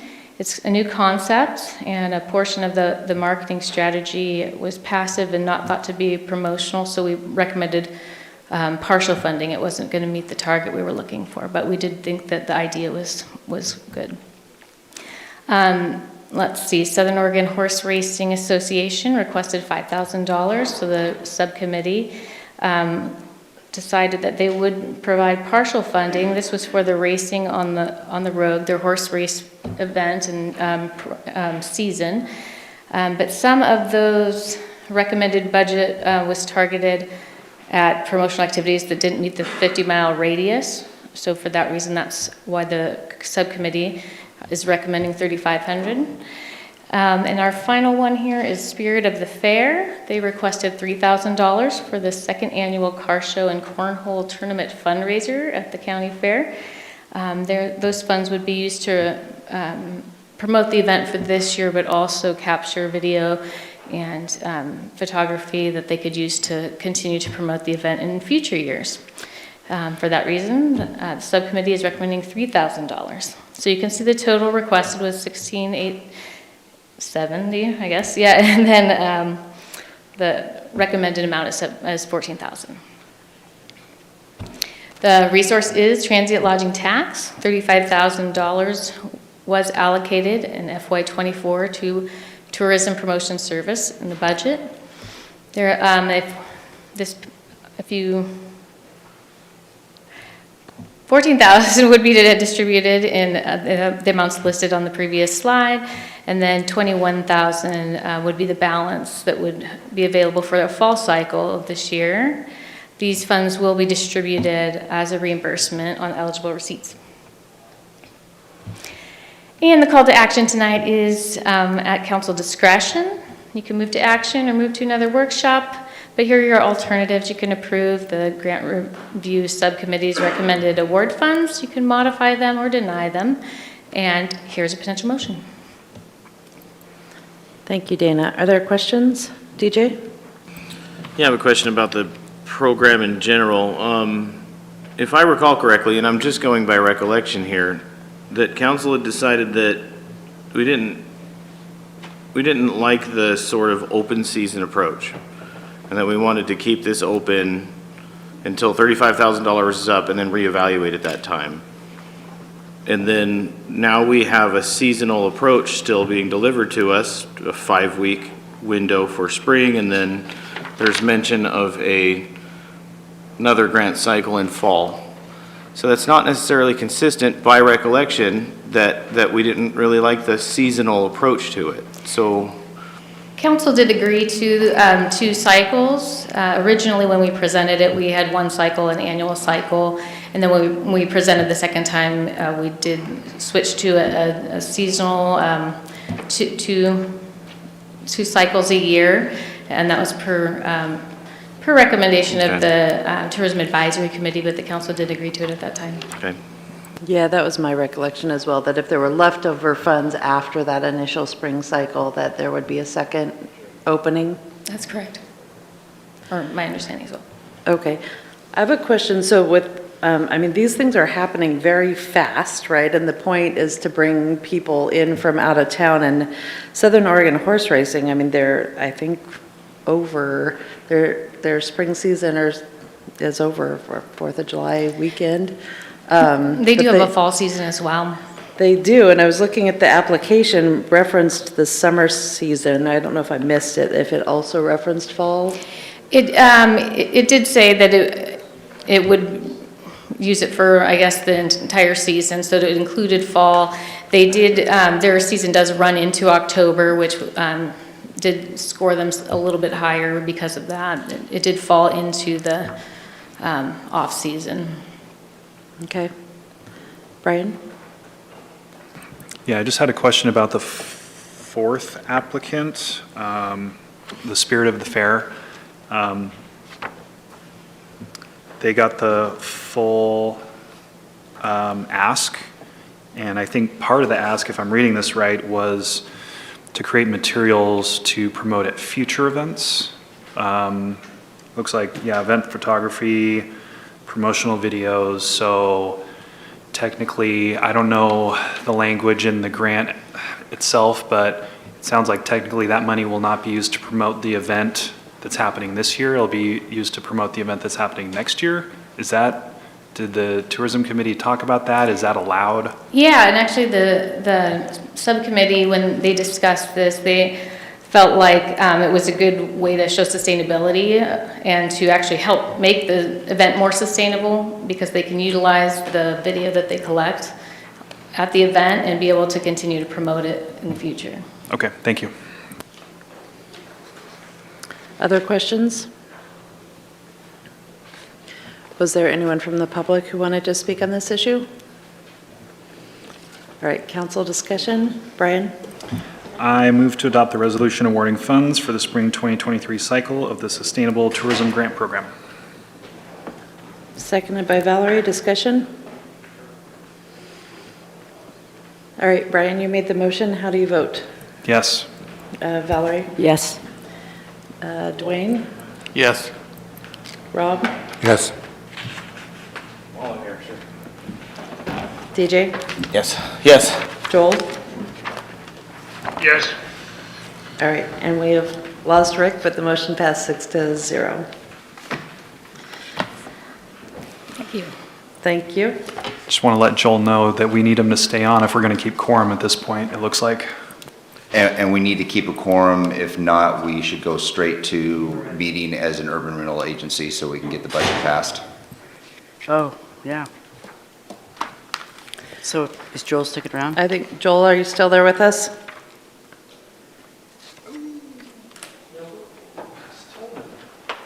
Yes. Oh. My back's hurting, but yes.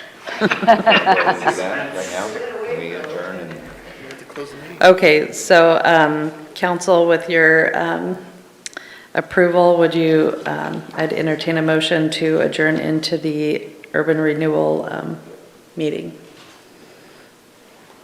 I make a motion to adjourn the city council meeting and convene the urban renewal agency meeting. Seconded by Val. All in favor, say aye. Aye. Any opposed?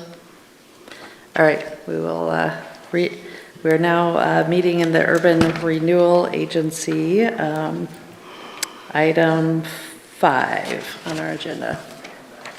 All right, good evening, Mayor, council, members of the public. There's still 2. Way to go, holdouts. I'm going to be very brief with this. This is something you've heard before, but it is a public hearing, and we do need to provide an opportunity for public comment. This is the budget message for the Urban Renewal Agency. This is a public hearing to provide the public comment, as I mentioned. We did meet on 3 different occasions, and as a board, you also met and discussed the budget and did a tentative approval. We have the budget that you see in front of you for fiscal year 24, which was approved by the budget committee and the agency itself.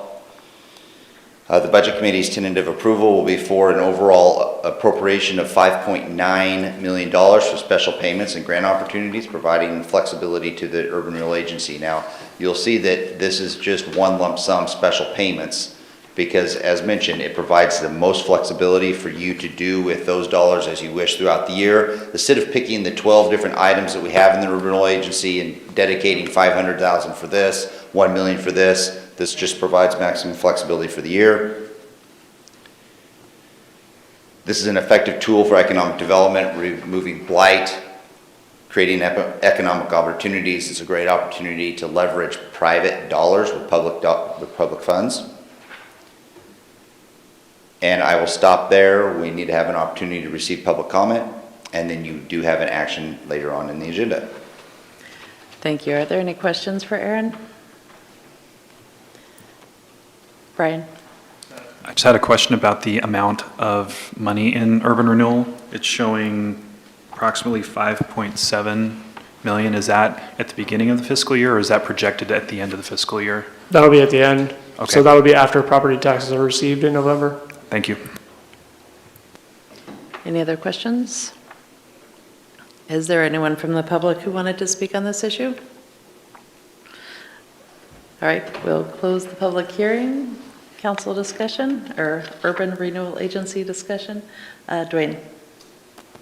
I move to approve the resolution adopting the fiscal year 2024 budget, making appropriations, and authorize the full amount of tax incremental collections.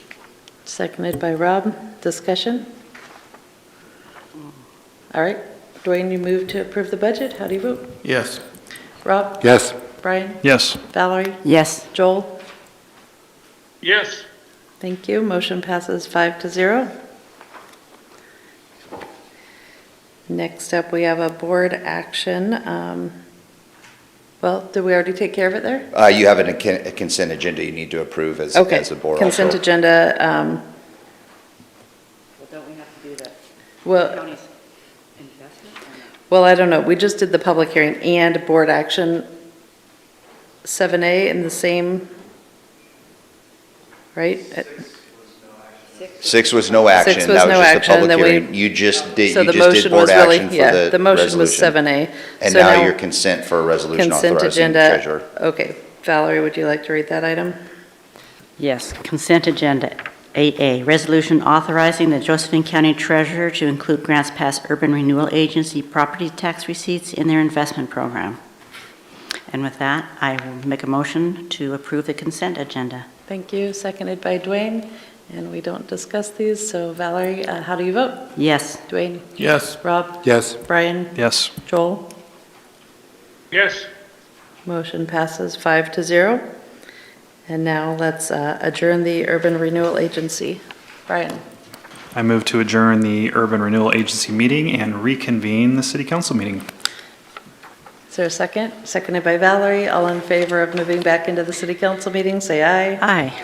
Any opposed? All right. Now we are back to public comment. Oh.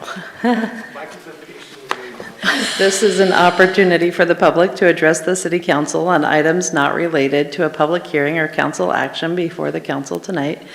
The intent is to provide information that is pertinent to the city's jurisdiction. Each speaker will be given 3 minutes to address the council as one body, not to individuals. At the conclusion of public comment, council will have an opportunity to respond. This meeting will proceed in an effective and courteous manner. Citizens and council members will be allowed to state their positions in an atmosphere free from slander, threats, or other personal attacks. Signs or placards, outbursts of applause, campaigning for public office, or other disruptive behavior will not be tolerated. If you have a question regarding any government-provided service or a current city policy, please contact the city manager's office in an attempt to resolve the matter. Is there anyone here who would like to speak during public comment tonight? Please state your name and let us know whether or not you live in the city limits. Hello, my name is Mike Slotemaker. I do live inside the city limits of Grants Pass. I just want to say thank you for your time for those that have stayed. Frankly, I'm a little disappointed in those that left, but your commitment is noted. As you know, we live right next to Baker Park. We've been working on an ongoing project for the last several months, and thank you to city leadership for your help. We were able to successfully move the campers out with the help of the police, and then them providing guidance for how to properly approach people, asking them to leave. Stage 1 was completed. It was called out by members of leadership here about all the garbage and what harm that would do for the environment and the wildlife. I literally spent every weekend for 3 months dragging garbage out, and then Angels was able to do the final push to get that gone. So phase 2 was done. All the garbage was gone. However, about a month ago, May 22nd to be exact, we had transients light the woods on fire. Not good. So little drone footage there. There's our boys out there doing what they do. They kept it to less than 1/4 of an acre. Appreciate that. So last Wednesday, the Daily Courier called me because apparently the county is going to advise the city that the biggest threat to our parks now is fire. So they interviewed me on Wednesday. Ooh, big time. So that goes in the newspaper last Thursday. So of course they have Augustus first and then my stuff. And I'm okay with that because we like Augustus. So Wednesday they interviewed me. Thursday it was in the paper. Friday, another fire. Twice in a month. And here's the drone picture of our boys doing what they do. Very aggressive fire tactics. I did 12 years in the fire service. Nothing but impressed. However, I also was certified in fire investigation, so I went out to both of those. They were both human caused. We have people here that are lighting our woods on fire. So go back to the FireWise principles. I spent 5 days, all of Memorial Day weekend and the next weekend, just cutting down vegetation, hauling it out, and putting up a sprinkler system. I really thought it would be about 3 years before I had to turn on that water curtain. 2 weeks. That's all it took. My son was leaving to work, walk out, just all smoke, ash falling, ridiculous. That was last Friday, 5 days ago. 10:17, 17 minutes ago, my son texted me and said he just heard a propane tank explode. Likely at Baker Park, but I told him go outside. If you smell smoke, turn on the water curtain, I'll be home in a bit. So I don't know what action is needed, other than the fact right before I came here, I was on the phone with my insurance agent to make sure I'm good. I'm not scared, I'm concerned. This is real. So when the county's saying that it's fire that's the #1 threat to our parks, I wouldn't have thought they were right on, but they're right on. So I just want to bring that to the attention, and whatever's needed from the council, I hope the support is there. Thank you. Thank you.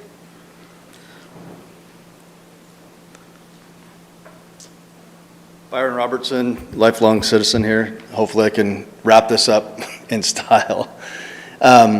It's funny, I came here tonight to talk about some needs and wants. And we all need stuff, and we all want stuff. And DJ brought up something about the budget and how tapping into reserve funds to save some personnel, but yet we want to cut some public safety, when the discussion all night was about public safety. How do we protect our kids and our families and our parks? And they're doing an admirable, I mean, I can't even imagine the pressure that they're on to do their job with limited resources. And we need to find a way to give them more resources. And I don't know what that is exactly, but we need to start looking at, stop spending money out of the general fund for things that we really don't want. We need certain things, but we don't need, for example, 2 Portland Loo bathrooms downtown. And I understand that there's a third one in the planning stages, if I'm not mistaken, Mr. Kennedy, at a cost of $200,000 a piece. Purchased at over $100,000. Install is over $100,000. Now we're going to put a third one in for a total of $600,000 in downtown. Single stall bathrooms, 3 of them for $600,000.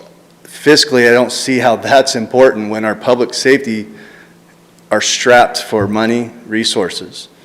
I understand people need places to go to the bathroom, but the cost to rent porta potties, I believe, is a little bit cheaper than putting in 3 Portland Loo bathrooms, which at the going rate of the cost of those, the install cost will increase by next year when the third one goes in. And if you do some research, each one of those loos, if you go to the city of San Diego, city of Seattle, Portland, Reno, all the ones that have put them in, they average $15,000 to $20,000 per year just to maintain them. So now we're talking another potentially $60,000 to maintain 3 bathrooms downtown, when our police force could use at least 1 more, if not 2 more, if not 3 more officers to offset our challenges to protect our citizens. I think our priorities are a little mixed up here as far as, and I'm sure that money comes from grants, but the gentleman just said right here he's fighting fires in his backyard because of certain things, but we want to spend $600,000 on 3 bathrooms that, do the research. They get destroyed in those cities. I've read the articles, I looked them up. I personally did not bid on the project to install them because I don't believe in them. We wasted, and I'm going to go in for a couple more seconds. Nope, time's up. Thank you. We wasted No, over I have to apply the rules $200,000 equally, sir. I'm 6 sorry, years I ago cut people on off all the Tussey time, and Park. I'm gonna have to cut you off too, I'm sorry. I know it's late. All right, next up, opportunity to review public comment. Brian? I just had a question for maybe Aaron or JC. Were those bathrooms tourism dedicated funds? They were ARPA dollars, partially ARPA dollars that we received from the federal government. Do we know the other part? The 2 are, the third is in Baker Park as part of the park development. I'm assuming those were ARPA dollars or from general fund. Yeah, I think the Baker Park one is the ARPA Baker one. Parker's ARPA. Yeah. And then the other 2 Or come from TLT. the non-restricted general fund monies that are in also the Downtown Welcome Center LB project as well. Thank you. Karen, how about the emails? So all the emails were either responded to or they were regarding cancel action items that were on the agenda tonight. Okay. And the consent agenda, these items are such routine nature without controversy that they may be approved in a single action. And our council president will read the consent agenda, please. Okay, this is the consent agenda for June 21st, 2023. Item A, resolution reaffirming an interfund loan to the Bancroft Fund from the Solid Waste Capital Projects Fund for interim financing. B, resolution authorizing the Josephine County Assessor to place delinquent sewer charges for the City of Grants Pass on the tax rolls for collection. Item C, resolution authorizing the Josephine County Treasurer to include city property tax receipts in their investment program. D, resolution authorizing the city manager to enter into a contract for the Wesley Lane Water Main Replacement Project, number WA 6422. E, resolution authorizing the city manager to enter into an agreement with the Women's Crisis Support Team. F, resolution amending resolution number 16-6393, designating responsible parties for ensuring compliance with the National Environmental Policy Act. G, resolution authorizing the city manager to enter into a contract for auditor services. H, resolution authorizing the city manager to enter into an interagency agreement with Josephine County for public transit service. I, resolution authorizing the city manager to enter into a grant agreement with the Oregon Department of Transportation for the purchase of transit service. J, motion acknowledging the receipt of the monthly investment report for May 2023. Motions K through O are approving minutes of the City Council meeting, June 7th, Tourism Advisory Committee, May 2nd, Housing Advisory Committee, April 21st, Sustainability and Energy Action Task Force, May 10th, and the minutes of the Historical Buildings and Site Commission meeting of April 13th, 2023.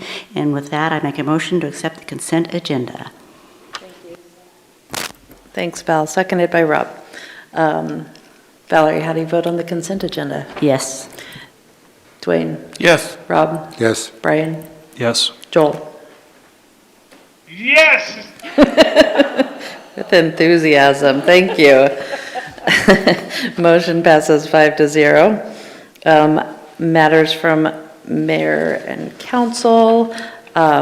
I'm going to keep this brief. I want to first of all thank all of you for spending the longest day of the year here with us in what may be the longest council meeting of the year. Let's hope that we don't go longer than this. I also just wanted to note we have a fun 4th of July celebration coming up in a couple weeks with some aerial performers and musicians and different things at Reinhardt Park. So I want to encourage the community to participate in that free festival with, well, there's food trucks, probably aren't free, but the entertainment is, and remind people that fireworks are illegal within the city of Grants Pass, except for a few hours in the evening on the 4th of July. So please keep your neighbors and pets and everybody in mind and follow the rules there. And I also just want to real quickly note that Caveman Pool opened earlier this week, and our weather hasn't been real ideal for swimming yet, but looking forward to having kids swim this summer. Any council comments? Dwayne? Just make one real fast. Cat boxes are still in the same spot at Baker Park, haven't been moved. Feel like we've been deceived by the cat people. Okay, they're not in the spot where they're supposed to be, or? They are in the same spot they've been for months, and they said they were going to move them up by the building. They haven't been moved. They're still in a cardboard box with plastic on it underneath the tree on the left-hand side, and they are not fulfilling their contract. Would you like me to reach out to them and let them know that and give them a timeline? I didn't think we'd have to tell them that, but yes, I think they would have to do their part, you know what I'm saying? No, I understand completely. I'm just asking if that's something that you'd like me to pursue. I can certainly reach out to them. The goal was for it to be moved up towards the building months ago, I think now. And it's Okay. still down by the trees. Yeah, let's check and just see if they're in compliance with their contract. I'll check in with them. Thank you. Any other items? Brian? Yeah, I just wanted to make a clarification on the funding for the Welcome Center and the downtown bathrooms. It looks like $500,000 is coming from Urban Renewal. So I just wanted to make that clarification because that's the majority of the funds for that project. And I also had a question. Would it be justifiable to move the flower baskets to tourism-related facilities dollars instead of general fund dollars?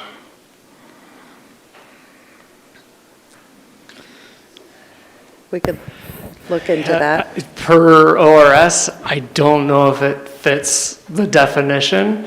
The facilities that are mentioned in there seem more permanent in nature and not a temporary up-down. Okay, thank you. Anything else from council? Okay, staff? I've got something real quick. So last Friday, I sent council a memorandum regarding a proposed county ordinance for removing hazardous materials from county rights of way, side streets, the road, and public property. So I had a chance to look through that ordinance. I will make sure that I realize I didn't send you a copy of it. We had it scanned. I'll make sure I send it to you first thing tomorrow. The county wants to know if we want to consent to that ordinance. They need a decision. They need to hear from council by the 30th, which means we would have to schedule a special meeting if you wanted to consent to that particular ordinance.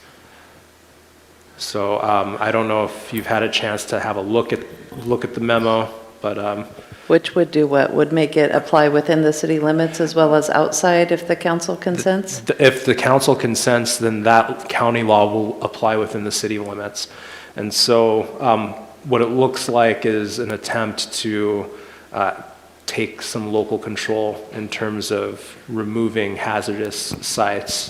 Public property is very broadly defined, and it doesn't specify that it's just county property. It says governmental property. That would surely include the city parks. And if we don't reply by the end of the month, but we still wanted to do something, what would? So if we didn't, so the reason I think they're wanting a response by the 30th is because that's when they're, I believe that's when the second reading is. When they're implementing it? Correct. Okay, well, council, if you're interested in doing so, how about if you contact me or Valerie ASAP, and we will look into the possibility of scheduling a special meeting before the end of the month. Brian? For those that haven't read the memo, it was legal counsel's recommendation to not agree to the memo. It's my instinct is that we're able to set our own rules within the city limits, so. Well, indeed, you already have this evening.